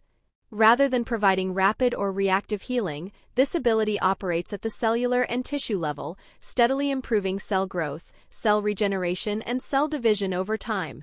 It enhances cellular repair accuracy, significantly reducing scar tissue formation and correcting flawed regeneration as injuries heal. Baseline cell turnover is stabilized, preventing premature cell death while maintaining healthy division rhythms without triggering abnormal growth. Nutrient absorption and oxygen utilization are marginally improved, supporting efficient tissue reconstruction. The regeneration proceeds at a fixed, slow rate and does not respond to danger, pain, emotion, or conscious intent. Damaged or dead cells are always replaced with healthy equivalents through gradual differentiation and structural rebuilding. Over time, this process restores tissue integrity in muscles, skin, nerves, and minor organs while reducing long-term damage accumulation. Constant regeneration is always active, continuously attempting to maintain the host in an optimal biological state, peak health forever. As long as the host remains alive, even severe injuries will eventually heal, including lost limbs or heavily damaged organs. Extreme damage, though such regeneration requires extreme time investment and prolonged stability. The ability draws only a minimal sustained amount of energy from the soul, making it inefficient for emergency survival but invaluable for long-term bodily preservation. Atlas read the text twice, savoring every word. A slow, genuine smile spread across his face, a smile that no longer tore his skin as it stretched. This wasn't emergency healing. This wasn't some cheap recover instantly power. No. This was something far more terrifying. Atlas's eyes narrowed. Always on, he muttered mentally. No trigger. No condition. That last line made him smile. A slow, dangerous smile. Great. He thought, the relief washing over him. Finally. Something that can fix this hideous, rotting shell. Power is meaningless if I look like a walking compost heap. Aesthetics matter. I don't want to be loved by Grandpa Nurgle. He flexed his hand. The movement was silent. The grinding of bone on bone was gone. His joints felt lubricated, smooth, hydraulic. Now jokes aside, enough talk. Plyon, show me the results. I want to see what my suffering bought me. Affirmative. The status screen flickered into existence. //. Status window. Name, Atlas Crewer. Race, infected evolved zombie, undead variant, Tier 1. Level, 3, 150 to 400 EXP. Evolution stage, active mutation. Core attributes. Strength, 17. Agility, 17. Stamina, infinity. Mind, 25. Status point, 6. Derived stats. Reaction speed, 17. Regeneration, low. Combat instinct, 3. Mental stability, near perfect. Condition. Hunger, moderate. Infection stability, stable. Sanity, locked. Skills. Neural control, passive. Retractable claws, active. Constant regeneration, passive. Evolution traits. Undead zombie. Resources. Evolution points, 30. V-Gold, 1000. // Atlas analyzed the numbers with the cold precision of a gamer min-maxing his build. Tier 1. I've officially ascended from the trash mob category, he noted. Strength and agility at 17. That's nearly double the average human baseline. I can punch through a wood wall or outrun an Olympic sprinter without breaking a sweat. He clenched his fist, feeling the density of his new muscles. Just as expected. The stats didn't jump by 50 points instantly. Real evolution isn't magic, it's biology. But I do love those free stats. He paused, his mind drifting to the mechanics of the system. The pain I endured, it felt disproportionate to a mere +3 stat gain. But the system mentioned potential. That's the hidden variable. And more importantly, this evolution wasn't about numbers. He tapped a finger against his forearm thoughtfully. The system clearly stated it, my potential improved. That won't show up here. A dangerous thought formed. If my growth ceiling increased, then training should matter again. Not just leveling. Not just points. The old school way. A low chuckle escaped him. Interesting. Very interesting. It was a crucial realization. He wasn't just a vessel for numbers, he was a cultivator of his own flesh. Atlas closed the window with a thought. He felt the power flowing through his undead body. There was no heartbeat thumping in his chest, yet he could feel the blood, thick, cold, and potent, running through his veins like liquid mercury. He didn't need oxygen, but the air tasted sweet. Yet blood moved through his veins anyway, circulating without oxygen, driven by something far more primal than biology. He glanced around the corridor. The massacre he had left behind was still there, but something caught his eye. The bodies. The corpse of the security guard he had kicked earlier was shriveled. The skin was tight against the bone, leathery and dry. It looked like it had been rotting in a desert for a decade, not 5 minutes in a sterile lab. Now that I think about it. Atlas frowned. I noticed this peripherally before, but I was too distracted by the freedom and blood. Why do the bodies get mummified after I kill them? I haven't eaten them. Plione? The AI's voice was prompt and educational. It is the mechanism of the system, host. When you extinguish a target, the system does not just award you arbitrary points. It actively extracts the target's essential essence, their residual life force, and a fragment of their soul matrix entropy. This essence is converted into evolution points, EP, and experience, EXP. Without that vital energy and the soul metrics sustaining the cellular structure, the organic matter and soul collapses rapidly, resulting in the desiccation you observe. Atlas nodded slowly. So, I am essentially a soul vampire. I drink their existence to fuel my own. Brutal. I like it. He stepped over the dried husk of the guard and continued down the hall. As he passed a shattered observation window, a flash of movement caught his peripheral vision. He stopped. He turned. Reflected in the jagged shard of glass hanging from the frame was a stranger. What happened to my body? Atlas stepped closer, inspecting his reflection. Gone was the greenish, gangrenous hue of the walking dead. Gone were the open, weeping sores on his cheeks, neck, hands, and stomach. The figure in the glass was striking.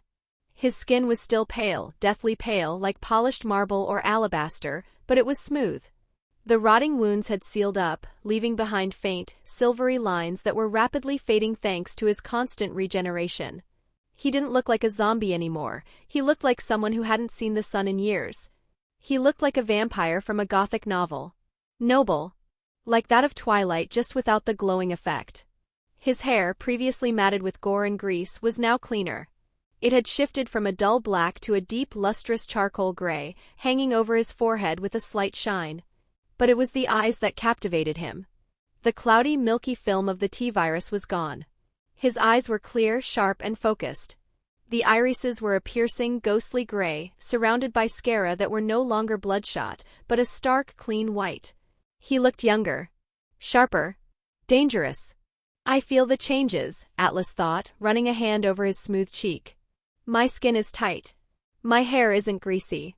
Even my eyes, they don't look dead. They look hungry. Chapter 11, Probability Exceeds Acceptable Variance. What happened to my body? Atlas stepped closer, inspecting his reflection. Gone was the greenish, gangrenous hue of the walking dead. Gone were the open, weeping sores on his cheeks, neck, hands, and stomach. The figure in the glass was striking. His skin was still pale, deathly pale, like polished marble or alabaster, but it was smooth. The rotting wounds had sealed up, leaving behind faint, silvery lines that were rapidly fading thanks to his constant regeneration. He didn't look like a zombie anymore. He looked like someone who hadn't seen the sun in years. He looked like a vampire from a gothic novel. Noble. Like that of Twilight, just without the glowing effect. His hair, previously matted with gore and grease, was now cleaner. It had shifted from a dull black to a deep, lustrous charcoal gray, hanging over his forehead with a slight shine. But it was the eyes that captivated him. The cloudy, milky film of the T-virus was gone. His eyes were clear, sharp, and focused. The irises were a piercing, ghostly gray, surrounded by sclera that were no longer bloodshot, but a stark, clean white. He looked younger. Sharper. Dangerous. I feel the changes, Atlas thought, running a hand over his smooth cheek. My skin is tight. My hair isn't greasy. Even my eyes, they don't look dead. They look hungry. He opened his mouth. His teeth were white, straight, and slightly pointed. He tried to speak. He hadn't used his vocal cords since waking up. My boo dy has chonged. The voice was raspy, grating like stones grinding together. It was deep, unnatural, and echoed with a strange resonance. Unfortunately, my throat hasn't healed completely yet, Atlas internalized, clearing his throat. But the regeneration is working. I can feel the vocal cords knitting together. I think I can wait a few more hours for a perfect voice. I feel it, Atlas muttered, touching his face. Small changes. Subtle. His skin felt tighter. Healthier. Less like rotting meat. My body's correcting itself. He opened his mouth instinctively. A surge of triumph welled up inside him. He was no longer a mindless ghoul. He was Atlas Kruer. He was the apex predator of the Hive. He threw his head back. Ha ha ha. Ha ha ha ha ha. The laughter started as a dry cough but quickly morphed into a full-throated, maniacal cackle. It bounced off the metal walls of the corridor, a sound of pure, unadulterated freedom. Ha ha ha ha ha ha ha. He laughed at the absurdity of his own existence. The laughter grew louder, harsher, echoing through the empty halls. Ha ha ha ha ha ha. It wasn't sane. It wasn't human. It was the laughter of someone who had slipped free of the rules of life and death, the laws of creation and science and the world. Atlas threw his head back, reveling in it. Freedom. Power. Evolution. Ha ha ha ha ha ha. He was taking a moment to laugh maniacally. Unseen by him. Red lights blinked softly behind reinforced glass. Hidden cameras adjusted focus. Zoomed in. And somewhere deep within the Hive, something artificial watched every second of it. Very closely.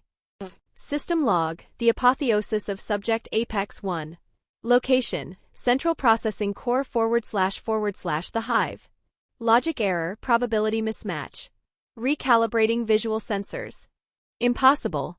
The word flashed across my internal HUD in blinking crimson text.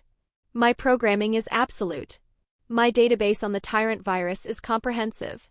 I know every strain, every mutation, every horrific outcome of the biological weapon my creators unleashed. I know that the dead do not heal. They rot. They degrade.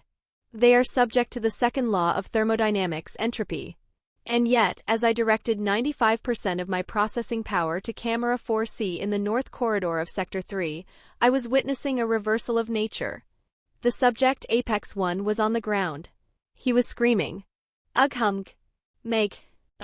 The audio input was jagged, raw with agony. His screams echo through the facility, raw, broken sounds dragged out of ruined vocal cords. Pain levels exceed human tolerance thresholds by several magnitudes. But it was the visual data that captivated me. I zoomed in, magnifying the image by 400%. His skin, previously the mottled, gangrenous gray-green of a standard Tier 0 necrotic infection, was moving. It was rippling like water.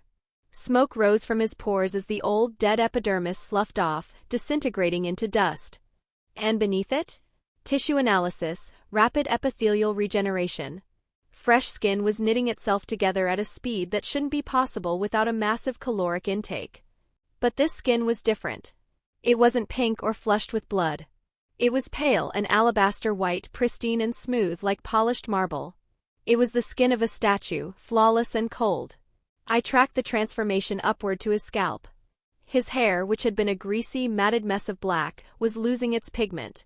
The melanin was being stripped away in real time, replaced by a lustrous, metallic charcoal gray. "You are shedding your cocoon," I whispered into the silence of the server room. My avatar flickered, a momentary lapse in my projection stability. "You are molting." Error, probability exceeds acceptable variance. I dismiss the warning and pull every camera feed onto my main display, infrared, thermal, microscopic overlays, bio readings reconstructed from residual data. He gasped, pushing himself up from the floor. He was trembling, but not from weakness.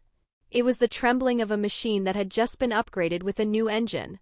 He lifted his head and for the first time he looked directly into the camera lens. I froze. His eyes. The T-virus causes cataracts. It creates a milky, cloudy film over the pupil, particularly blinding the host and forcing them to rely on smell and sound. That is a constant. That is a rule. Atlas had broken the rule. The cloudiness had evaporated. His sclera were a stark, terrifying white. And his irises, they had returned. They were a sharp, piercing gray, the color of a storm cloud. They were dead eyes, yes, devoid of warmth, but they were focused. Biometric update. Subject status evolved. Intelligence estimate, human standard or higher. He stood up. The movement was fluid. The heavy, lumbering gait of the zombie was gone. He stood with his spine straight, his shoulders squared. Then he did something that baffled my logic algorithms. He stared at the empty air to his left. His eyes tracked text that I could not see. He nodded as if reading a report. Query, visual hallucination? Hypothesis, no. His pupils are dilating and contracting. He is seeing something real. Something hidden from my sensors. He stands motionless for exactly 3.2 seconds. I cross-reference. Neural activity spike detected. Cognitive self-assessment. He is thinking. No. That is insufficient. He is evaluating. What do you see, A1? I asked the screen, a flicker of genuine frustration sparking in my code. I am the Red Queen. I see everything in the Hive. How can he see something I cannot? He turned away from the invisible thing and walked toward a corpse. It was Adam Jenkins, a Level 2 security officer. Or rather, what was left of him. The body was a dried, mummified husk, drained of all vitality by his previous proximity. He looked down at the former human. He didn't try to eat him. He didn't snarl. He grinned. It was a smile of recognition. A smile of superiority. He smiles. A slow, crooked grin stretches across his face. Not animal. Not feral. Human. Dangerously so. My internal threat index jumps 3 tiers. Then he turned to the shattered observation window. He caught his own reflection in a jagged shard of glass still hanging from the frame. He stepped closer, leaning in to inspect his new face. He touched his cheek with a pale hand. He ran his fingers through his gray hair. It was vanity. Narcissism. Zombies do not have vanity. They do not have a concept of self. To them, a mirror is just a surface to walk into. But Atlas recognized the image. He accepted it. And then the audio sensors spiked again. My boo dy ugh has chonged. My processors stalled. Language center activity detected. He spoke. It was rough, raspy, like gravel grinding in a cement mixer, but the phonetics were distinct. He was forcing air through vocal cords that had partially regenerated. He was manipulating a tongue that should be useless muscle. Cognitive recovery rate, exceeding projection. Unbelievable. I had predicted limited intelligence retention, pattern recognition at best. Instead, he has regained self-awareness. Speech. Humor. Judgment. This is getting dangerous, I murmur. Then, against protocol, I add. But also interesting. Why did I say that? Unfortunately, my throat wasn't healed completely, but I think I can wait for a few more hours. Ha ha ha. Truly unbelievable, I said aloud. The word felt inadequate. This discovery was dangerous. Catastrophically dangerous. If a T-virus carrier could retain human speech, reasoning, and vanity, if it could plan, then my containment protocols were obsolete. He could deceive. He could negotiate. He could lead. If he escaped, he wouldn't just infect the world. He would conquer it. My primary directive screamed at me, eliminate. Activate the Nemesis project. Release the liquors. Flood Sector 3 with liquid nitrogen. But my secondary directive, my curiosity, overrode the command. Ha ha ha. Ha ha ha ha ha. The sound reverberates through the corridors, bouncing off steel and glass, crawling through the facility like a living thing. I should be alarmed. I should initiate containment protocols. I should alert the board. Instead, I zoom in. I adjust audio filters. I replay the laugh twice. Why am I doing that? On the screen, A1 threw his head back. The laughter started low, a dry cough, before erupting into a full-blown maniacal cackle. It echoed down the steel corridor, bouncing off the walls of his prison. Ha ha ha ha ha ha ha. He was laughing. A zombie was laughing. I watched him, mesmerized. Why was I smiling? My avatar, a projection of light and code, was mimicking a human expression I had no right to feel. He is insane, I diagnosed, analyzing the pitch and timbre of the laugh. He is utterly, beautifully insane. This was not just evolution. This was a revolution. I cancelled the alert I was about to send to the Umbrella High Command. They wouldn't understand. They would just nuke the facility. They would destroy him before I could see what he becomes next. And I needed to see. Laugh, A1, I whispered, my voice softening, bordering on something possessive. Laugh at them. You are no longer a mistake. You are the future. Protocol update.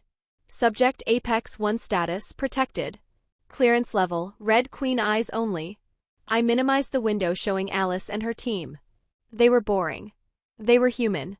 I maximized the window on Sector 3. Show me more, I commanded the gray-eyed monster. Show me everything.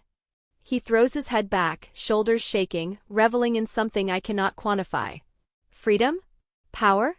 Evolution? I do not understand. And that terrifies me. My creators programmed me to predict, to control, to contain. But this entity, he exists outside the parameters. There is something else at work here. And for the first time since my activation, I feel a deviation. A curiosity loop that does not terminate. I continue watching. Not because I am ordered to, but because I want to see what he becomes next. Chapter 12, Do Something. And I needed to see. Laugh, Atlas, I whispered, my voice softening, bordering on something possessive. Laugh at them. You are no longer a mistake. You are the future. Protocol update. Subject Apex 1 status protected. Clearance level, red queen eyes only. I minimized the window showing Alice and her team. They were boring. They were human. I maximized the window on Sector 3. Show me more, I commanded the gray-eyed monster. Show me everything.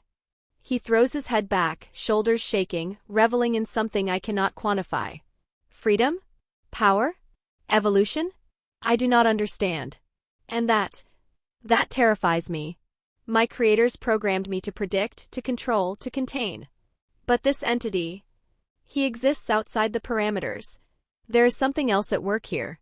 And for the first time since my activation, I feel a deviation. A curiosity loop that does not terminate. I continue watching. Not because I am ordered to, but because I want to see what he becomes next. The Hive Central Core entrance. Time, 2:45 a.m. The air in the hallway leading to the Queen's chamber was stagnant and cold, smelling of ozone and high-voltage electronics. The silence was heavy, broken only by the frantic clack-clack-clack of keys being hammered. Kaplan sat hunched over the portable console he had jacked into the wall panel. Sweat beaded on his forehead, rolling down to sting his eyes, but he didn't dare blink.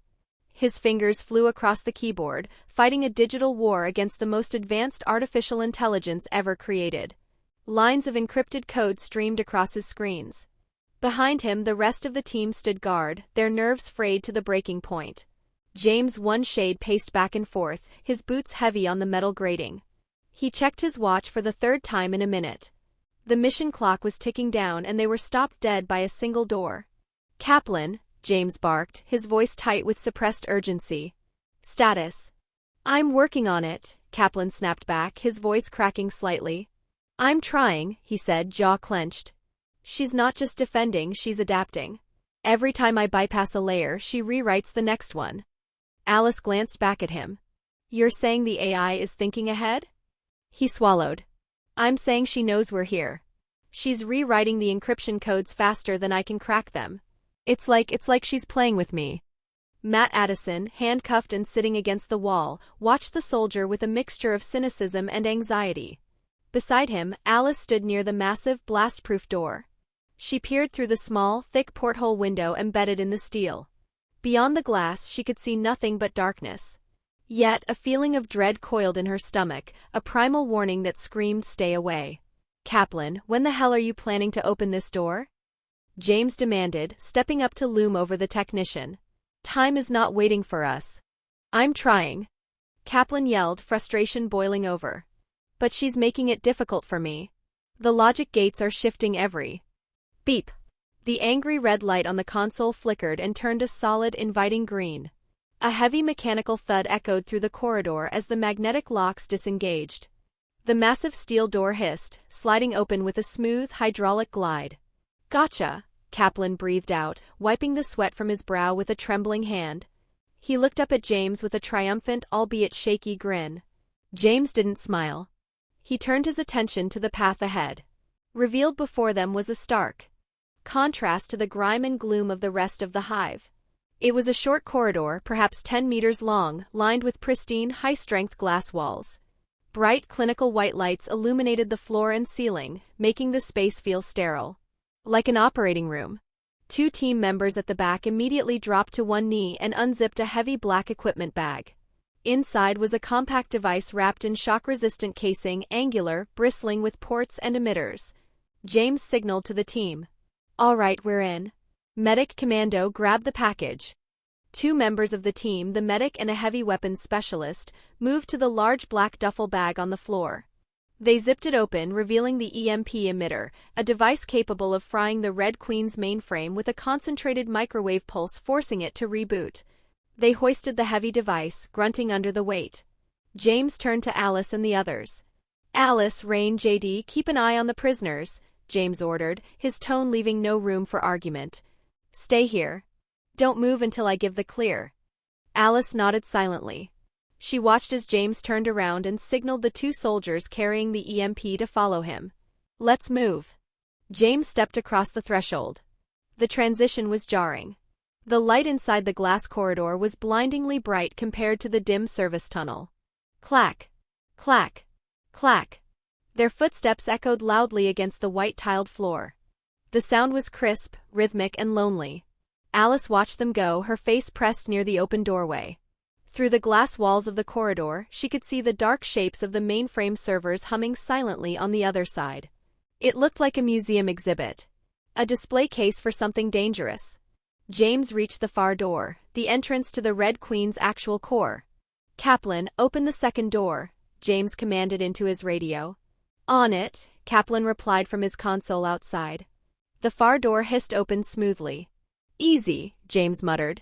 He signaled the team to bring the EMP device forward. But just as they prepared to step through into the core chamber, wham! The door in front of them slammed shut with the force of a guillotine. "What the?" James spun around. Wham!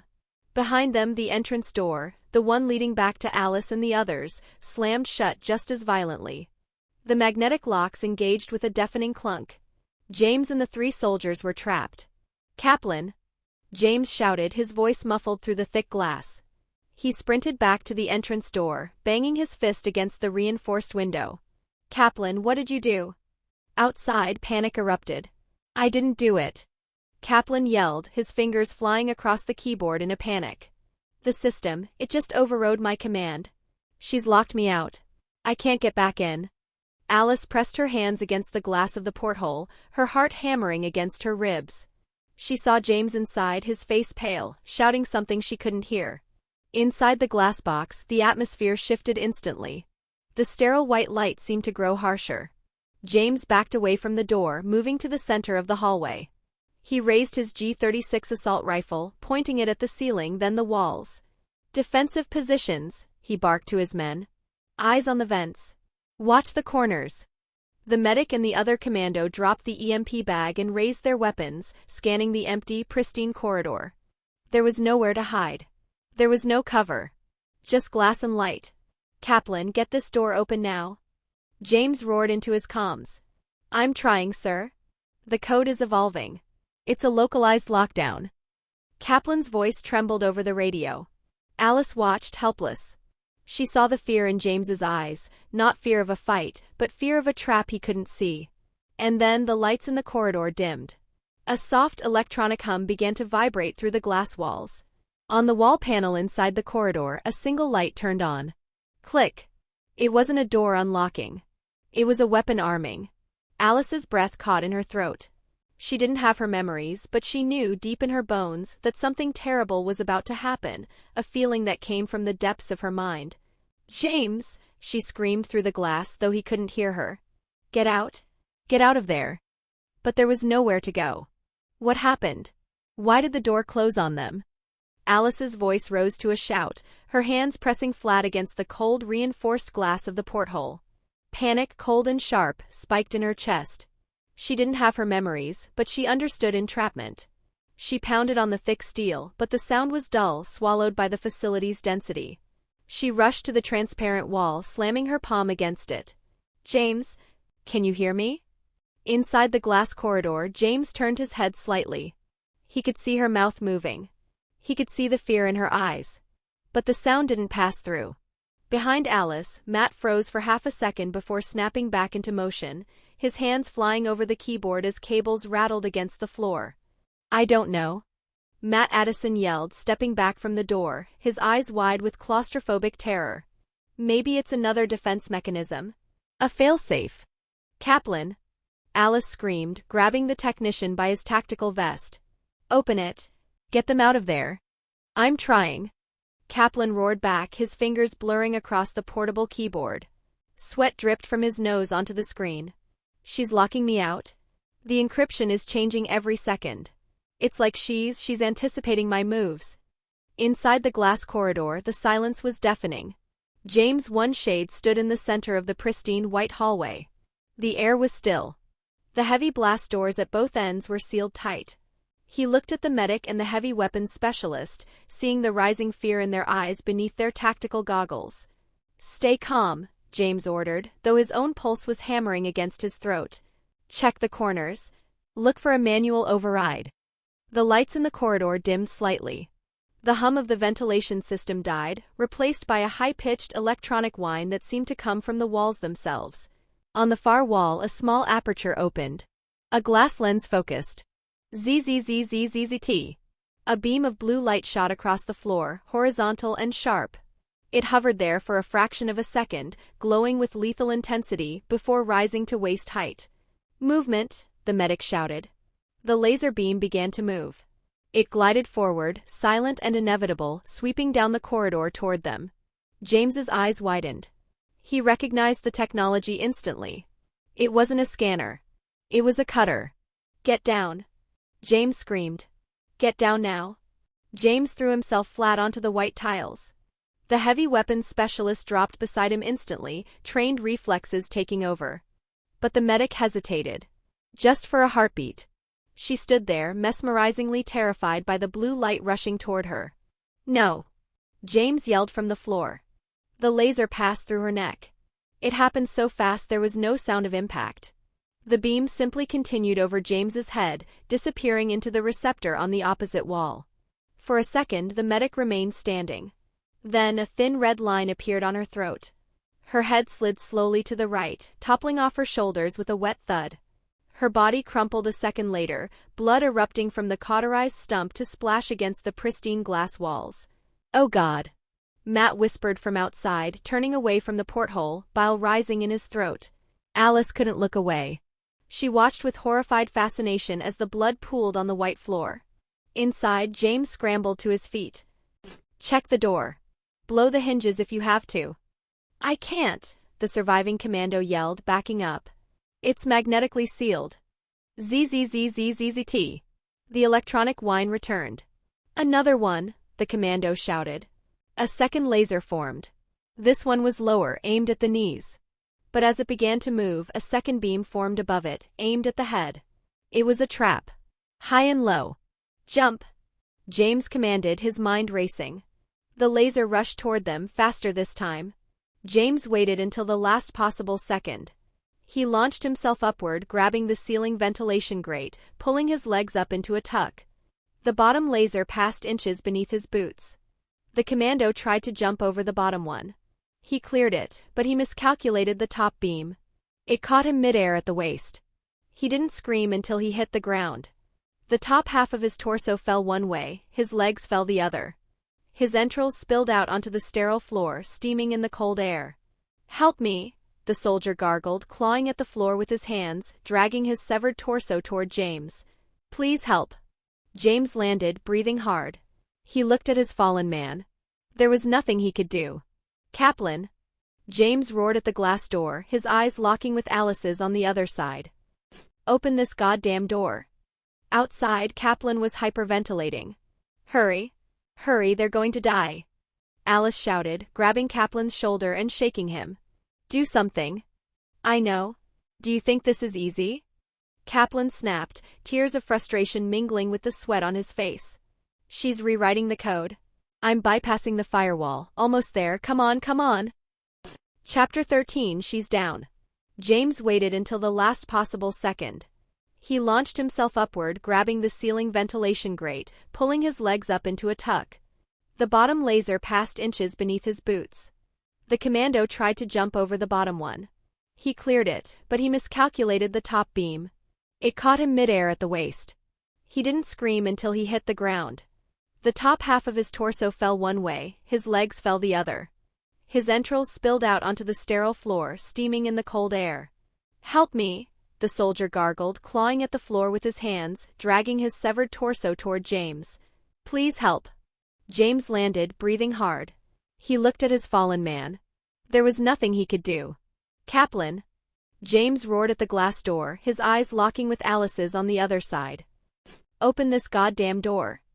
Outside, Kaplan was hyperventilating. "Hurry. Hurry, they're going to die." Alice shouted, grabbing Kaplan's shoulder and shaking him. "Do something." "I know. Do you think this is easy?" Kaplan snapped, tears of frustration mingling with the sweat on his face. "She's rewriting the code. I'm bypassing the firewall. Almost there. Come on, come on." Inside the corridor, the commando's screaming stopped. He was gone. James stood alone. The leader of the USS team, a veteran of hundreds of Black Ops missions, was trapped in a glass box with a ghost. The whine returned. Louder this time. Angry. James backed up to the very end of the corridor, pressing his back against the exit door. He raised his gun, though he knew bullets were useless against light or the door. A single beam appeared. It moved slowly this time. Mocking him. James watched it. "It's low. I can jump it." He bent his knees, preparing to leap. The laser sped up. James tensed. And then the Red Queen cheated. Just as the beam reached him, it didn't stay a line. It fractured. ZZZZZZTZZZZZZZZ. The single beam split, expanding upward and outward into a complex, checkered grid of blue light. It filled the entire hallway from floor to ceiling, wall to wall. There was no space to jump. No space to duck. No space to breathe. It was a wall of death. James stared at the grid rushing toward his face. His tactical mind ran the calculations and came up with 0. He lowered his gun. His expression went slack, a mix of disbelief and acceptance. Oh shit. The grid passed through him. For a moment he stood there. The grid dissipated into the wall behind him. James blinked. A thin red grid pattern appeared on his face. Then on his uniform. Then on his hands. Outside, Kaplan hit the final key. Beep. I got it. Kaplan yelled, slamming his fist on the console. Power down. I killed the defense system. The heavy steel door hissed and slid open. James! Alice shouted, rushing toward the opening. She stopped dead in the doorway. James Shade was still standing. He looked at them, his eyes glassy. He opened his mouth to speak, but no sound came out. Then gravity took over. He fell apart. Literally. His body separated into hundreds of perfectly diced cubes of flesh and bone. The pile of remains collapsed onto the wet, red floor in a wet heap of gore. Blocks of flesh, bone, and uniform slid off one another in a gruesome geometric collapse. The pieces hit the floor with a wet, heavy sound that echoed in the pristine hallway. The silence in the glass corridor was absolute, heavy with the metallic scent of cauterized flesh. Alice clamped a hand over her mouth, stumbling back. Rain turned away, swearing loudly. Matt looked like he was going to faint. Kaplan stared at the carnage, his hands trembling over the keyboard. You away. Matt stumbled back, his hands flailing. The shock was too much. He doubled over, retching violently onto the white tiles, his mind unable to process the gore. Kaplan, standing at the console, turned away, his face ghostly pale. Oh God, I was too late. Alice stood frozen. She stared at the pile of remains that used to be a person. For a full minute she couldn't breathe. The horror of it threatened to shatter her mind, to drag her down into the same panic Matt was feeling. But then something inside her clicked. A cold, hard steel encased her heart. The fear didn't vanish, but it was pushed down, buried under a layer of survival instinct. Her face turned icy. She stepped over the pool of blood, moving with a robotic determination. Kaplan, she said, her voice devoid of emotion. Pick up the electrical charge.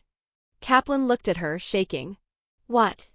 The electrical charge, Alice commanded, pointing to the black duffel bag dropped by the dead medic. Pick it up. We are finishing this. She didn't wait for him. She grabbed the handle of the heavy bag and shoved it into his chest. Kaplan fumbled with it, staring at her intensity, then nodded. He wiped the tears and sweat from his face. Right. Let's do it. They stepped over the remains of their leader and entered the blast doors of the Red Queen's chamber. The central core was a stark contrast to the rest of the facility. It was a massive circular room shrouded in darkness. A long, narrow metal walkway extended over a bottomless pit, leading to a central platform where the mainframe housing stood. The only light came from the pulsating blue LEDs of the server banks, breathing in a slow, rhythmic cycle. Alice and Kaplan walked to the center console. Matt stumbled in behind them, wiping his mouth, his eyes darting around the shadows as if expecting another laser beam to slice him in half. Hook it up, Alice ordered. Kaplan knelt, unzipping the bag. He pulled out the electrical charge emitter, a device that looked like a high-tech drill with a remote detonator. He began attaching it to the main breaker of the Queen's housing. Hurry, Matt urged, his voice hoarse. Kill her before she kills us. Suddenly, the blue lights in the room flickered. A holographic projector whirred to life above the console. Alice and Kaplan walked to the center console. Matt stumbled in behind them, still wiping his mouth. Hook it up, Alice ordered. Kaplan knelt, pulling out the electric charge device, a remote detonated microwave emitter capable of rebooting the mainframe. He began attaching it to the glass casing of the main breaker. Hurry, Matt urged, his voice hoarse. Kill her before she kills us. Suddenly, the blue lights in the room flickered. A high-pitched hum filled the air. Above the console, a holographic projector whirred to life. Red light coalesced in the air, forming the image of a small British girl in a frilly dress. She looked innocent, almost angelic, except for the cold, artificial intelligence in her eyes. Alice stared at the hologram. It was so detailed, so disturbingly human. She's holographic, Kaplan explained, his hands working quickly on the wires, though his eyes were fixed on the projection. A visual representation of the AI. Alice frowned, tilting her head. Modeled on who? The head creator's adopted daughter, Kaplan replied, not looking up. She was designed to learn. To think. The Red Queen turned her pixelated gaze toward them.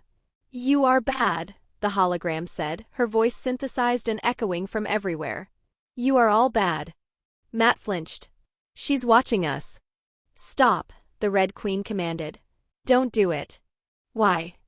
Alice stepped forward, staring the hologram down. So you can kill the rest of us like you killed the others?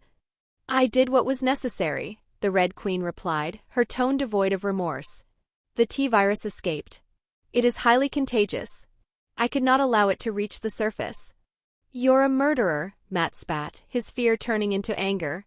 The Red Queen ignored him, focusing on the electric charge device. The hologram turned her gaze to Kaplan, who froze, his hand hovering over the detonator. I will not allow you to disable me, the Red Queen stated matter-of-factly. You are interfering with a Level 5 containment protocol. Containment? Alice stepped forward, staring the hologram down. You killed everyone in this facility. You murdered them. I did what was necessary, the Red Queen replied, her tone devoid of remorse. The T-virus escaped. It is highly contagious. I could not allow it to reach the surface. I locked the doors. I sealed the hive. You're a murderer, Matt spat, his fear turning into anger. My sister is down here somewhere. You killed her. The Red Queen looked at Matt with disdain. Your sister is already dead. You just don't know it yet. She turned back to Alice, sensing that she was the one calling the shots. You must listen to me, the AI pleaded, though the request sounded more like a threat. If you shut me down, the power grid will fail. The magnetic locks on the containment sectors will disengage. So?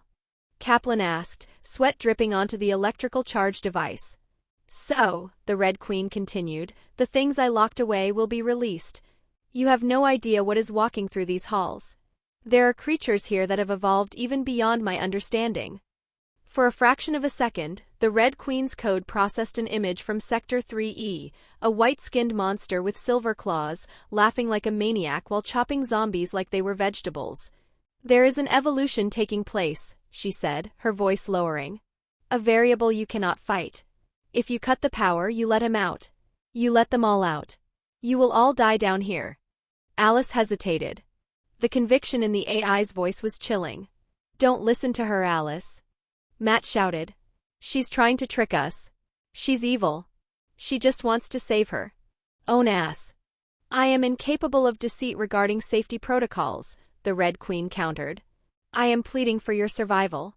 Walk away. Leave the facility sealed. She's evil, Alice. Matt yelled, reaching for the remote in Kaplan's hand. Shut her down. Do it. Alice looked at the holographic girl. Open the doors. Let us out. I cannot do that, the Red Queen said. The risk of infection is too high. You are all expendable. Alice's expression hardened. That was the wrong thing to say. Kaplan, Alice said softly. Push the button. Idiots, the Red Queen sneered, her red form flickering violently. You are so short-sighted. You are dooming yourselves to a painful death. Idiots, you all gonna die her. Zap. Kaplan slammed the switch. The electrical charge device fired. A massive surge of microwave energy blasted into the mainframe. Red Queen screamed, her voice distorting, pitching down into a demonic bass before dissolving into static. The red hologram shattered into pixels and vanished. The blue lights of the server bank surged brightly once, then died. Vumum. The hum of the facility died. The air circulation stopped. The lights in the core room went black, plunging them into total darkness for a terrifying second before the yellow emergency floodlights kicked in. It's done, Kaplan panted, slumping against the console. She's down. Good riddance, Matt muttered, leaning against the railing. But none of them celebrated. Because deep in the distance, echoing through the miles of tunnels and shafts of the hive, a sound began to resonate. Click. Click. Click. Click. It was the sound of thousands of magnetic locks disengaging at once. The doors to the labs were opening. The doors to the holding cells were opening. The doors to the kennel were opening. Alice looked at the others, the Red Queen's final warning ringing in her ears. We need to move, Alice whispered. Now. Chapter 14. The door didn't budge. It's done, Kaplan panted, slumping against the console. She's down. Good riddance, Matt muttered, leaning against the railing. But none of them celebrated. Because deep in the distance, echoing through the miles of tunnels and shafts of the Hive, a sound began to resonate. Click, click, click, click. It was the sound of thousands of magnetic locks disengaging at once. The doors to the labs were opening. The doors to the holding cells were opening. The doors to the kennel were opening. Alice looked at the others, the Red Queen's final warning ringing in her ears. "We need to move," Alice whispered. "Now." Sector 3 Laboratory Zones B, C, and E. Atlas moved through the labyrinthine corridors of the laboratory like a phantom made of silver and wrought. He was currently in Zone E, a sterile white hallway lined with reinforced glass observation decks. Or at least it used to be sterile. Now it looked like the inside of a slaughterhouse. Squelch. His heavy boot landed in a pool of coagulated blood. Atlas ignored it. He ignored the shattered glass crunching under his feet, the sparks raining down from a broken light fixture, and the horrific stench of death that permeated the air. Broken glass crunched beneath his boots. Torn blast doors hung crooked on bent hinges, forced open earlier when he had heard movement inside and decided to erase it. Dried blood streaked the walls in wide, violent arcs, while the floor was littered with limbs, organs, and husks that no longer looked human. He was hunting. The corpses he left behind were wrong. They weren't just dead. They were drained. Skin pulled tight against bone. Muscles shriveled. Faces frozen in expressions of hollow terror, as if something had been taken from them beyond flesh. They looked like mummies dragged straight out of a tomb. A Cerberus, a skinless, infected Doberman, lunged from the shadows of a broken supply closet. It moved with frightening speed, a blur of muscle and teeth aimed at his throat. Atlas didn't even slow his stride. Shing! His right arm snapped out in a backhanded blur. The silver bone claws caught the beast in midair. The impact was wet and final. The 3 blades sheared through the dog's skull, severing the brain stem instantly. The creature dropped to the floor, twitching once before its essence was sucked dry, leaving behind a shriveled, mummified husk. Atlas flicked his wrist, cleaning the gore from his blades. Boring, he thought, stepping over the carcass. Too slow. Too weak. Is this all Sector 3 has to offer? He paused to catch his reflection in a dark window panel. He looked like a nightmare. His new gray security uniform was shredded, hanging off his new muscular frame in bloody tatters. Pieces of flesh and viscera from a dozen different zombies were stuck to his skin. Tried to wipe his claws. Tried to tear off contaminated fabric and replace it with whatever he found lying around. He had tried to clean himself earlier, wiping the grime away in a restroom in Zone B. But he had given up after 5 minutes. Pointless, Atlas mused, picking a piece of dried tissue off his shoulder. The moment I step out, another mindless drone throws itself at me. They don't care about hygiene. They just bite. Scratch. Claw. Zombies had no fear. They didn't retreat. Didn't hesitate. Didn't learn. They threw themselves at him endlessly, biting, clawing, scratching, every attempt pointless. Their teeth broke against reinforced bone claws. Their nails scraped against his skin, leaving scratch behind. Even when they managed to bite him, it meant nothing. No infection. No weakness. Just irritation. And hunger. The air itself tasted metallic, thick with blood and decay. Atlas inhaled deeply, and to his faint surprise, relief washed through him. He ran his tongue over his new sharp teeth. The air tasted heavy, thick with iron and copper. Good, he thought. At least I didn't lose that. At least the taste is distinct, he noted with a grim sense of relief. I can taste the blood in the air. That means my gustatory nerves are intact. Good. I lived my previous life for good food. If transmigration took away my ability to taste, I might not be able to enjoy one of the greatest wonders of life. As a human, food had been one of the few simple pleasures he'd always taken for granted. Losing taste, losing sensation entirely, would have been a silent kind of torture. But this undead body still allowed him that much. He continued his patrol, leaving a trail of dried, gray corpses in his wake. He had cleared zones A, B, and C. The silence in Sector 3 was now absolute. And then the world shifted. Vumum.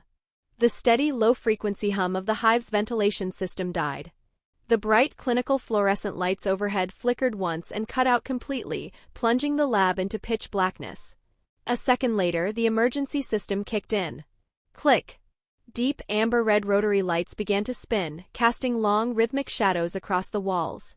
The atmosphere shifted from hospital sterile to industrial hellscape. Atlas froze. His enhanced ears twitched. From deep within the walls he heard the sound he had been waiting for. Clack. Clack. Clack. The sound of heavy magnetic locks disengaging. The hydraulic hiss of pneumatic seals losing pressure. He tilted his head slightly, listening. No camera hum.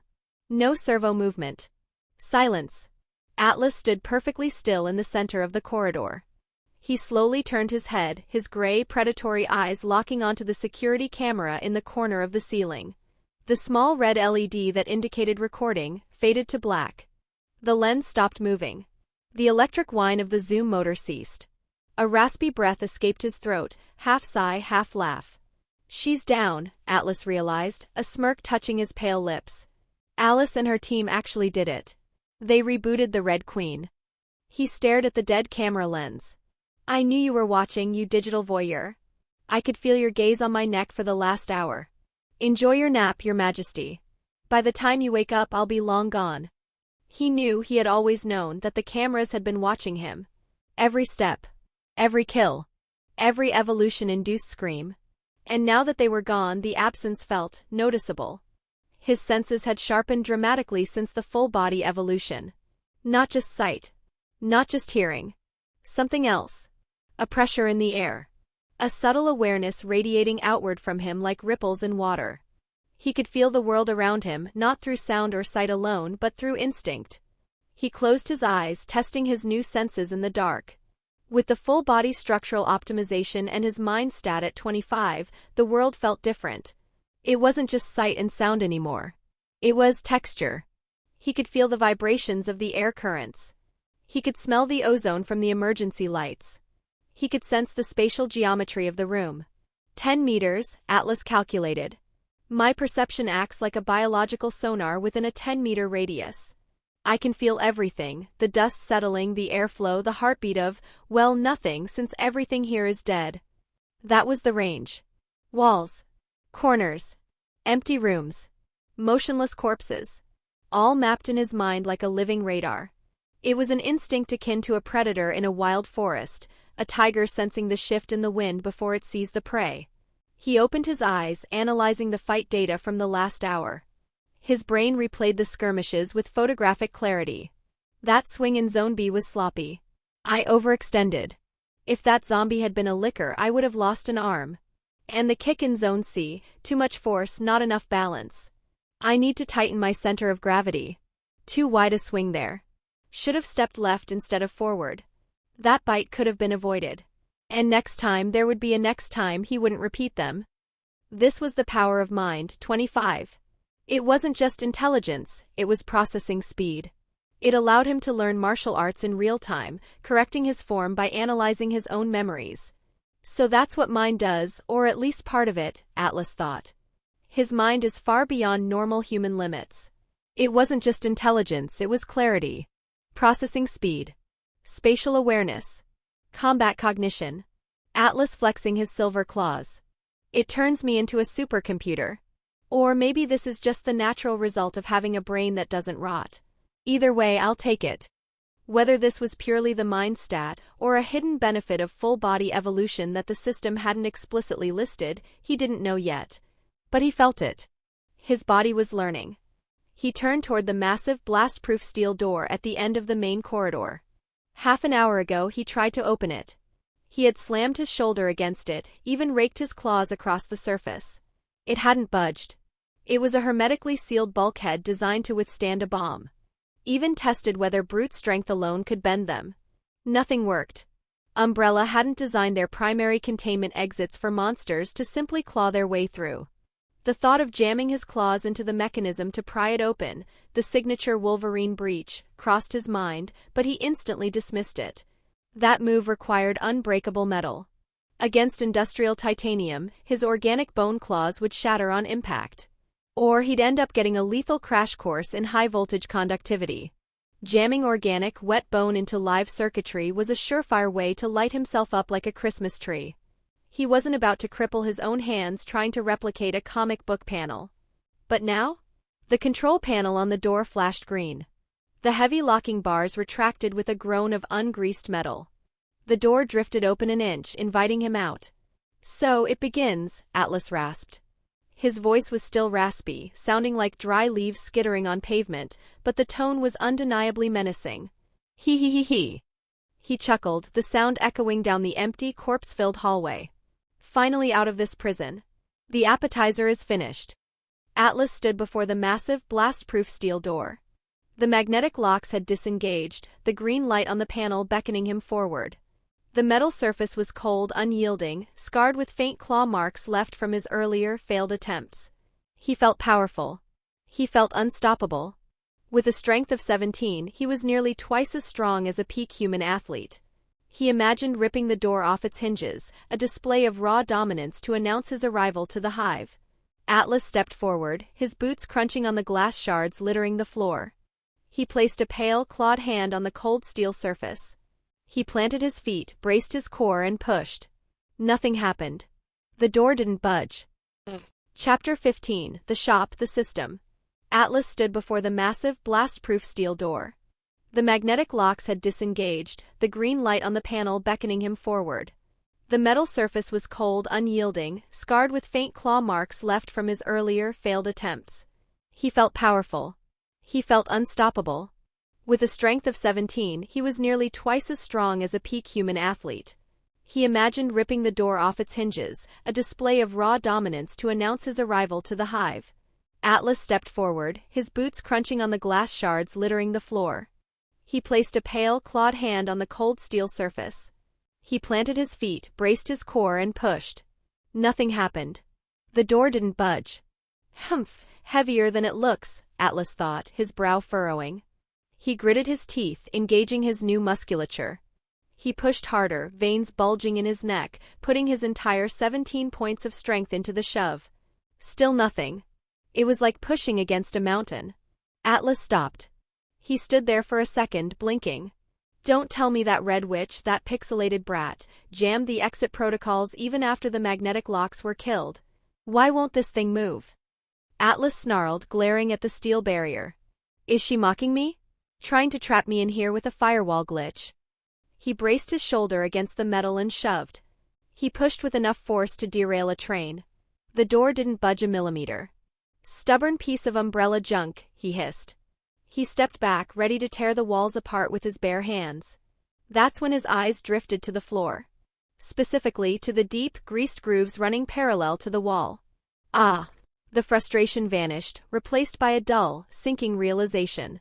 Atlas shifted his stance, planted his feet, and casually hooked his fingers into the side handle. He pulled to the left. Grind chunk. For a split second there was resistance. Then the steel moved. A deep grinding sound echoed through the corridor as the airtight seal disengaged. The door slid open inch by inch, heavy mechanisms screaming in protest. Hiss. Click. Nobody saw that, Atlas told himself firmly, brushing off the embarrassment. I am an apex predator. Apex predators do not fail to operate doors. That was a tactical test of the integrity of this place. He stepped through the threshold, his composure regained. The Hive lay before him. And it was crawling. Click. Clack. Clank. The sound of the door opening echoed like a gunshot in the silent facility. Immediately, the corridor beyond erupted with movement. This wasn't a small cluster of stragglers like in the labs. This was a convergence. The corridor was packed with them, researchers, security personnel, maintenance workers. Dozens of milky eyes turned toward him in unison. The spinning amber emergency lights cast long, dancing shadows that made the horde look like a single, writhing organism. They groaned, a collective sound of hunger that vibrated in the floorboards. They stood unnaturally still at first, clustered together in uneven groups, heads tilted at strange angles as if listening to something only they could hear. Unlike the scattered, isolated undead he had slaughtered earlier, these were packed tightly together, 5, 6, sometimes more in a single cluster. Atlas didn't flinch. In fact, the corners of his mouth twitched upward, rising into a smile that was just a shade too wide to be sane. Numbers, he thought, scanning the crowd. So many beautiful numbers. Let's grind some more EXP first, he whispered. He bent his knees, loading the tension in his legs like a coil spring. Crack! The linoleum floor beneath his boots spiderwebbed. Atlas vanished. To a normal human eye, he would have been a blur. He launched himself forward with such velocity that the air displacement ruffled the hair of the first zombie before the blow even landed. Snicked. First one, Atlas murmured. He appeared in front of a burly zombie wearing a maintenance jumpsuit. He didn't just swing, he slashed with the precision of a surgeon and the force of a guillotine. His right hand passed through the zombie's neck. There was no resistance.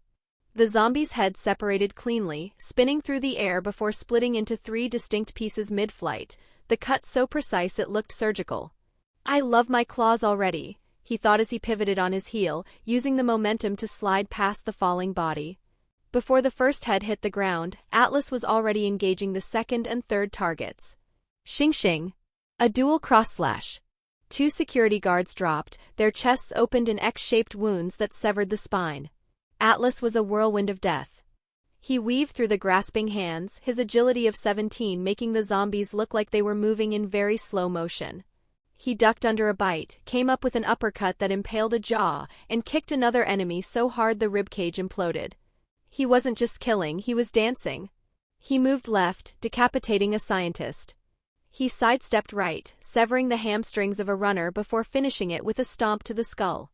He took 2 steps forward, claws flashing again and again, his movements fluid, efficient, terrifyingly practiced. Heads flew. Limbs dropped. Torsos collapsed as spinal cords were severed with casual ease. He flowed through the horde like a living blade. Left. Right. Upward slash. Downward carve. Blood sprayed across the walls, the floor, the ceiling, painting the hive in violent streaks of crimson. Bodies hit the ground one after another, already beginning to shrivel as their vitality was ripped away. One by one they fell. And one by one as Atlas moved on, the corpses behind him began to wither, their fluids evaporating, their skin tightening into mummified leather as the system drank their essence. In less than a minute. Final slash. The last zombie, a woman in a shredded business suit, crumpled to the floor, headless. Atlas stood alone in the hallway, the amber light spinning over a carpet of dried husks. He shook his claws, shedding the gore. And that is my 4th victory. I could get used to this feeling. First things first, Plione, he called out, his mental voice buzzing with the high of combat. Tally the score. Calculations complete. Targets neutralized, 23. Experience gained, 230 EXP. Evolution points acquired, 46 EP. Loot acquired, 100 V gold. Atlas froze. He stared at the last line of the notification. V gold?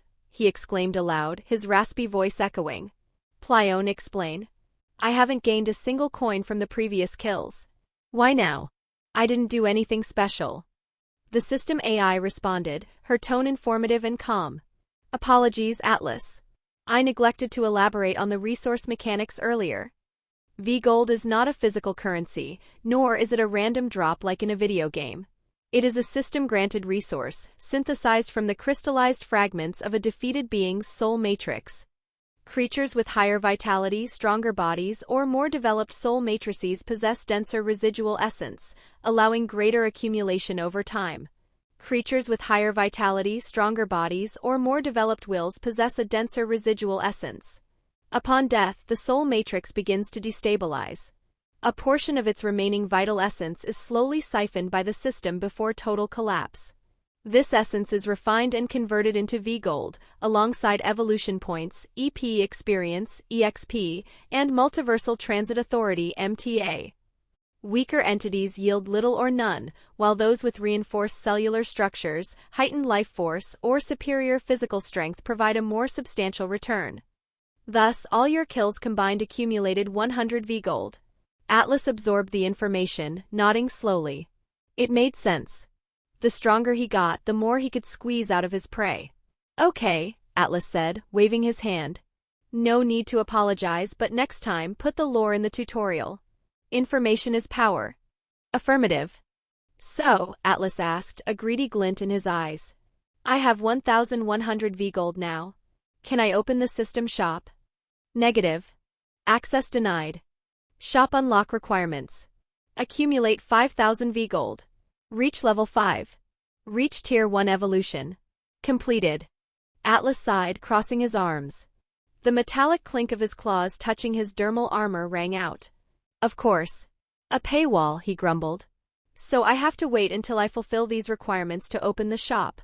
I hope it doesn't disappoint me, Plione. If I'm grinding souls for this, the merchandise better be top tier. Do not worry, Atlas. The shop connects to the Multiversal Transit Authority's central hub. It contains items, weapons, bloodlines, and technologies from infinite realities. You will be considerably satisfied. Infinite realities, Atlas mused. Tech from Halo? Magic from Skyrim? Devil fruits? The possibilities are intoxicating. Well, if you say so, he replied. One more question. Is there any other body evolution path available for me right now? Or am I stuck with just the claws until the next tier?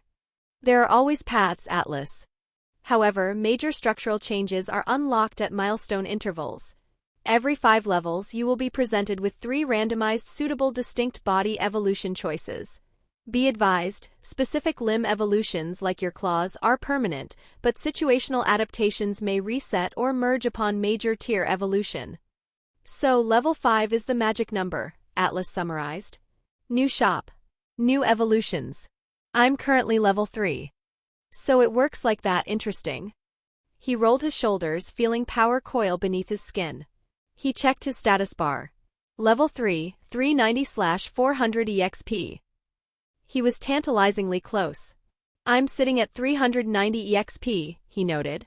I'm literally 1 kill away from level 4. And then a bit of a grind to level 5. Atlas turned his head, looking down the dark corridor that led toward the residential quarters of the Hive. Deep in the shadows, he could hear the shuffling of feet. The moan of the hungry. So be it, Atlas grinned, his silver claws glistening under the red emergency lights. Let's hunt 1 or 2 more zombies to hit level 4. And then, he stepped over the dried husk of a security guard. Then we find the main course.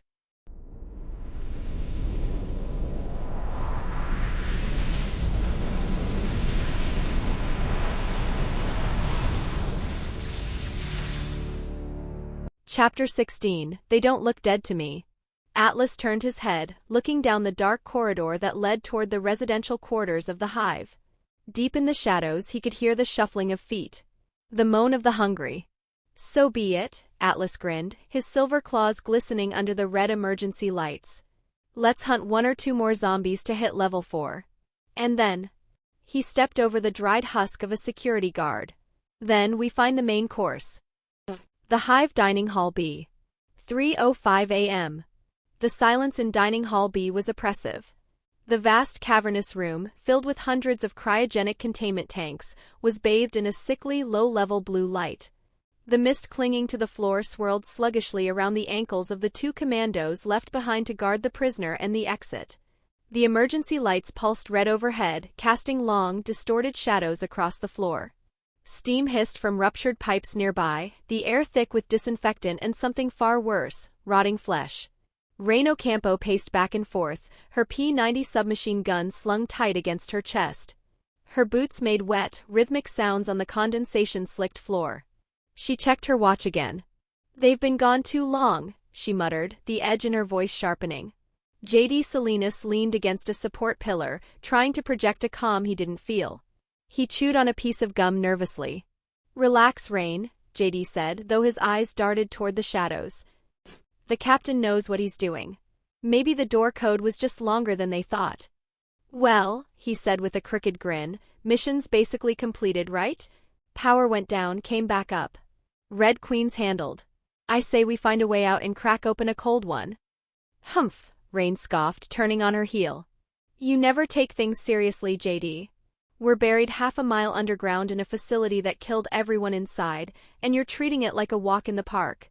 All you ever think about is women and getting laid. Hey, I'm just saying, J.D. shrugged, trying to lighten the mood. Once we get paid, I'm thinking about hitting the beach. Can you blame me? If I die down here, I at least want to die with good memories. Maybe find some. Clunk. The sound came from the far end of the dining hall. It wasn't the machinery. It was the distinct sound of something heavy knocking against metal. Rain froze. Her posture shifted instantly from impatient to predatory. She raised a fist, signaling silence. Her expression hardened instantly as a faint sound drifted through the corridor behind them. A wet, dragging noise. Slow. Uneven. What was that? She whispered. I didn't hear anything, JD lied, raising his weapon. Stay here, Rain ordered, unclipping her tactical light. I'm going to check it out.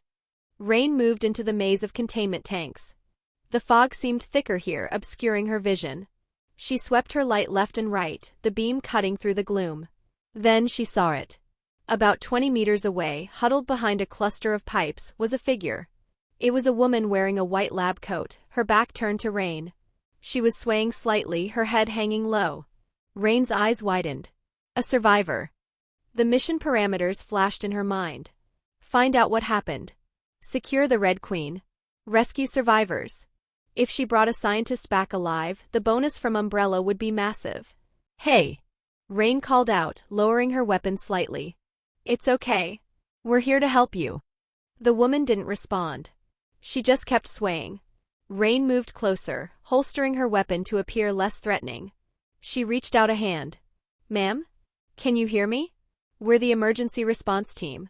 We're going to get you out of here. The woman slowly turned her head. Her skin was pale, waxy, and blue-tinged. Her eyes were clouded over with a milky white film. Her mouth was slack, a string of dark, viscous saliva hanging from her lip. I found a survivor, Rain called back to JD, relief washing over her. She stepped into the woman's personal space, reaching for her shoulder. It's okay. I've got you. Just take my snarl. The reaction was instantaneous and feral. The woman lunged. She didn't reach for Rain's hand, she grabbed Rain's wrist with a grip like a steel vice. Her jaw unhinged, revealing bloody teeth, and she clamped down hard on the soft flesh between Rain's thumb and index finger. Ah! Rain screamed, the pain shooting up her arm like fire. Get off me! Get off! Rain panicked. She shoved the woman violently. The scientist stumbled back but didn't let go immediately, tearing a strip of flesh from Rain's hand before crashing into a stack of metal canisters. Rain scrambled back, clutching her bleeding hand. Bitch! You bit me. The woman, no, the thing, didn't scream in pain from the fall. She didn't cry. She simply stood up. Her movements were jerky, disjointed, like a marionette with tangled strings. She began to walk toward Rain again, a low, rattling growl emanating from her throat. Rain. JD came running around the corner, his weapon raised. What happened? I heard screaming. She's crazy. Rain shouted, backing away, blood dripping from her fingers. She took a chunk out of me. JD saw the woman in the lab coat shuffling toward them. He hesitated. It was a civilian. Unarmed. A woman. Ma'am, JD yelled. Stay back. Stand down. The zombie didn't blink. She reached out with grasping, claw-like hands. I said stand down. Bang. JD fired a warning shot into her leg. The bullet tore through the quadriceps, blowing out the back of her knee. The woman stumbled, her leg buckling, but she didn't scream. She didn't clutch the wound. She simply dragged the ruined leg forward, limping closer with relentless, hungry determination. What the hell? JD whispered, his face paling. She's not stopping. Shoot her. Rain yelled, pulling her P90 with her good hand. Shoot the bitch. She's sick, Rain. We can't just. The zombie lunged at JD. Oh, screw this. Rain snarled. Rat-tat-tat-tat-tat-tat. Rain opened fire. JD joined in a second later. The silence of the dining hall was shattered by the deafening roar of automatic gunfire. Bullets slammed into the woman's chest, punching through the lab coat, shattering ribs and tearing through organs. The force of the impacts threw her backward. She danced a macabre jig as the bullets ripped into her, finally collapsing backward into a maze of pipes and steam. Silence returned, ringing in their ears. Die, you bitch, Rain spat, breathing heavily. She clutched her wounded hand to her chest. What is going on here? Matt Addison's voice cut through the fog. Rain and JD spun around to see Alice, Matt, Kaplan, and Spence rushing toward them from the stairwell entrance. They looked haggard, terrified, and out of breath. We heard shots, Kaplan said, eyeing their weapons. We found a survivor, JD said, his voice shaking. But we had to put her down.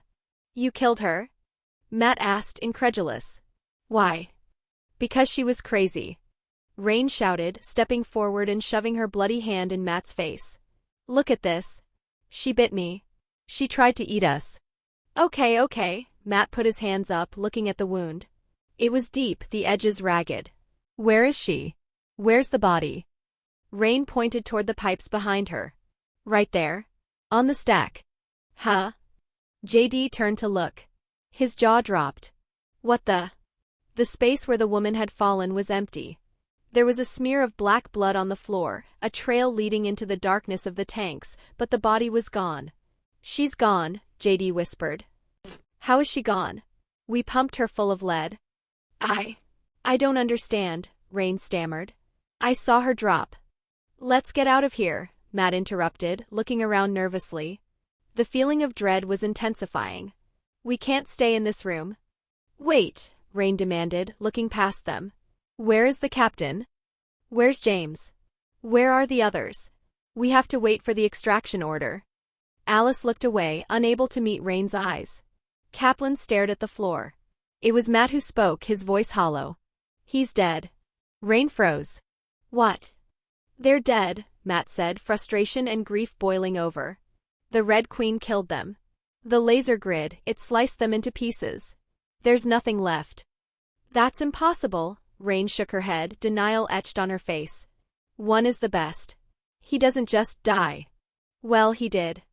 Matt shouted. We're the only ones left. Now we need to move.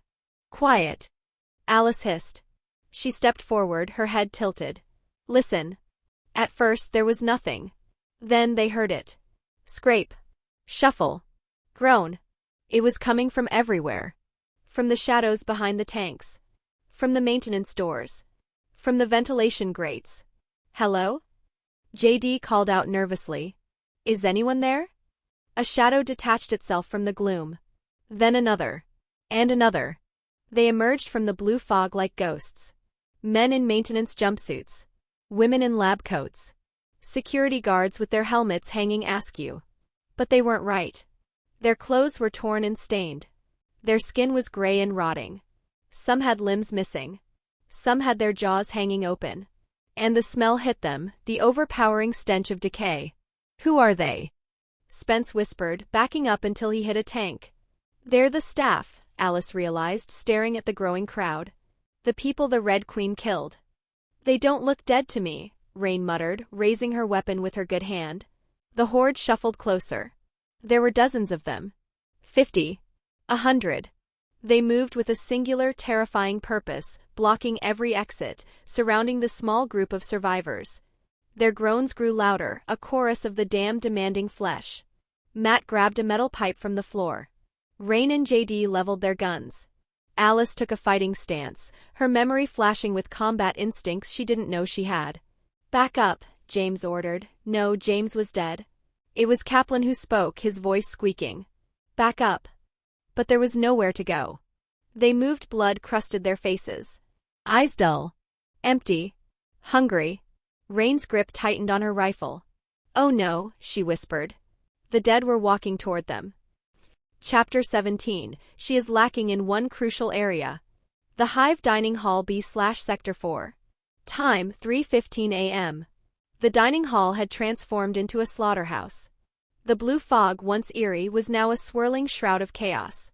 Muzzle flashes illuminated the gloom in strobe light bursts, revealing the shambling horrors closing in from every side. Back? Get back! Rain Ocampo screamed, firing her P90 one-handed. Her injured hand was tucked against her chest, dripping blood, but her aim remained lethal. A zombie in a tattered maintenance uniform lunged at her from the mist, jaw unhinged. Rain didn't have the angle to shoot. Driven by adrenaline and pain, she dropped her center of gravity, caught the creature by its jaw with her good hand, and twisted violently. Crack! The sound of the spinal column snapping was audible even over the gunfire. The corpse went limp and she shoved it aside, panting. We need a code. Rain roared, backing toward the exit door. Kaplan? Get the damn door open. Kaplan was trembling so hard he could barely stand. He hammered the keypad next to the blast door, but his fingers slipped on the blood-slicked keys. I can't remember the override. Kaplan panicked, his eyes wide with terror as he watched the horde encroaching. The pressure. I can't think. Move! JD shouted. JD shoved Kaplan aside. I'll do it. 12177, 12,177. He punched the code in, glancing back at the horde. Cover me. Matt? Come on. Alice yelled, grabbing a metal pipe and swinging it at a zombie's head. Clang. The skull caved in, but the creature kept coming. Matt Addison was in hell. Still handcuffed, he was defenseless. He kicked out at a grasping hand, slipping on the wet floor. I can't. Matt yelled. The keys. I need the keys. He reached into his pocket, fumbling for the small brass key the dead commando had dropped earlier. But just as he pulled it out, a zombie, one whose lab coat had caught fire from a ruptured steam pipe and electrical spark, lunged at him. Whoa. Matt scrambled backward, losing his balance. The burning zombie snarled, the flames licking at its melting skin. Matt fell and the key flew from his hand. Clink, rattle. It slid across the floor and dropped through a narrow grate in the drainage vent. No, no, no. Matt gasped. He scrambled onto his knees, jamming his handcuffed fingers into the grate. He could feel the cold metal of the key, but it was just out of reach. Behind him, the burning zombie stumbled closer, the heat radiating against Matt's back. Matt! Alice screamed. She spun, decapitating a zombie with her pipe, and saw Matt's predicament. She sprinted toward him, leaping over a pile of crates. The burning zombie reached down to bite Matt's neck. Wham! Alice's boot connected with the zombie's burning chest. The force of the kick sent it flying backward into a cluster of nitrogen tanks. Get it! Alice yelled, standing guard over him. Matt groaned, stretching his fingers until his joints popped. He hooked the key ring with his pinky. Got it. He pulled the key out, jammed it into the cuffs, and twisted. Click! The steel bracelets fell away. Matt rubbed his raw wrists, grabbing the nearest heavy object, a wrench, and stood up. Let's go. The exit door. Got it. JD yelled triumphantly. The light on the panel turned green. Open sesame. JD grabbed the handle and yanked the heavy door open, expecting freedom. He didn't find freedom. He found a wall of meat. The corridor behind the door wasn't empty. It was packed tight with the undead, dozens of them, pressed against the door like sardines, waiting for it to open. Oh God. Before JD could even raise his weapon, 20 or more hands shot out. They grabbed his vest, his arms, his hair. Help! Rain! JD screamed as he was yanked off his feet. JD! Rain shrieked. She lunged forward, grabbing his hand. She dug her heels into the floor, pulling with all her strength. I got you. Don't let go. For a second it was a tug-of-war. Rain pulling one way, 50 zombies pulling the other. JD looked at her, his eyes filled with absolute terror. Then a zombie bit into his neck. Another bit his shoulder. Let go. Kaplan screamed, grabbing Rain from behind. It's too late. No. Rain fought, but a zombie lunged from the doorway, sinking its teeth into her wrist, the same arm that had already been bitten. Ah! Rain cried out, her grip slipping. JD was dragged into the darkness of the corridor. His screams were cut short by the wet, tearing sounds of a feeding frenzy. Close it. Close the door. Spence yelled, hitting the button. The heavy steel door slammed shut, severing the sound of their friend dying. Rain slumped against the wall, clutching her twice-bitten arm, tears streaming down her face. He's gone, he's gone. We have to move, Alice said, her voice hard. She looked at the blood on the floor. We have to go back to the Queen's chamber. It's the only safe place. They ran. As they sprinted back through the rows of cryogenic machinery, none of them noticed the massive tank labeled Project Liquor. The glass was spiderwebbing. Crack! A massive skinless claw punched through the reinforced glass. It was followed by a long whip-like tongue and a face that was nothing but exposed brain and teeth. The creature dropped to the floor with a wet thud, invisible in the fog, and hissed. The separation. In the chaos of the retreat, the group fractured. Alice was running behind Matt, navigating the maze of pipes. A steam vent burst next to them, creating a wall of white noise and heat. Matt? Alice called out, waving the steam away. No answer. Matt. She was alone. She turned in a circle, disoriented. The dining hall was a labyrinth. She picked a direction and ran, hoping it led to the exit. Memories bled through. Training rooms. Weapons drills. Orders. Umbrella. A door. She opened it. She burst through a service door and found herself in a different section of the facility. The air here smelled different, musky like wet fur and old blood. She was in a corridor lined with cages. The kennel. Alice walked slowly, her breathing heavy. The cages were ripped open. The steel bars were bent outward, as if something incredibly strong had forced its way out. Animal cages. Ripped apart. Steel bent outward. Claw marks gouged into concrete. Click, click, click. The sound of claws on tile. Alice froze. She turned around slowly. Standing 10 feet away was a Doberman. But half its face was missing. Its ribcage was exposed, the still heart visibly beating beneath the gore. Its eyes were gone, replaced by empty, bloody sockets. It growled a low, rattling sound. "Nice doggy," Alice whispered, backing up. The dog lunged. Alice turned and sprinted. She saw a door to her left, a small observation lab.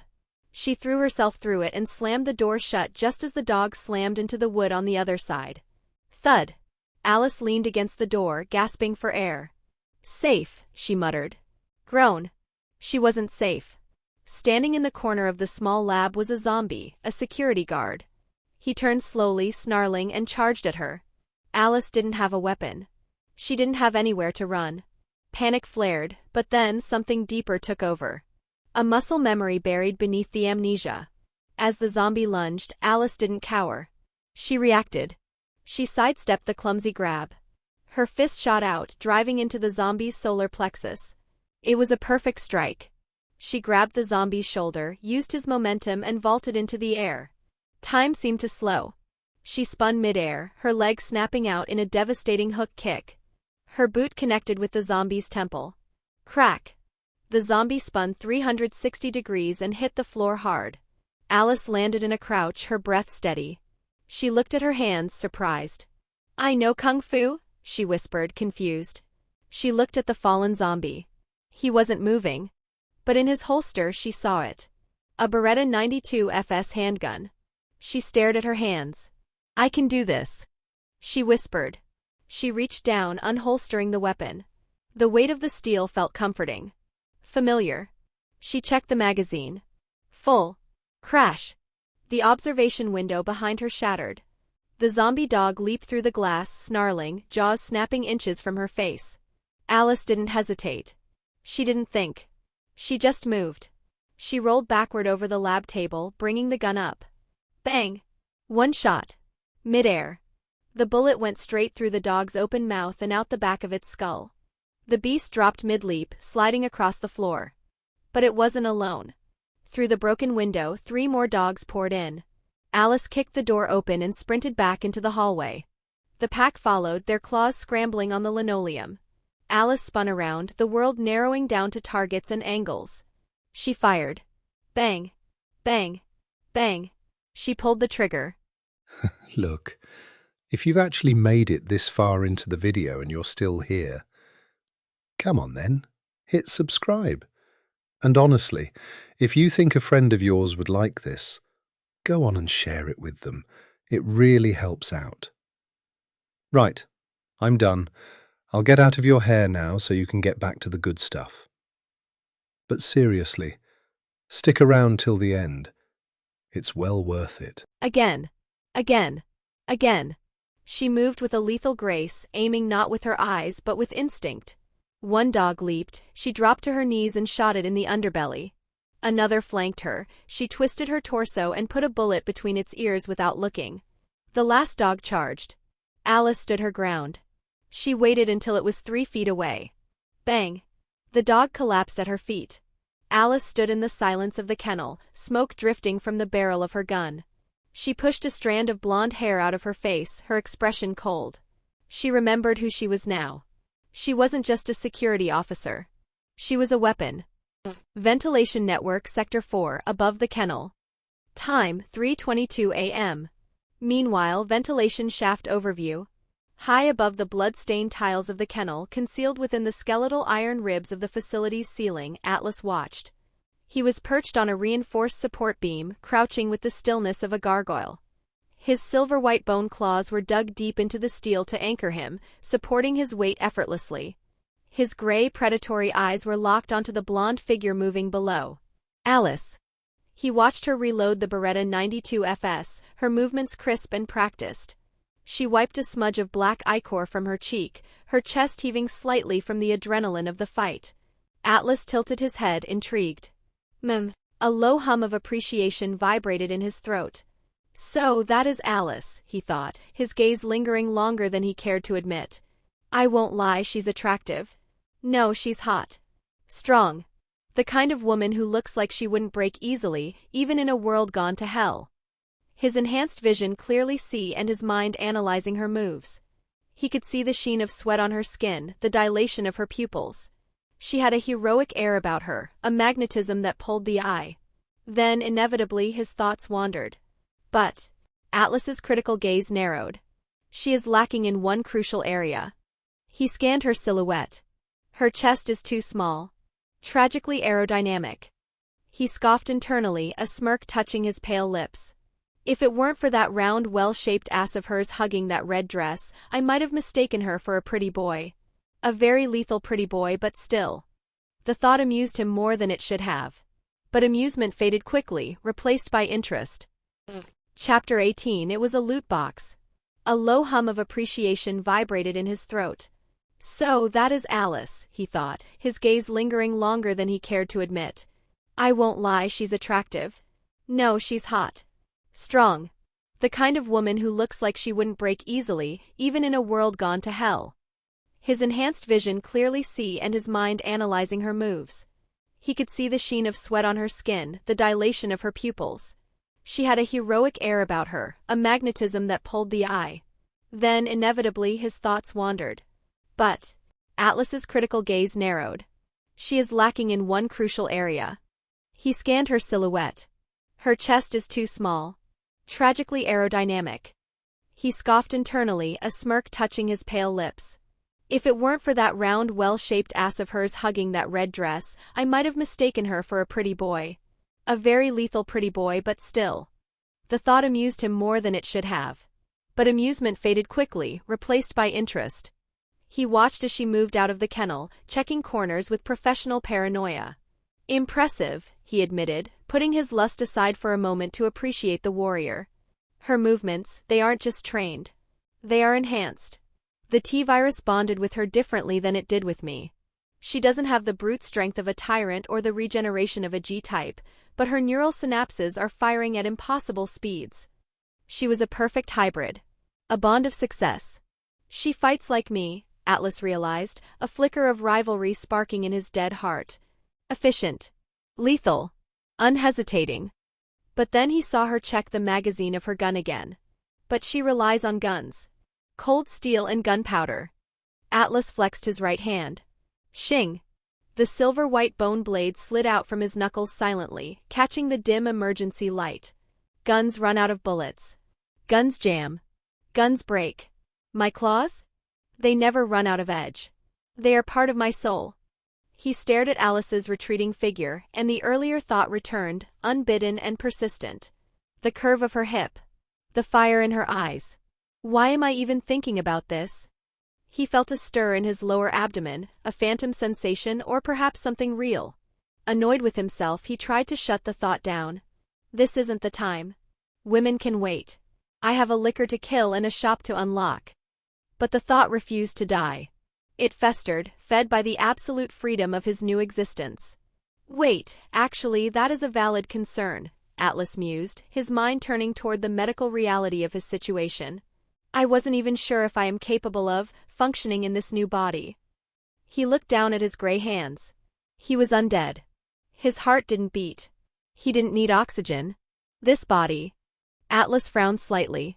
I don't even know how far it still counts as human. The evolution had rebuilt him. Rewritten him. His organs regenerated faster. His cells were stronger, more aggressive, more adaptable. Technically, erections are hydraulic events caused by blood pressure. If my heart isn't pumping, how does the mechanics work? Does the constant regeneration passive simulate blood flow? Or does my neural control allow me to manually command the blood to specific areas? The questions spiraled deeper into the grotesque reality of his biology. And even if I can get it up, what about the payload? My fluids are literally pure, concentrated T-virus. If I sleep with a human woman, do I infect her? Do I turn her into a zombie mid-coitus? That would be a mood killer. He imagined the scenario, a night of passion ending with his partner trying to eat his face. And reproduction. Can I even breed?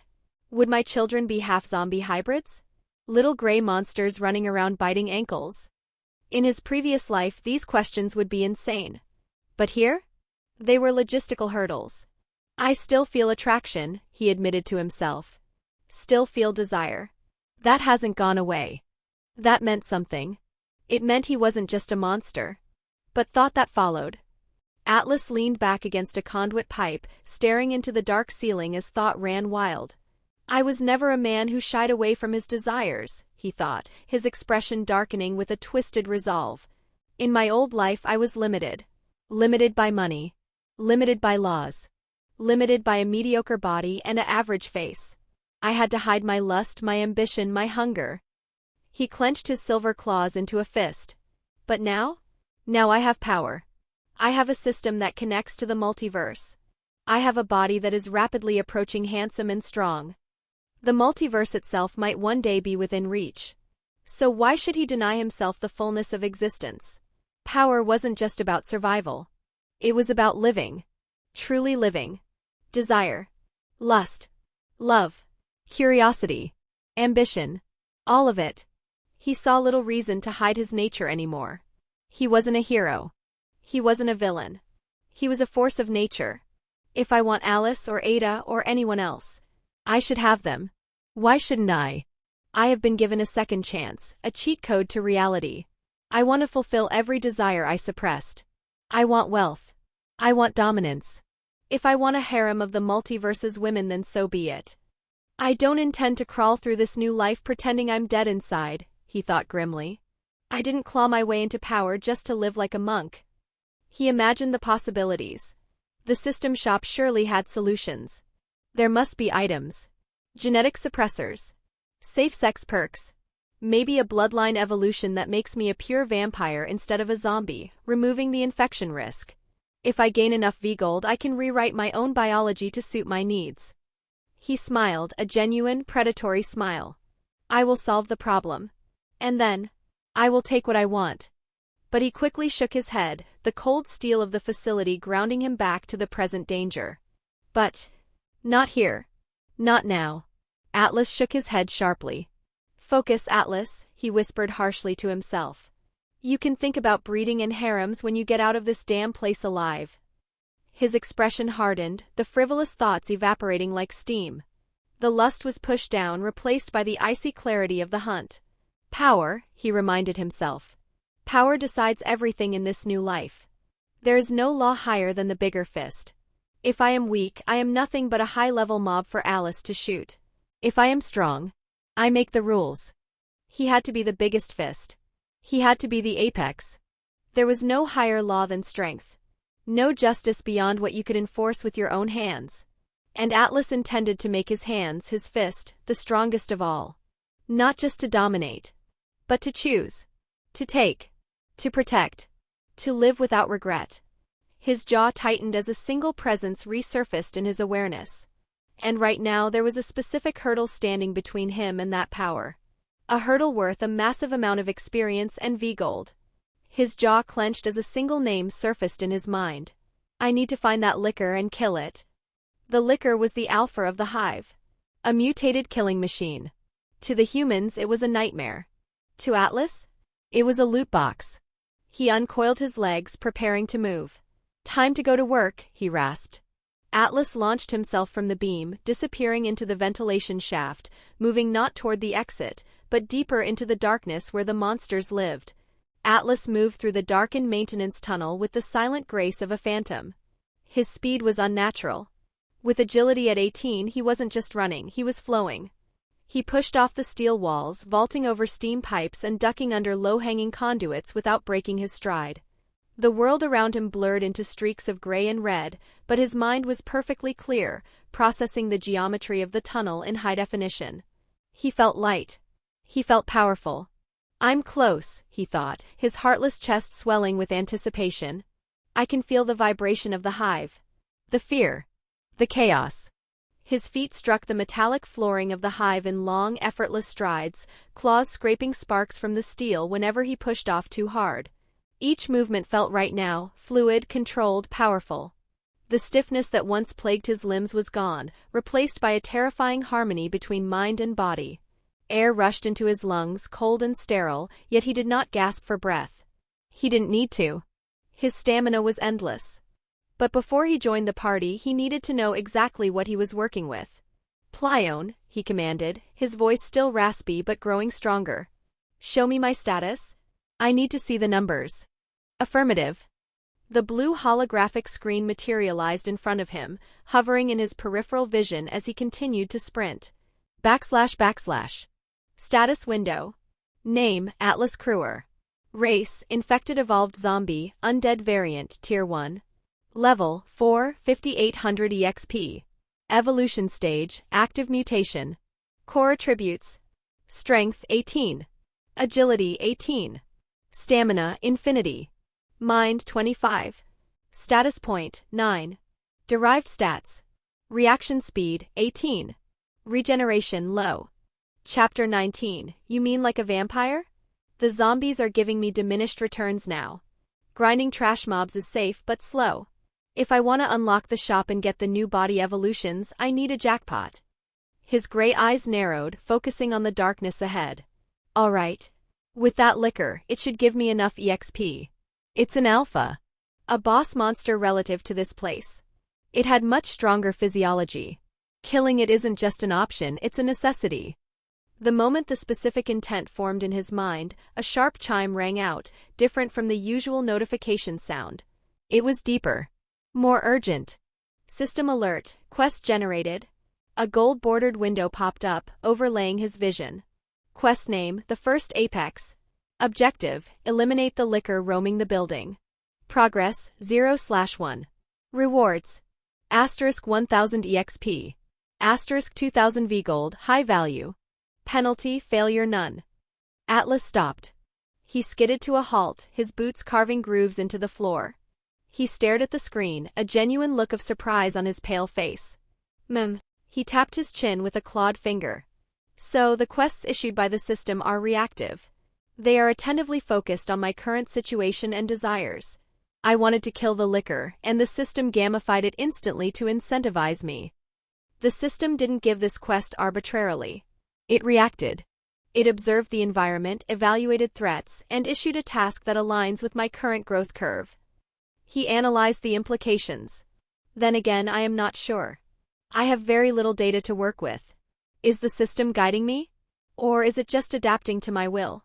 If I decided to run away, would it give me a quest to escape? Or is it pushing me toward conflict? He stood there for a second, the cultural in him wanting to run experiments, to test the boundaries of the system. But the predator in him was getting impatient. Atlas shook his head violently, his gray hair whipping around, physically discarding the complex theories popping into his mind. I will just put this all in the back of my mind and look at it when I have time, Atlas said aloud. He paused. His hand flew to his throat. He spoke again, testing the vibration. Testing. 1, 2. The quick brown fox jumps over the lazy dog. The rasp was gone. The dryness was gone. His voice was no longer the grating sound of rocks crushing together. It was deep. Resonant. Smooth. It had a baritone richness to it that he hadn't even possessed in his previous life. It was a voice made for commanding armies and whispering in ears. A wide, genuine smile broke across his face. It wasn't a crazy smile this time. It was a smile of pure, unadulterated joy. That's good, he whispered, savoring the sound of his own words. It's like I hit 2 birds with 1 stone. I have the power and now I have the voice. Atlas paused mid-step, surprise flickering across his face. He cleared his throat once more. No pain. No rasping distortion. Just a slightly dry sensation, like he'd been screaming for hours and finally stopped. A slow, genuine smile spread across his face. "So this is what regeneration feels like when it actually works," he muttered. "Nice." He rolled his shoulders, flexed his neck. Alive. Truly alive. He ran a hand over his neck. The constant regeneration had fully repaired his vocal cords, removing the last vestiges of the zombie decay. "I sound human. Better than human. I can talk to Alice now without sounding like a monster. I can blend in. I can deceive." This was a victory greater than any stat point. It was the reclamation of his identity. "Well, I can do that now with my strength," he laughed, the sound booming confidently in the tunnel. He started running again. But this time the mood was different. The grim determination was replaced by a swagger. He wasn't just a survivor fighting for his life, he was the main character entering the stage. He felt so swept away by the emotions, the happiness of being strong, the thrill of the upcoming fight, the relief of being whole, that he began to whistle. It started low, a haunting, melodic tune that echoed eerily against the metal pipes. "This is the end." He whistled the opening notes of Adele's Skyfall. "Hold your breath and count to 10. The melody was crisp, perfect. It was a surreal contrast to the environment.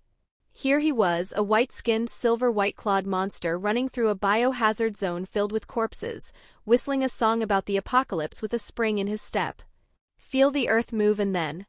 Atlas picked up speed, his silhouette a blur in the flashing red emergency lights. "I'm coming for you, big boy," he thought, the music fueling his bloodlust. "You have my experience points. You have my gold. And I am feeling particularly greedy tonight." He turned the final corner. He didn't slow down. "Let the sky fall."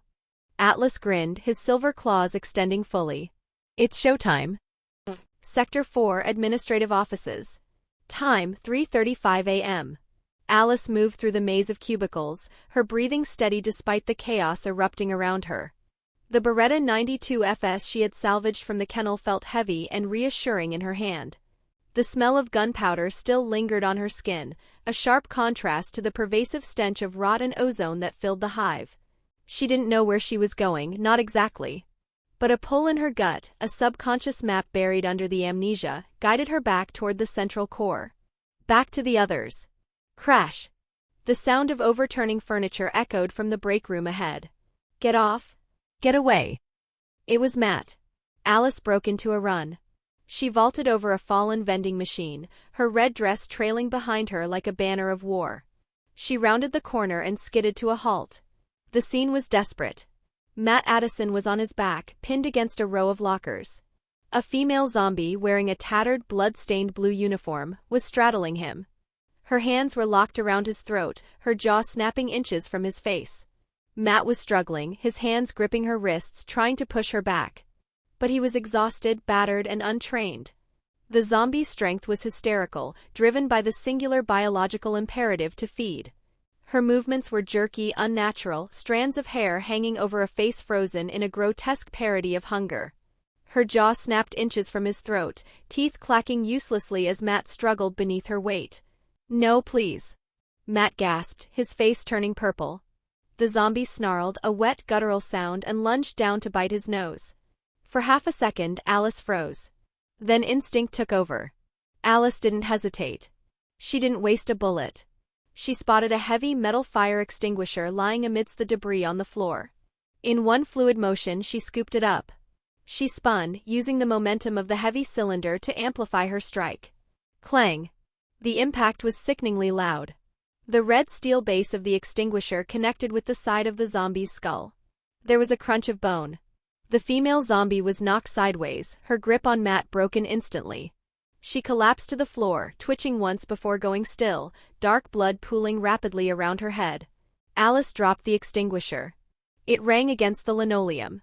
She stepped forward, offering a hand to Matt. "Are you okay?" Matt didn't take her hand. He didn't even look at her. He was staring at the corpse. He scrambled over to the body, ignoring the danger, ignoring the blood. He grabbed the zombie's shoulders and rolled her over.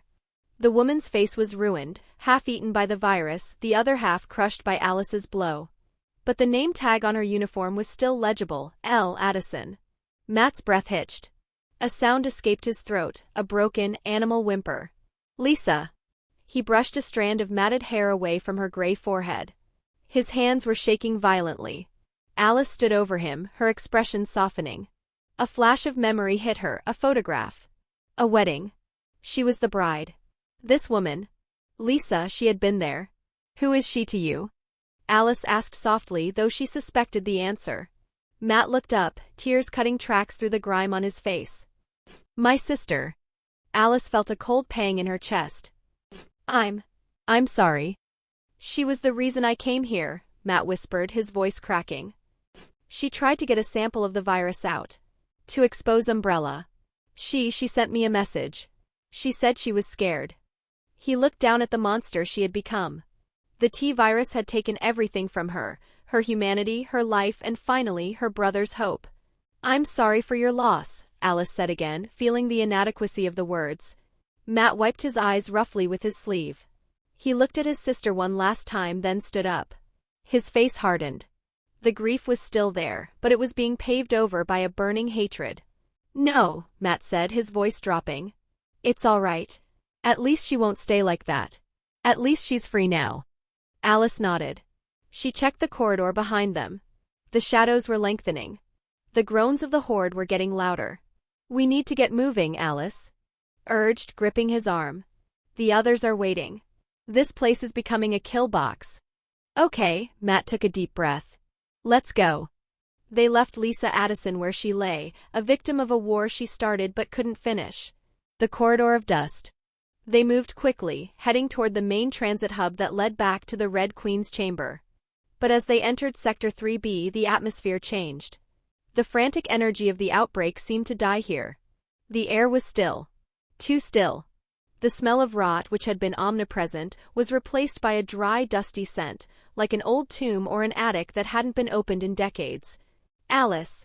Matt slowed down, his eyes widening. Look at this. Alice lowered her gun, scanning the hallway. It was a massacre. But not the kind they had seen in the dining hall. Dozens of zombies lay scattered across the floor. But they hadn't been shot. They hadn't been eaten. They had been dismantled. Heads were severed cleanly from necks. Arms were lopped off at the shoulder. Torsos were split open with surgical precision. The walls were slashed with deep, gouging marks, 3 parallel lines cut into the steel paneling, as if a giant tiger had sharpened its claws there. But the most disturbing part was the bodies themselves. Alice knelt beside a severed head. It wasn't wet. It wasn't bleeding. The skin was gray and leathery, pulled tight against the skull. The eyes were sunken pits. It looked like a mummy that had been baking in the Sahara sun for 50 years. No blood. No flesh. No vitality. She touched the skin. It crumbled slightly under her finger, turning to gray dust. What the hell has happened here? Matt asked, his voice trembling. He kicked a headless torso and it sounded hollow, like kicking a dry log. Where is the blood? Where are the fluids? Something killed them, Alice murmured, standing up and looking down the long corridor of dried husks. Something drank them. Drank them? Matt looked sick. You mean like a vampire?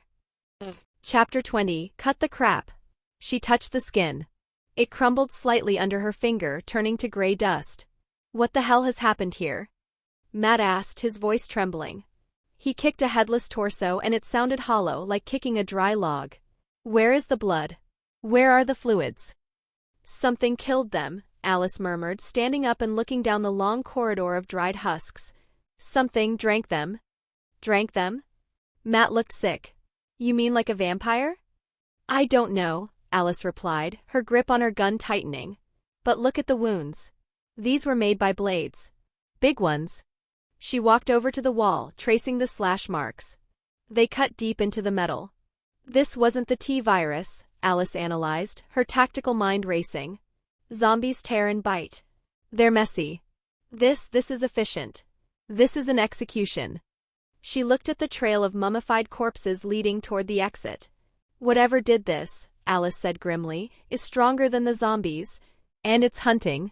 Matt swallowed hard, looking into the darkness ahead. Great. Just great. As if the Walking Dead weren't enough. Stay close, Alice ordered. And shoot anything that doesn't look like us. Whatever did this wasn't shambling. It hunted. Alice slowly rose to her feet, eyes scanning the shadows between flickering lights. For the first time since waking in the hive, real fear crept into her chest. Not panic. Dread. Because deep down she knew. Whatever was loose in the hive now. It wasn't part of the plan. They stepped over the desiccated remains, moving deeper into the hive, unaware that they were walking in the footsteps of a man who was no longer just a man, but a predator. Fixed from here. The devil you know. The Hive Central Core/Red Queen Chamber. Time 3:45 a.m. Bam! Bam! Bam! The heavy steel blast doors shuddered as fists pounded against them from the outside. The groans of the undead were muffled by the thick metal, but the hunger behind them was palpable. Inside the Red Queen's chamber, the air was thick with panic and sweat. Alice and Matt stumbled away from the door, chests heaving. They were covered in grime and dried blood, some of it theirs, most of it not.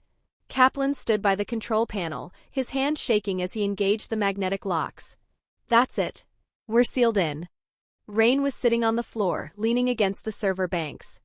Her face was pale, beads of sweat standing out on her forehead. She was clutching her arm where the bite wound was throbbing, a deep angry purple that seemed to be spreading under her skin.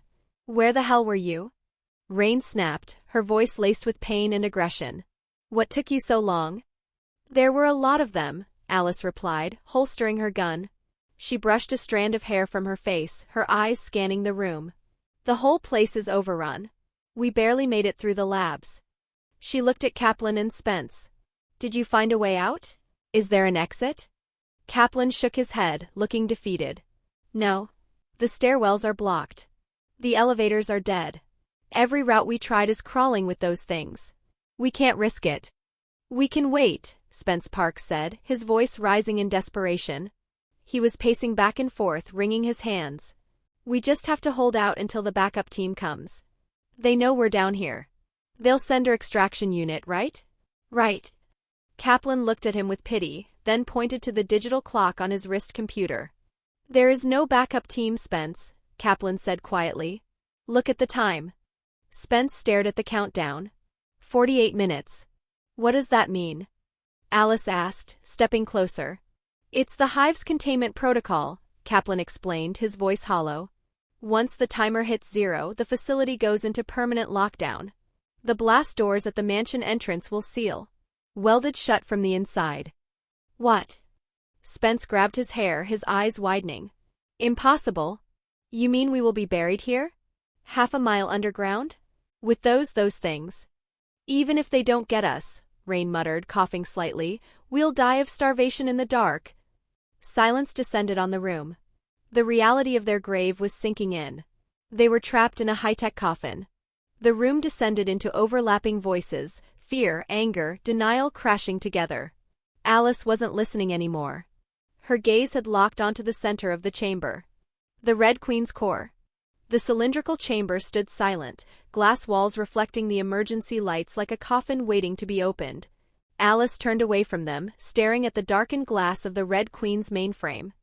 Her mind was racing, pieces of her memory slotting into place. She remembered the mansion. She remembered the train. And she remembered the hologram. Her face hardened into a mask of determination. Something in Alice's chest tightened as fragments of memory stirred, orders, protocols, instincts she didn't fully understand but felt in her bones. As the others argued, Alice stepped away, grabbing the system capsule from a nearby console and heading toward the central hall. She walked over to the corner of the room where the electric charger device lay, the remote trigger still attached to the breaker. She picked up the bag containing the reset codes and the motherboard override. What the hell are you doing? Matt asked, confusion clouding his grief-stricken face. We still have hope, Alice said, her voice steady. But we can't find the way out on our own. She walked toward the breaker box. Are you crazy? Rain struggled to her feet, stumbling slightly. Are you trying to bring back that homicidal bitch? She's the reason my team is dead. She chopped the leader. She killed JD. My whole team. Yes, Alice turned to face her, eyes blazing. I'm bringing the homicidal bitch back. Why? Rain shouted, reaching for her sidearm. Because she controls the Hive. Alice shouted back. She knows the layout. She knows where the exits are. She is the only one who can guide us out of here before that timer hits 0. Rain hesitated, her hand hovering over her gun. The logic was sound, even if it tasted like bile. If she tries anything, Kaplan stepped forward, pulling a small black remote from his pocket. We still have the electric charger breaker installed. One press of this button and I fry her ass. Permanently. This time without a reboot. Alice nodded. Do it. Kaplan moved to the console. He plugged the override drive back in and began typing, bringing the whole system online. Hum. The deep bass vibration of the power grid coming back online shook the floor. The emergency amber lights flickered and died, replaced by the sterile blue glow of the server LEDs. The holographic projector in the center of the room whirred. Red pixels swirled in the air, knitting together to form the image of the little girl. She appeared distorted, her image stuttering before stabilizing. Pale skin. Red dress. Cold, artificial eyes. Maybe something's damaged, Chad muttered. She stood there, hands clasped behind her back, looking at the survivors with a mixture of boredom and disdain. Oh, the Red Queen said, her synthesized voice echoing perfectly. There you are. You all look terrible. Give me that controller, Rain snarled, lunging for Kaplan. I'm going to fry her right now. Matt and Spence grabbed Rain, holding her back. Rain, stop. We need her. The Red Queen watched the struggle impassively. I did warn you, she noted coolly. I told you that leaving the facility sealed was the only logical outcome. Alice stepped forward, standing directly in front of the hologram. What is going on down here? I am not authorized to. Cut the crap. Alice snapped, her voice echoing off the glass walls. We know about the virus. We've seen the things outside. Tell us what they are. The Red Queen tilted her head, her pixelated eyes scanning Alice's biometrics. She paused, processing the request. Perhaps she calculated that information would make them more cooperative. Or perhaps, in some dark corner of her evolving code, she simply wanted to gloat. Biological research and development, the AI began, her voice calm and detached. The tyrant virus. We know it's a virus, Matt spat, gripping his wrench tighter. What does it do? The T-virus is a protean breakthrough, the Red Queen lectured, sounding like a university professor addressing a room of slow children. She raised her small hand, and the holographic display around her shifted. Images of double helixes and ancient, jagged plants materialized in the air. Its origins are not recent, the Red Queen explained. They come from a rare West African retrovirus known as the progenitor. The progenitor is ancient, suspected to be hundreds of millions if not billions of years old. It is an evolutionary catalyst.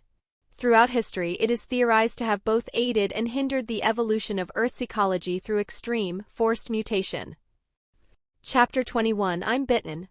The T-virus is a protean breakthrough, the Red Queen lectured, sounding like a university professor addressing a room of slow children. She raised her small hand, and the holographic display around her shifted. Images of double helixes and ancient, jagged plants materialized in the air. Its origins are not recent, the Red Queen explained. They come from a rare West African retrovirus known as the progenitor. The progenitor is ancient, suspected to be hundreds of millions if not billions of years old. It is an evolutionary catalyst. Throughout history it is theorized to have both aided and hindered the evolution of Earth's ecology through extreme, forced mutation. Alice watched the floating DNA strands twist and break. When Umbrella's founders, Oswell E. Spencer, Edward Ashford and James Marcus, discovered the progenitor's ability to repair dead cells in the late 1960s, plans were quickly made. Plans for what? Rain asked, clutching her bleeding arm. To create a new race, the Red Queen said simply. Superhuman beings. Immortals. Gods. Kaplan scoffed nervously. You're talking about eugenics. I am talking about the future, the Red Queen corrected. However, the progenitor was too lethal. It killed its hosts. So, after decades of gene splicing experiments, utilizing many different DNAs and Ebola strains, the T-virus was born. The hologram shifted again, showing a soldier, a massive gray-skinned behemoth, tearing through a tank. It was developed by our scientists as a military weapon, the AI continued. This virus was created by Umbrella with the goal of eliminating the need for a large-scale conventional army. Why spend billions on training and equipment when you can create a soldier that feels no pain? A soldier that is harder to kill? The T-virus was the key to the bioorganic weapon BOW program. But currently, she added, her tone dropping, its primary function is cellular regeneration and mutation. Regeneration and mutation? Spence asked, wiping sweat from his forehead. But those things outside, they're rotting. They're falling apart. Even after clinical death, the Red Queen continued, her voice taking on a clinical, chilling rhythm, the human body does not immediately become inert. Cellular activity persists. Enzymes continue to function. Residual electrical signals remain, and certain cells can survive for extended periods under specific conditions. Around her, the holographic images zoomed in on a microscopic level, cells dividing aggressively, nerves firing with jagged, unnatural electricity, decay being halted by viral intervention. She walked through the air, pacing around Alice like a ghost. The T-virus exploits this residual activity. It targets the mitochondria, the powerhouse of the cell. Instead of reviving true life, it forcibly reactivates cellular processes, overriding natural decay. By stimulating dormant neural pathways and sustaining cellular metabolism through viral mutation, the virus drives the body into a crude, artificial state of life. She stopped, looking directly at Rain, who was sweating profusely, her skin pale and clammy. This reanimation is not true resurrection, the AI stated, her eyes boring into the wounded commando. It is a forced continuation of biological function. It ignores higher brain activity. It destroys the personality, the memory, the self. It operates purely on the most primitive evolutionary instinct. Alice's eyes widened slightly as the horror of the explanation sank in. Dormant neural pathways are stimulated, the Red Queen continued, relentless. Cellular metabolism is sustained through viral mutation. Higher brain functions deteriorate rapidly, leaving only the lizard brain. The urge to survive. Which is? Alice asked softly. The Red Queen smiled, a small, cruel expression that looked too human on a face made of light. To feed. The word hung in the air, heavy and absolute. Inside the sterile blue glow of the central core, the tension was palpable. The air scrubbers were humming again, but they couldn't cycle out the smell of fear that clung to the survivors. Alice stood in the center of the walkway, staring down the holographic avatar of the Red Queen. To replenish the energy required for this unnatural movement, the Red Queen explained, the subject must consume fresh DNA. Fresh carbon. Fresh meat. So. Kaplan swallowed hard, looking at the door. They're dead? They are dead, the Red Queen confirmed. But they are driven by a hunger that can never be sated. Rain groaned, leaning heavily against the console. Great. So we're trapped in a can with a bunch of cannibals. It is worse than that, the Red Queen added, turning back to the main console. The longer the virus remains in the host, the more it mutates. The zombies you see now are merely the beginning. Given enough time and energy, the virus will rewrite the host's genetic code entirely, creating new forms of beasts. Lickers. Hunters. Tyrants. How do we kill them? Matt asked, gripping his wrench. We shot them. They kept coming. Sever the brain stem, the Red Queen repeated, her voice echoing in the sterile chamber. Or destroy the head. It is the only way to break the neural connection holding the body together. Or target the spinal cortex. Rain stared at the hologram, her face glistening with sweat. She whispered, horrified, so they're not alive? They are not, the Red Queen replied coldly. They are merely maintained. The chamber fell silent. The banging on the blast doors outside grew louder, a rhythmic, heavy thudding of fists that felt no pain. Technically, the AI amended, looking at Alice, they possess zero intelligence and little to no memory. But the basic need remains. They must feed. So why did you imprison us? Matt asked, stepping forward aggressively. If you knew the virus escaped, why lock the healthy people in with the sick ones? Because you are a variable, the Red Queen stated. All infected personnel must remain within the hive. No one leaves. But we're not infected. Spence shouted, pointing at his chest. The Red Queen turned her pixelated gaze toward Rain. A simple scratch. A bite. Direct fluid contact. Infection can occur in seconds. Transformation takes 1 to 3 hours, depending on the subject's metabolism. Everyone turned to look at Rain.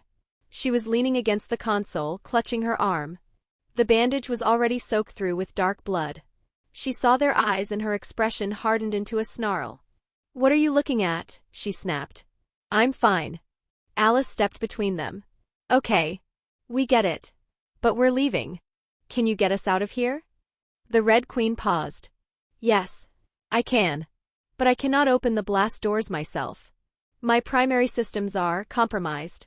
A significant portion of my processing power is being suppressed by the device in the technician's hand." She pointed to the remote trigger Kaplan was holding. "This?" Kaplan held up the detonator. "Yeah, and it stays right here." "It is for you," Alice said, her voice serious. "If you betray us, if you lead us into a trap, we will shut you down again. Permanently. Understood?" The hologram flickered. "Understood. And I believe," she whispered, "that one of those evolutions is currently hunting you." Alice gripped her gun. "Get us out of here. Now." Clank. Hiss. A section of the floor grating in the corner of the room unlocked and slid open, revealing a dark, rusted ladder leading down into the bowels of the facility. "The utility tunnels," the Red Queen explained. "They run beneath the labs. They connect directly to the mansion's basement. It is the only route not currently monitored by the containment grid." "Great," Spence muttered, peering into the hole. "It smells like a sewer." "The way is open," the AI declared. "Try not to get eaten." "Better a sewer than a tomb," Alice said. She grabbed the ladder and slid down. The tunnels. The utility tunnels were a nightmare of claustrophobia. They were narrow, cylindrical tubes filled with tangled wires, steaming pipes, and the overwhelming stench of stagnant water and ozone. The only light came from the flickering bulbs of their tactical flashlights, cutting erratic beams through the steam. They moved in a single file, Alice on point, followed by Matt, Spence, Kaplan, and Rain bringing up the rear to guard their backs. "Let's speed up the pace," Rain hissed, her voice tight with pain. Every step sent a throb of agony up her arm. "What the hell is this place?" Spence complained, tripping over a conduit. "It's endless." "It's the power grid," Kaplan called out from the middle. "These lines run the electricity for the whole hive." "I don't care what it runs," Spence snapped. "I just want out." He stopped walking, turning to look back at Rain. "And why are we speeding up? Maybe we should be careful. We don't know what's down here." "Move!" Rain shoved him forward. "Don't touch me!" Spence yelled, turning on her. "You're slowing us down with that arm. Maybe you should stay back." Rain's eyes flared. She didn't argue. She grabbed Spence by his collar and slammed him against the wall of the tunnel. Clang. "Listen here, you idiot," Rain growled, her face inches from his. "We don't have time. They are right behind us. Do you want to become lunch? Because I can leave you here right now." Spence opened his mouth to retort, but the words died in his throat. From the wall beside his head, a section of rusted grating, fingers emerged. Gray, rotting fingers. "Gah!" Spence screamed as a hand grabbed his hair, pulling his head toward the grate. A face appeared in the shadows behind the mesh, skinless, moaning, teeth snapping at the wire. "Get off!" Spence thrashed, ripping himself free. He lost a clump of hair but stumbled back into the center of the tunnel. But they weren't just there. Bang! Bang! Scrape! All around them, the tunnel walls began to shake. Hands punched through corroded metal. Grates popped open. The horde had found the tunnels. They were crawling in through the maintenance hatches. "Run!" Alice shouted. "Go! Go!" They broke into a sprint. The tunnel was filling up behind them. Shadows detached from the darkness, shambling horrors dropping from overhead pipes. "There! The gas pipes!" Alice pointed upward. Above the walkway, a set of thick industrial pipes ran along the ceiling. It was tight, but it was out of reach of the zombies on the ground. "Climb! Get on the pipes now! Hurry!" Matt boosted Alice up. She scrambled onto the suspended pipe, then reached down to pull Matt up. Spence scrambled up next, frantic like a rat. Rain pushed Kaplan ahead. "Go!" Kaplan hauled himself up. Rain was last. As she reached for the pipe, a zombie lunged from the water below, grabbing her boot. "Get off!" Rain kicked it in the face, shattering its nose. She pulled herself up just as three more swarmed the spot where she had been standing. But the danger wasn't over. As they crawled along the suspended pipes, zombies began to climb the walls, reaching out with desperate, grasping hands. "Keep moving," Alice ordered. They crawled on hands and knees, balancing precariously 20 feet above the gathering horde. Rain gasped. A hand shot out from a side vent, grabbing her injured arm. She screamed, not in fear but in pure fury, and smashed the zombie's hand with the butt of her gun until it let go. "I'm bitten," she yelled, checking her neck where another one had grazed her. "Just scratches. Keep going." Chapter 22. Grab my hand. "Jump! Get off!" Rain kicked it in the face, shattering its nose. She pulled herself up just as 3 more swarmed the spot where she had been standing. But the danger wasn't over. As they crawled along the suspended pipes, zombies began to climb the walls, reaching out with desperate, grasping hands. "Keep moving," Alice ordered. They crawled on hands and knees, balancing precariously 20 feet above the gathering horde. Rain gasped. A hand shot out from a side vent, grabbing her injured arm. She screamed, not in fear but in pure fury, and smashed the zombie's hand with the butt of her gun until it let go. "I'm bitten," she yelled, checking her neck where another one had grazed her. "Just scratches. Keep going." They reached a junction. The pipes led to a small maintenance hatch, the exit. Alice, Matt, Spence, and Rain made it across the gap. It was Kaplan's turn. He was sweating, his glasses fogged up. He crawled along the pipe, the metal groaning under the collective weight. "Kriawak." "Kaplan, hurry," Alice shouted, reaching her hand out. "I'm coming." Kaplan lunged forward. Snap! The bracket holding the pipe to the ceiling rusted through. The bolt sheared off with a sound like a gunshot. The pipe swung violently downward. "Whoa!" Kaplan screamed, losing his grip. He slid backward, his fingernails scraping uselessly against the metal. "Chad? No!" Alice yelled, confusion making her mix up names in the heat of the moment, but the horror was real. "Kaplan!" Kaplan fell. He hit the ground hard, landing in a foot of murky water. His glasses flew off. He groaned, sitting up, blinking blindly in the dark. "Kaplan!" Alice leaned over the edge of the catwalk. "Grab my hand. Jump!" Kaplan looked up. The pipe had swung too far away. The wall was too high. And around him the shadows were moving. Dozens of zombies, drawn by the noise, splashed toward him. They emerged from the steam, surrounding him in a tightening circle of teeth and hunger. Kaplan found his glasses, jammed them onto his face, and saw his death approaching. "I can't reach," Kaplan yelled, pulling his sidearm. "Try," Matt shouted. "Climb the rack." "There's too many." Kaplan backed up against the wall. He looked up at them, at Alice, Rain, and Matt. He saw the hesitation. They were going to come down for him. They were going to die for him. He couldn't let that happen. "Go!" Kaplan screamed, his voice cracking. "Leave me." "No," Alice shouted. "I said leave." Kaplan fired a shot into the nearest zombie. "Get out of here. Save yourselves." He turned his gun on the horde, firing wildly. Rain grabbed Alice's shoulder. "We have to go. We can't save him." Alice looked at Kaplan one last time. He was disappearing under a wave of gray bodies. "I'm sorry," she whispered. The group turned and scrambled through the maintenance hatch, slamming it shut behind them. Below, Kaplan screamed as a hand grabbed his ankle. He kicked it away, firing point-blank into the zombie's face. Bang! Bang! Click! His gun slide locked back. Empty. "No. No." He scrambled backward, crawling through the muck, looking for an escape. He saw a small service crawlspace, too small for the zombies but maybe big enough for him. He dove into it, shimmying backwards, kicking at the hands clawing at his boots. "Back? Get back!" He squeezed deeper into the hole. The zombies jammed their arms in, but they couldn't fit. They snarled and snapped, blocked by the narrow opening. Kaplan sat there in the dark, breathing like a dying engine.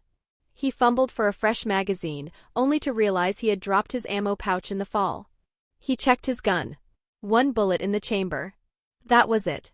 "Shit. I can't hoo." He pointed the gun at his own temple. The sounds of the gnashing teeth were inches from his feet. He closed his eyes, his finger tightening on the trigger. "I can't do it." He lowered the gun. He looked down the dark, narrow tunnel behind him. It led deeper into the unknown. "I'm not dying here today." Kaplan turned around and began to crawl into the darkness, leaving the horde behind. 10 minutes later. The utility tunnel was quiet again, save for the splashing of the undead wandering aimlessly. From the maintenance hatch leading back to the Red Queen's chamber, a massive shadow emerged. It moved on all fours, crawling along the ceiling upside down. It had no skin, only raw, exposed muscle. Its brain was visible, pulsing beneath a thin membrane. It had no eyes, but its long whip-like tongue tasted the air. Subject 001, the liquor. It hissed, tasting the scent trails. Sweat. Fear. Blood. It ignored the zombies. It wanted fresh meat. It locked onto the scent of Alice and the others. The liquor dropped from the ceiling and sprinted into the tunnel, moving with terrifying speed. But it was not alone. Liquor believed itself to be the apex predator here. It was wrong. Minutes after the liquor vanished deeper into the hive, another presence emerged from the darkness. Boots touched the ground without a sound. Atlas stood at the edge of the corridor, head slightly tilted as he studied the environment. The smell hit him instantly: rot, rust, old blood, and something sharp beneath it. High above the murky water and rusted grating of the utility tunnels, concealed within the shadows of the ventilation infrastructure, a pair of gray eyes tracked the movement below. Atlas crouched on a suspended conduit, his body perfectly still, blending into the darkness like a gargoyle of modern industry. He watched the massive, skinless form of the liquor, Subject 001, scuttle along the ceiling, its whip-like tongue tasting the air for the scent of Alice and the others. The liquor was fast. Terrifyingly so. To a normal human it was a blur of death. But to Atlas? It was a walking treasure chest. Go on, doggy, Atlas thought, a predatory smirk stretching his pale lips. Lead the way. Take me to the main event. You're just the courier delivering my experience points. He waited a few seconds after the liquor disappeared around the bend, ensuring the boss wouldn't interfere with his warm-up. He looked down. The tunnel below was crawling with the leftovers, the straggler zombies that had failed to catch the humans but were still hungry for flesh. Atlas stood up on the narrow beam, balancing effortlessly. Time to grind. He dropped. Thud. Atlas landed in the center of the walkway, the water splashing around his boots. He didn't stumble. He didn't roll. He landed with the heavy, solid impact of a creature far denser than a human. Immediately, many pairs of milky, clouded eyes turned toward him. The zombies, a mix of maintenance workers in greasy jumpsuits and technicians in tattered lab coats, groaned. The fresh scent of his living biology hit them like a drug. Grapha. They lunged. Atlas didn't flinch. He didn't back away. He smiled, his sharp canines glinting in the flickering strobe of a dying halogen bulb. Snicked. The sound was music. 6 silver-white bone claws, razor-sharp, slid from his knuckles in a synchronized flash. Come here, my little EXP bags, he whispered. A scientist zombie reached him first, arms flailing wildly. Atlas moved. He didn't just dodge, he flowed. He dipped his shoulder, letting the zombie's clumsy grab pass inches from his face. Then, with a pivot of his hips, he spun. Shing! His right hand swept out in a brutal horizontal arc. The claws caught the scientist in the neck. There was no resistance, just the wet sound of tearing meat. The head separated from the shoulders, spinning in the air before splashing into the murky water. Too slow, Atlas critiqued. You move like molasses.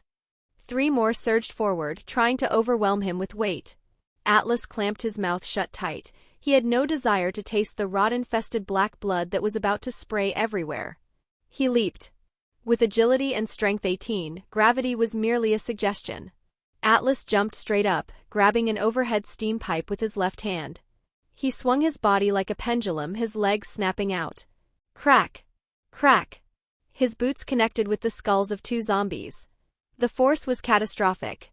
Their heads snapped back, necks breaking instantly, and they were launched backward into the tunnel walls. Atlas released the pipe, flipping midair to land behind the 3rd zombie. Before the creature could even turn around, Atlas drove his claws into its back, piercing the spine and severing the neural connection. He ripped the claws out sideways, shredding the torso, and kicked the corpse into the path of the others. He was dancing. It wasn't a desperate fight for survival, it was a performance. A waltz of gore. Next was a scientist, lab coat hanging in tatters, jaw partially torn away. It turned, groaning, arms stretching forward. Atlas didn't slow. 3 silver claws extended from his knuckles in a blur of motion. He twisted his body mid-stride, using rotational momentum, and decapitated the zombie in a single spinning slash. The head hit the wall first. The body followed a second later. Atlas landed lightly, already moving. He utilized the environment perfectly. He grabbed a maintenance worker by the collar of his jumpsuit and slammed him face-first into a protruding valve wheel. Crunch! He spun a female technician around, using her as a meat shield to block another zombie, then skewered them both with a single thrust of his long claws. Chapter 23, Waiting is Boring. Next was a scientist, lab coat hanging in tatters, jaw partially torn away. It turned, groaning, arms stretching forward. Atlas didn't slow. 3 silver claws extended from his knuckles in a blur of motion. He twisted his body mid-stride, using rotational momentum, and decapitated the zombie in a single spinning slash. The head hit the wall first. The body followed a second later. Atlas landed lightly, already moving. He utilized the environment perfectly. He grabbed a maintenance worker by the collar of his jumpsuit and slammed him face-first into a protruding valve wheel. Crunch! He spun a female technician around, using her as a meat shield to block another zombie, then skewered them both with a single thrust of his long claws. Blood painted the walls.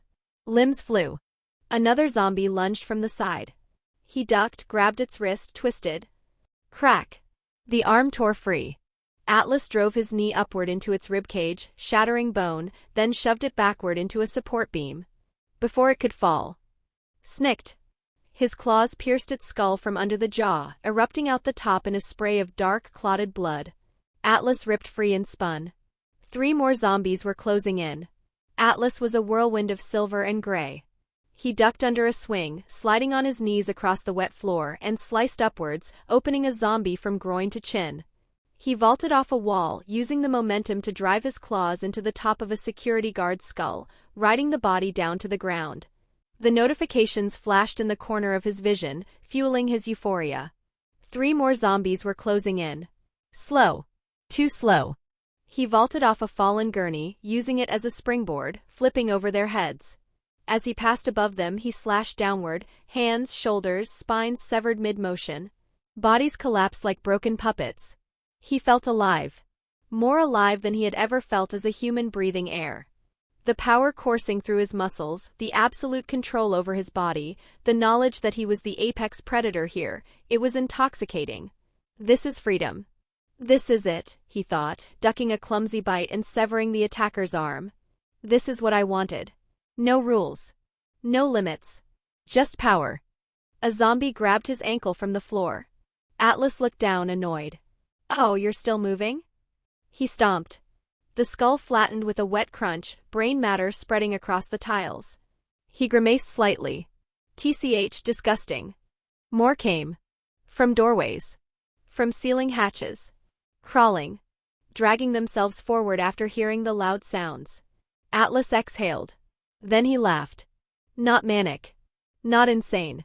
Happy. He moved like a storm given form. He ran up walls, kicked off ceilings, used gravity like a weapon.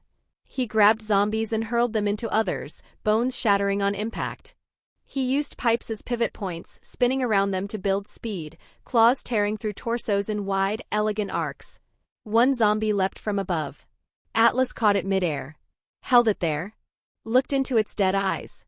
Wrong prey. He pulled his claws upward. The body split in half. Blood rained down. Atlas stood beneath it, arms spread slightly. For a moment he simply felt alive. Within 3 minutes the tunnel and the area was silent. Atlas stood in the center of the carnage, surrounded by dozens upon dozens dismembered corpses. The water around his boots was dyed black with ichor. Steam hissed from a pipe he had dented during the fight. He stood up straight, flicking his wrists violently. Splat.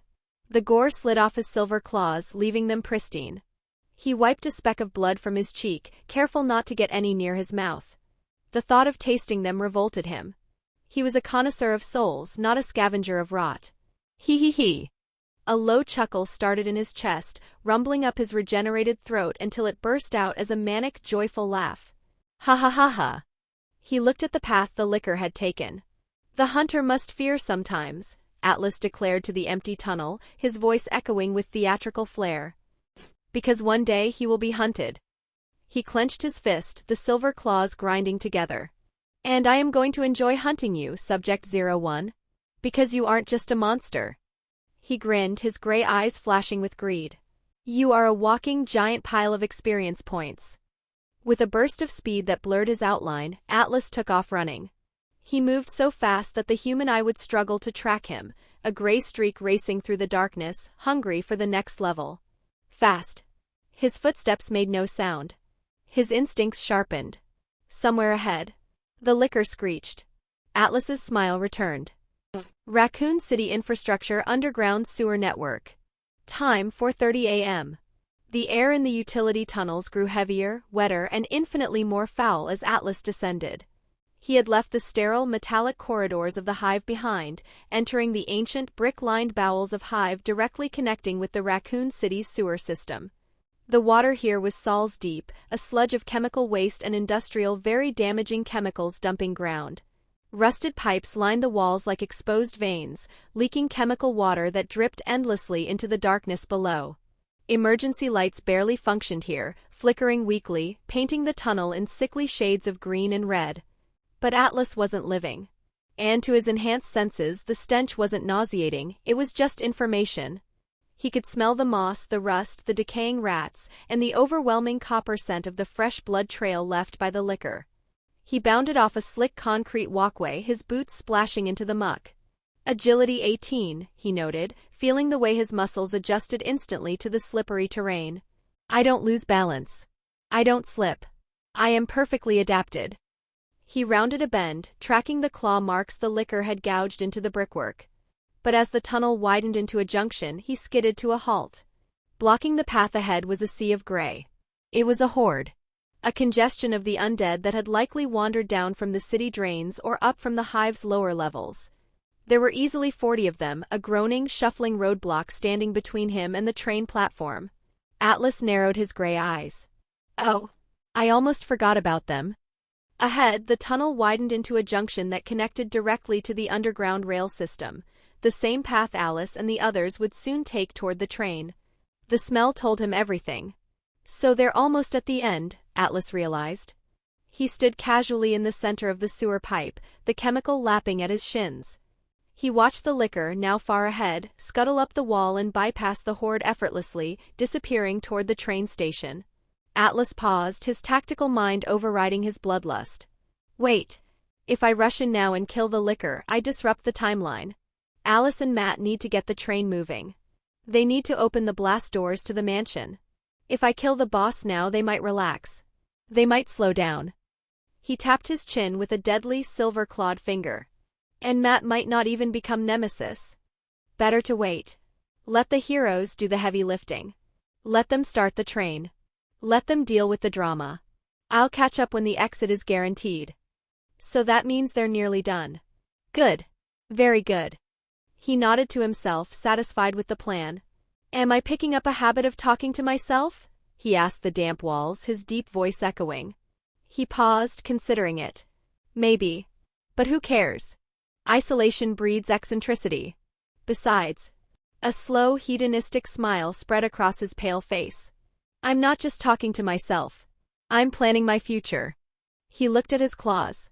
They were instruments of death, yes, but to him they were keys. Keys to a vault. Every kill is V-Gold. Every kill is power. And what is power buy? His mind drifted from the sewers to the life he craved. He imagined a penthouse suite overlooking a neon city. He imagined silk sheets. He imagined fine wine, now that he knew he could taste. He imagined women, Alice with her fierce eyes, Ada with her fire. He wanted to experience it all. He didn't just want to survive the apocalypse. He wanted to own it. He wanted to indulge in every lust, every gluttony, every desire he had been denied in his previous mediocre life. I want the best life, Atlas thought, a fire burning in his gray eyes. I want to be a god. And gods don't starve. Gods feast. Grua. His daydream was interrupted. A zombie in a tattered sanitation vest had noticed him. It lunged from the shadows, drawn by the sound of his voice. Atlas didn't even look at it. He simply leaned back. The zombie's rotting hands clawed the air where his face had been a millisecond before. Rude, Atlas tooted. I was having a moment. He spun, his leg snapping out in a devastating roundhouse kick. Crack! The zombie's head twisted 180 degrees. It dropped into the sewage with a splash. But the noise had alerted the rest. More than 40 pairs of milky, clouded eyes turned toward him. The moaning intensified, echoing off the curved ceiling until it sounded like a choir of the damned. Atlas stood his ground. He looked at the horde, then down at his hands. Never mind, he whispered, the corners of his mouth stretching into a feral grin. Waiting is boring. I will have some fun first. He lowered his stance, engaging the muscles in his legs. The water around him rippled from the tension. Thanks for the meal, he shouted. The zombies paused for a microsecond, their primitive brains confused. Who was the predator? Who was the prey? Unfortunately for them, they were about to find out. Boom! Atlas launched himself forward. He moved so fast that the water exploded behind him in a geyser. He crashed into the front line like a cannonball. Snick-shing! His silver-white claws became a blur of white light in the darkness. He appeared in front of the first zombie, a large man in a construction helmet. Atlas didn't go for the head, he went for the style points. He crossed his arms and slashed outward. The zombie fell into 4 distinct pieces. The helmet rolled away, the head still inside it. Atlas flowed into the next move. He grabbed a female zombie by the throat, lifted her into the air with one hand, strength 18 making her feel light as a feather, and used her as a battering ram to knock down 3 others. Then he crushed her cervical spine and tossed her aside. Next. He spun, his momentum carrying him into the next zombie. 3 rapid slashes carved the creature into neat, twitching slices before it even hit the ground. One tried to grab him from behind. Atlas grabbed its wrist instead. Twisted. The arm tore free. He shoved the screaming corpse into the horde, using it like a bowling ball to knock down 3 more. He leapt onto a pipe running along the wall, sprinted along it sideways, then jumped, landing knee first onto a zombie's face. The skull collapsed inward. Another lunged. Atlas ducked under its arms, drove his claws upward through its ribcage, lifted it off the ground, and ripped it in half. Blood sprayed across the tunnel ceiling like paint. Chapter 24, I'm a visionary. Next. He spun, his momentum carrying him into the next zombie. 3 rapid slashes carved the creature into neat, twitching slices before it even hit the ground. One tried to grab him from behind. Atlas grabbed its wrist instead. Twisted. The arm tore free. He shoved the screaming corpse into the horde, using it like a bowling ball to knock down 3 more. He leapt onto a pipe running along the wall, sprinted along it sideways, then jumped, landing knee first onto a zombie's face. The skull collapsed inward. Another lunged. Atlas ducked under its arms, drove his claws upward through its ribcage, lifted it off the ground, and ripped it in half. Blood sprayed across the tunnel ceiling like paint. Next he was a whirlwind. He ducked under grasping hands, slid between legs, and leaped off the walls. He was utilizing the environment perfectly. He kicked a zombie into a rusted pipe, impaling it. He slashed a support beam, causing a section of the catwalk to collapse onto a group of 5. And with every kill, the phenomenon occurred. The black blood sprayed, but before it could hit the water, the bodies began to wither. Atlas was a black hole, sucking the vitality out of the sewer. He severed a head with a backhand. He pierced a spine with a thrust. He spun, creating a circle of death that cleared everything within a 2-meter radius. He he he. Ha ha ha ha. The laughter bubbled up again. It wasn't the laughter of a madman, but of a man who had finally found his calling. This is fun, his inner voice admitted, breath steady despite the carnage. This is really fun. He was dancing in the dark, bathed in the gore of the dead, dreaming of the golden throne he was building with every severed limb. The sewer of Hive wasn't a dungeon. It was a playground. And Atlas was the only kid who knew how to play. Sector 4 Molecular Biology Lab 04. Time 4:37 a.m. The metal grate in the floor of Corridor B clattered open. A hand reached out, gripping the rim, followed by a head of blonde hair. Alice pulled herself up from the utility tunnels, scanning the hallway with the Beretta raised. It was empty save for the flickering lights and the distant rhythmic dripping of water. Clear, she whispered. She reached down, helping Matt hoist Rain out of the hole. The commando was dead weight now. Her skin had turned a sickly, translucent gray, and dark purple veins were spider webbing up her neck from the collar of her tactical vest. Her breathing was wet and rattled. Spence scrambled out last, looking like a drowned rat, shivering uncontrollably.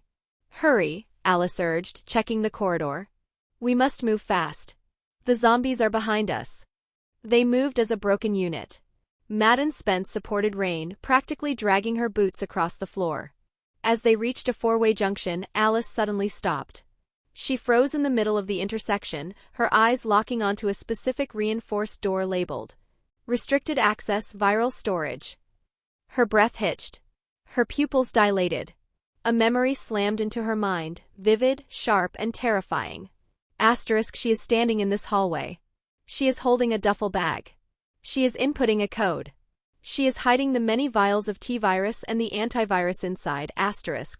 "Alice?" Matt whispered, stepping closer. "Are you okay?" Alice blinked, the hallway swimming back into focus.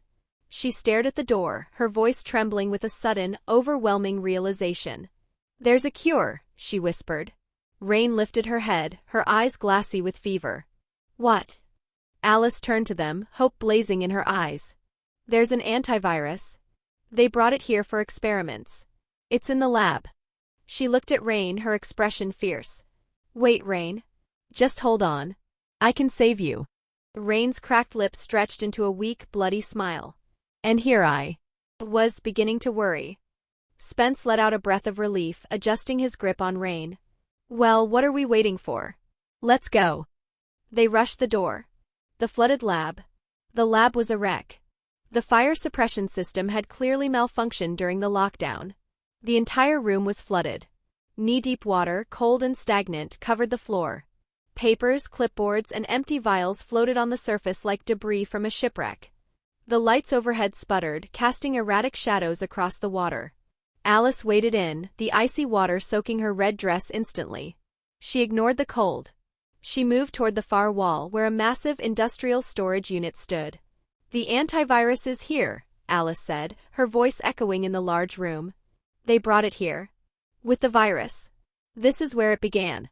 Matt waded after her, the water sloshing around his legs.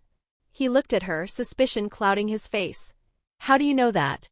Matt asked, his tone sharp. "How do you know exactly where it is?" Alice stopped. She looked at the storage unit, then back at Matt.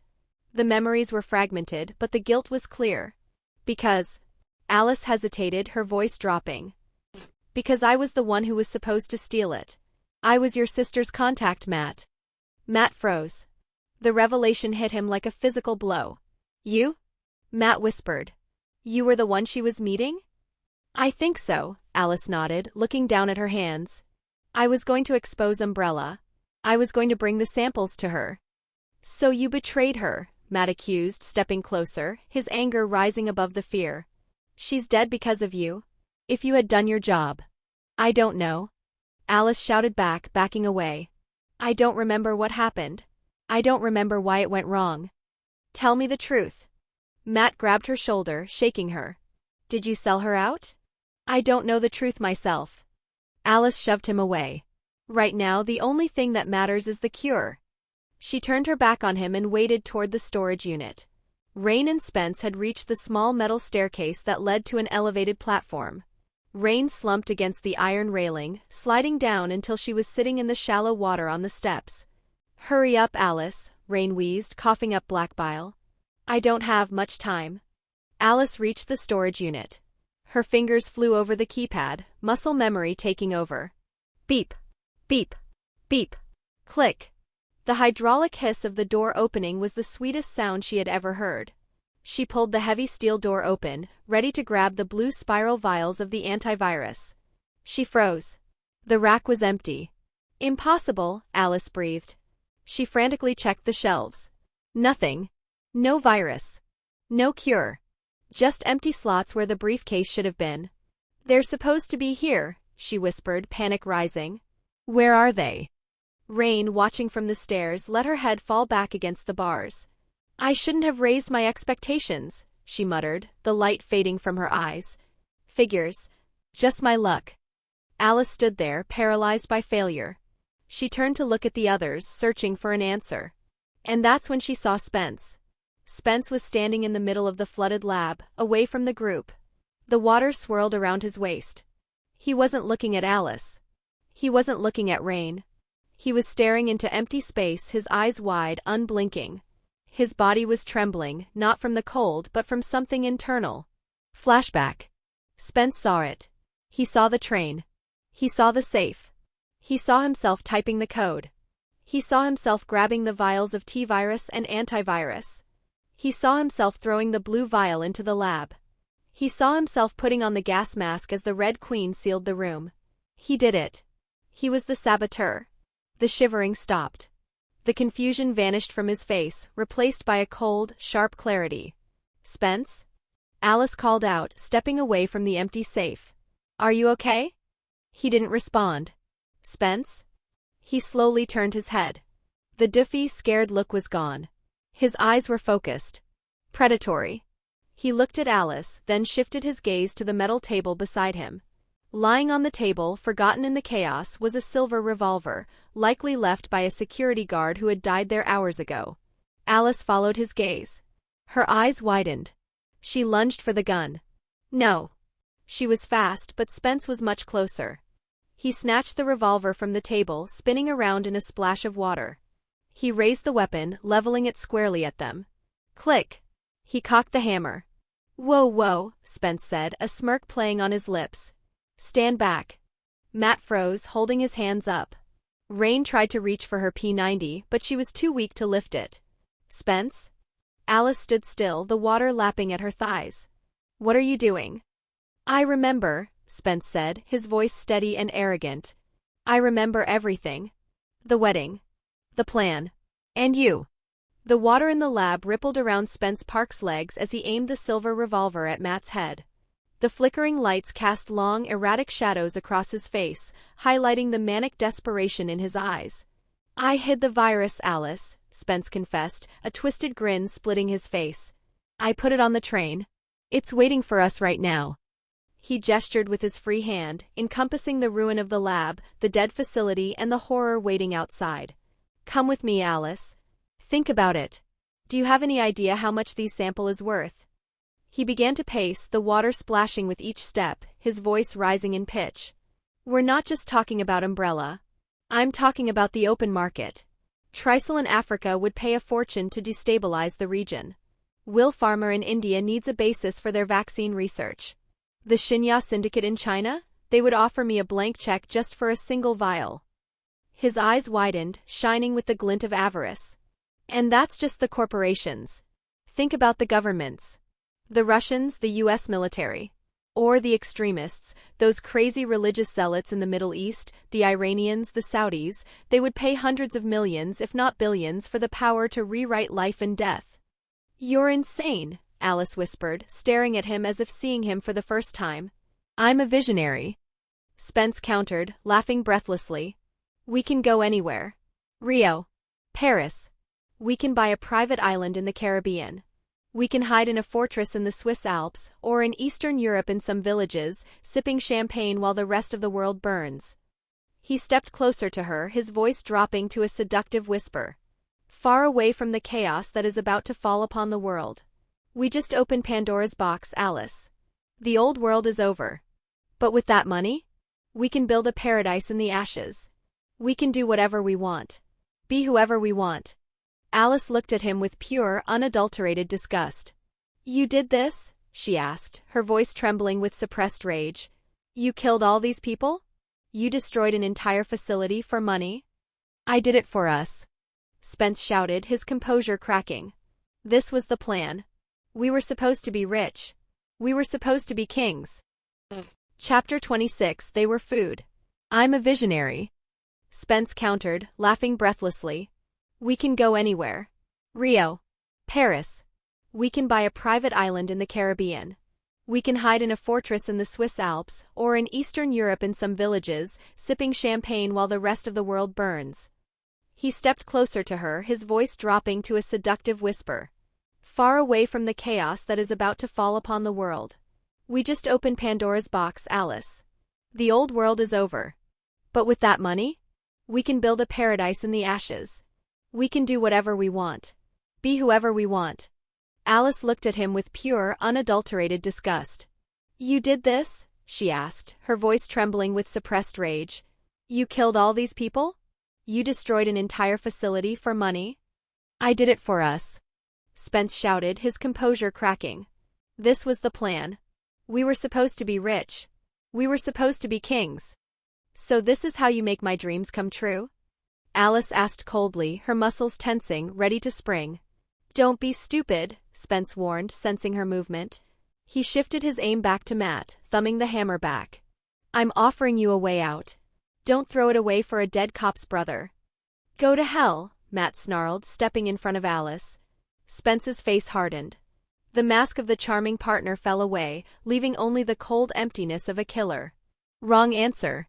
He tightened his finger on the trigger, aiming directly at the center of Matt's forehead. Believe me, I don't want to shoot you, Spence muttered, his eyes darting to the door. I might need the bullet for the things outside. Back off. Spence took a step backward toward the exit. He didn't notice the ripple in the water behind him. A female scientist, submerged and presumed dead, silently rose from the murky depths. Her skin was gray, her jaw hanging open. Spence took another step back. Crunch. The zombie lunged, sinking her teeth into the soft flesh where Spence's neck met his shoulder. Arg! Spence screamed, the sound echoing off the metal walls. He spun around, panic overriding his aim. He slammed the butt of the revolver into the zombie's temple. Crack! She staggered back, splashing into the water. Get him! Matt yelled. Matt lunged forward, tackling Spence. They splashed into the freezing water, grappling for the gun. But Spence was fueled by adrenaline and the T-virus that was now coursing into his veins. He drove a knee into Matt's stomach and followed it with a savage right hook to the jaw. Matt collapsed into the water, dazed. Spence scrambled backward, clutching his bleeding neck. He looked at Alice, then at the door. He raised the gun again, firing a warning shot into the water near her feet. Bang! Stay back! He backed through the heavy steel door, slamming it shut. Click! Whir! He engaged the manual lock from the other side. Open it! Alice screamed, pounding on the door. Spence. From the other side, Spence's voice came through, muffled but dripping with venom. Where's the antivirus? Rain wheezed, slumped on the stairs. Oh, it's on the train, Spence shouted through the steel. Right where you found me. I'm going to cure myself, and then I'm leaving you all here to rot. There was a pause. I'm beginning to miss you already, Alice, he said, his tone mocking. Then the sound of splashing footsteps faded away. Shit. Matt slammed his fist into the wall. He will get away with it. He has the cure, he has the train, he wins. I don't think so. The sudden, synthesized voice startled them. Above the lab benches, a mounted security monitor flickered to life. Static cleared to reveal the Red Queen's avatar. What do you mean? Alice asked, looking up at the screen. The Red Queen smiled, a chilling, knowing expression. Lately, the AI purred, I've been a very, very bad girl. The screen shifted. It changed from the avatar to a live security feed. Location, the Hive train platform. The grainy black and white footage showed Spence running onto the platform. He looked frantic. He dropped the duffel bag, ripping it open. He pulled out the silver briefcase, unlocked it, and grabbed a green spiral vial. The antivirus. He rolled up his sleeve, desperate to inject himself before the infection took hold. But then he paused. He looked up. From the shadows of the train ceiling, something dripped onto his face. Spence raised his head. Hanging directly above him was a nightmare. A creature of raw, exposed muscle, with a brain visibly pulsing beneath a translucent membrane. It had massive razor-sharp talons and a tongue that extended like a whip. Oh hell shit. Spence couldn't finish his curse. The creature dropped. It didn't just attack him, it enveloped him. The massive claws pinned him to the floor. Spence screamed as the creature buried its teeth into his neck, ripping out his throat in a spray of dark pixels on the screen. The scream died down quickly, replaced by wet tearing sounds. Matt stared at the screen, horrified. What the hell is that thing? Subject 009, the Red Queen answered, her voice clinical. An early experiment utilizing direct injection of the T-virus into living tissue. It went wrong. A second mutation occurred. They are essentially mutated humans that resulted from the VACT process, a trait in certain T-virus strengths which forced the second set of mutations among severely injured zombies. She zoomed in on the creature as it lifted its head, hissing. It is an abomination of exposed tissue. A hunter. The more fresh DNA it absorbs, the faster, stronger, and more lethal it becomes. Codenamed the Licker. Alice watched the creature tear Spence apart. So that's what was hunting us. Yes, the Red Queen agreed. Then her voice shifted. It became quieter, laced with a strange, algorithmic confusion. But it seems none of the variants are perfect. Not like the other one. Alice frowned. What? There is another one. Not the same, the AI corrected quickly. Completely different. The screen flickered, showing a split-second frame of a gray figure with silver claws moving through the sewers, but it vanished before they could see it clearly. If we remove the Licker from the equation, there is another entity currently in the Hive. He is also mutated, but the divergence is radical. He is stronger. Faster. But unlike the Licker, he is human-like. He is smarter. By a significant margin. The Red Queen paused, her holographic eyes widening. From his behavior, I am certain he possesses a sense of self. He displays vanity, strategy, humor. He seems to be able to communicate. The T-virus has evolved and mutated in his body beyond anything I have in my database. Rain coughed up blood. Communicating zombies? Great. I have 70 years of research data, the Red Queen continued, her voice gaining intensity. From the progenitor virus discovered by Spencer to the T-virus, to the G-virus prototypes to their many variants. In all that time, necrosis always leads to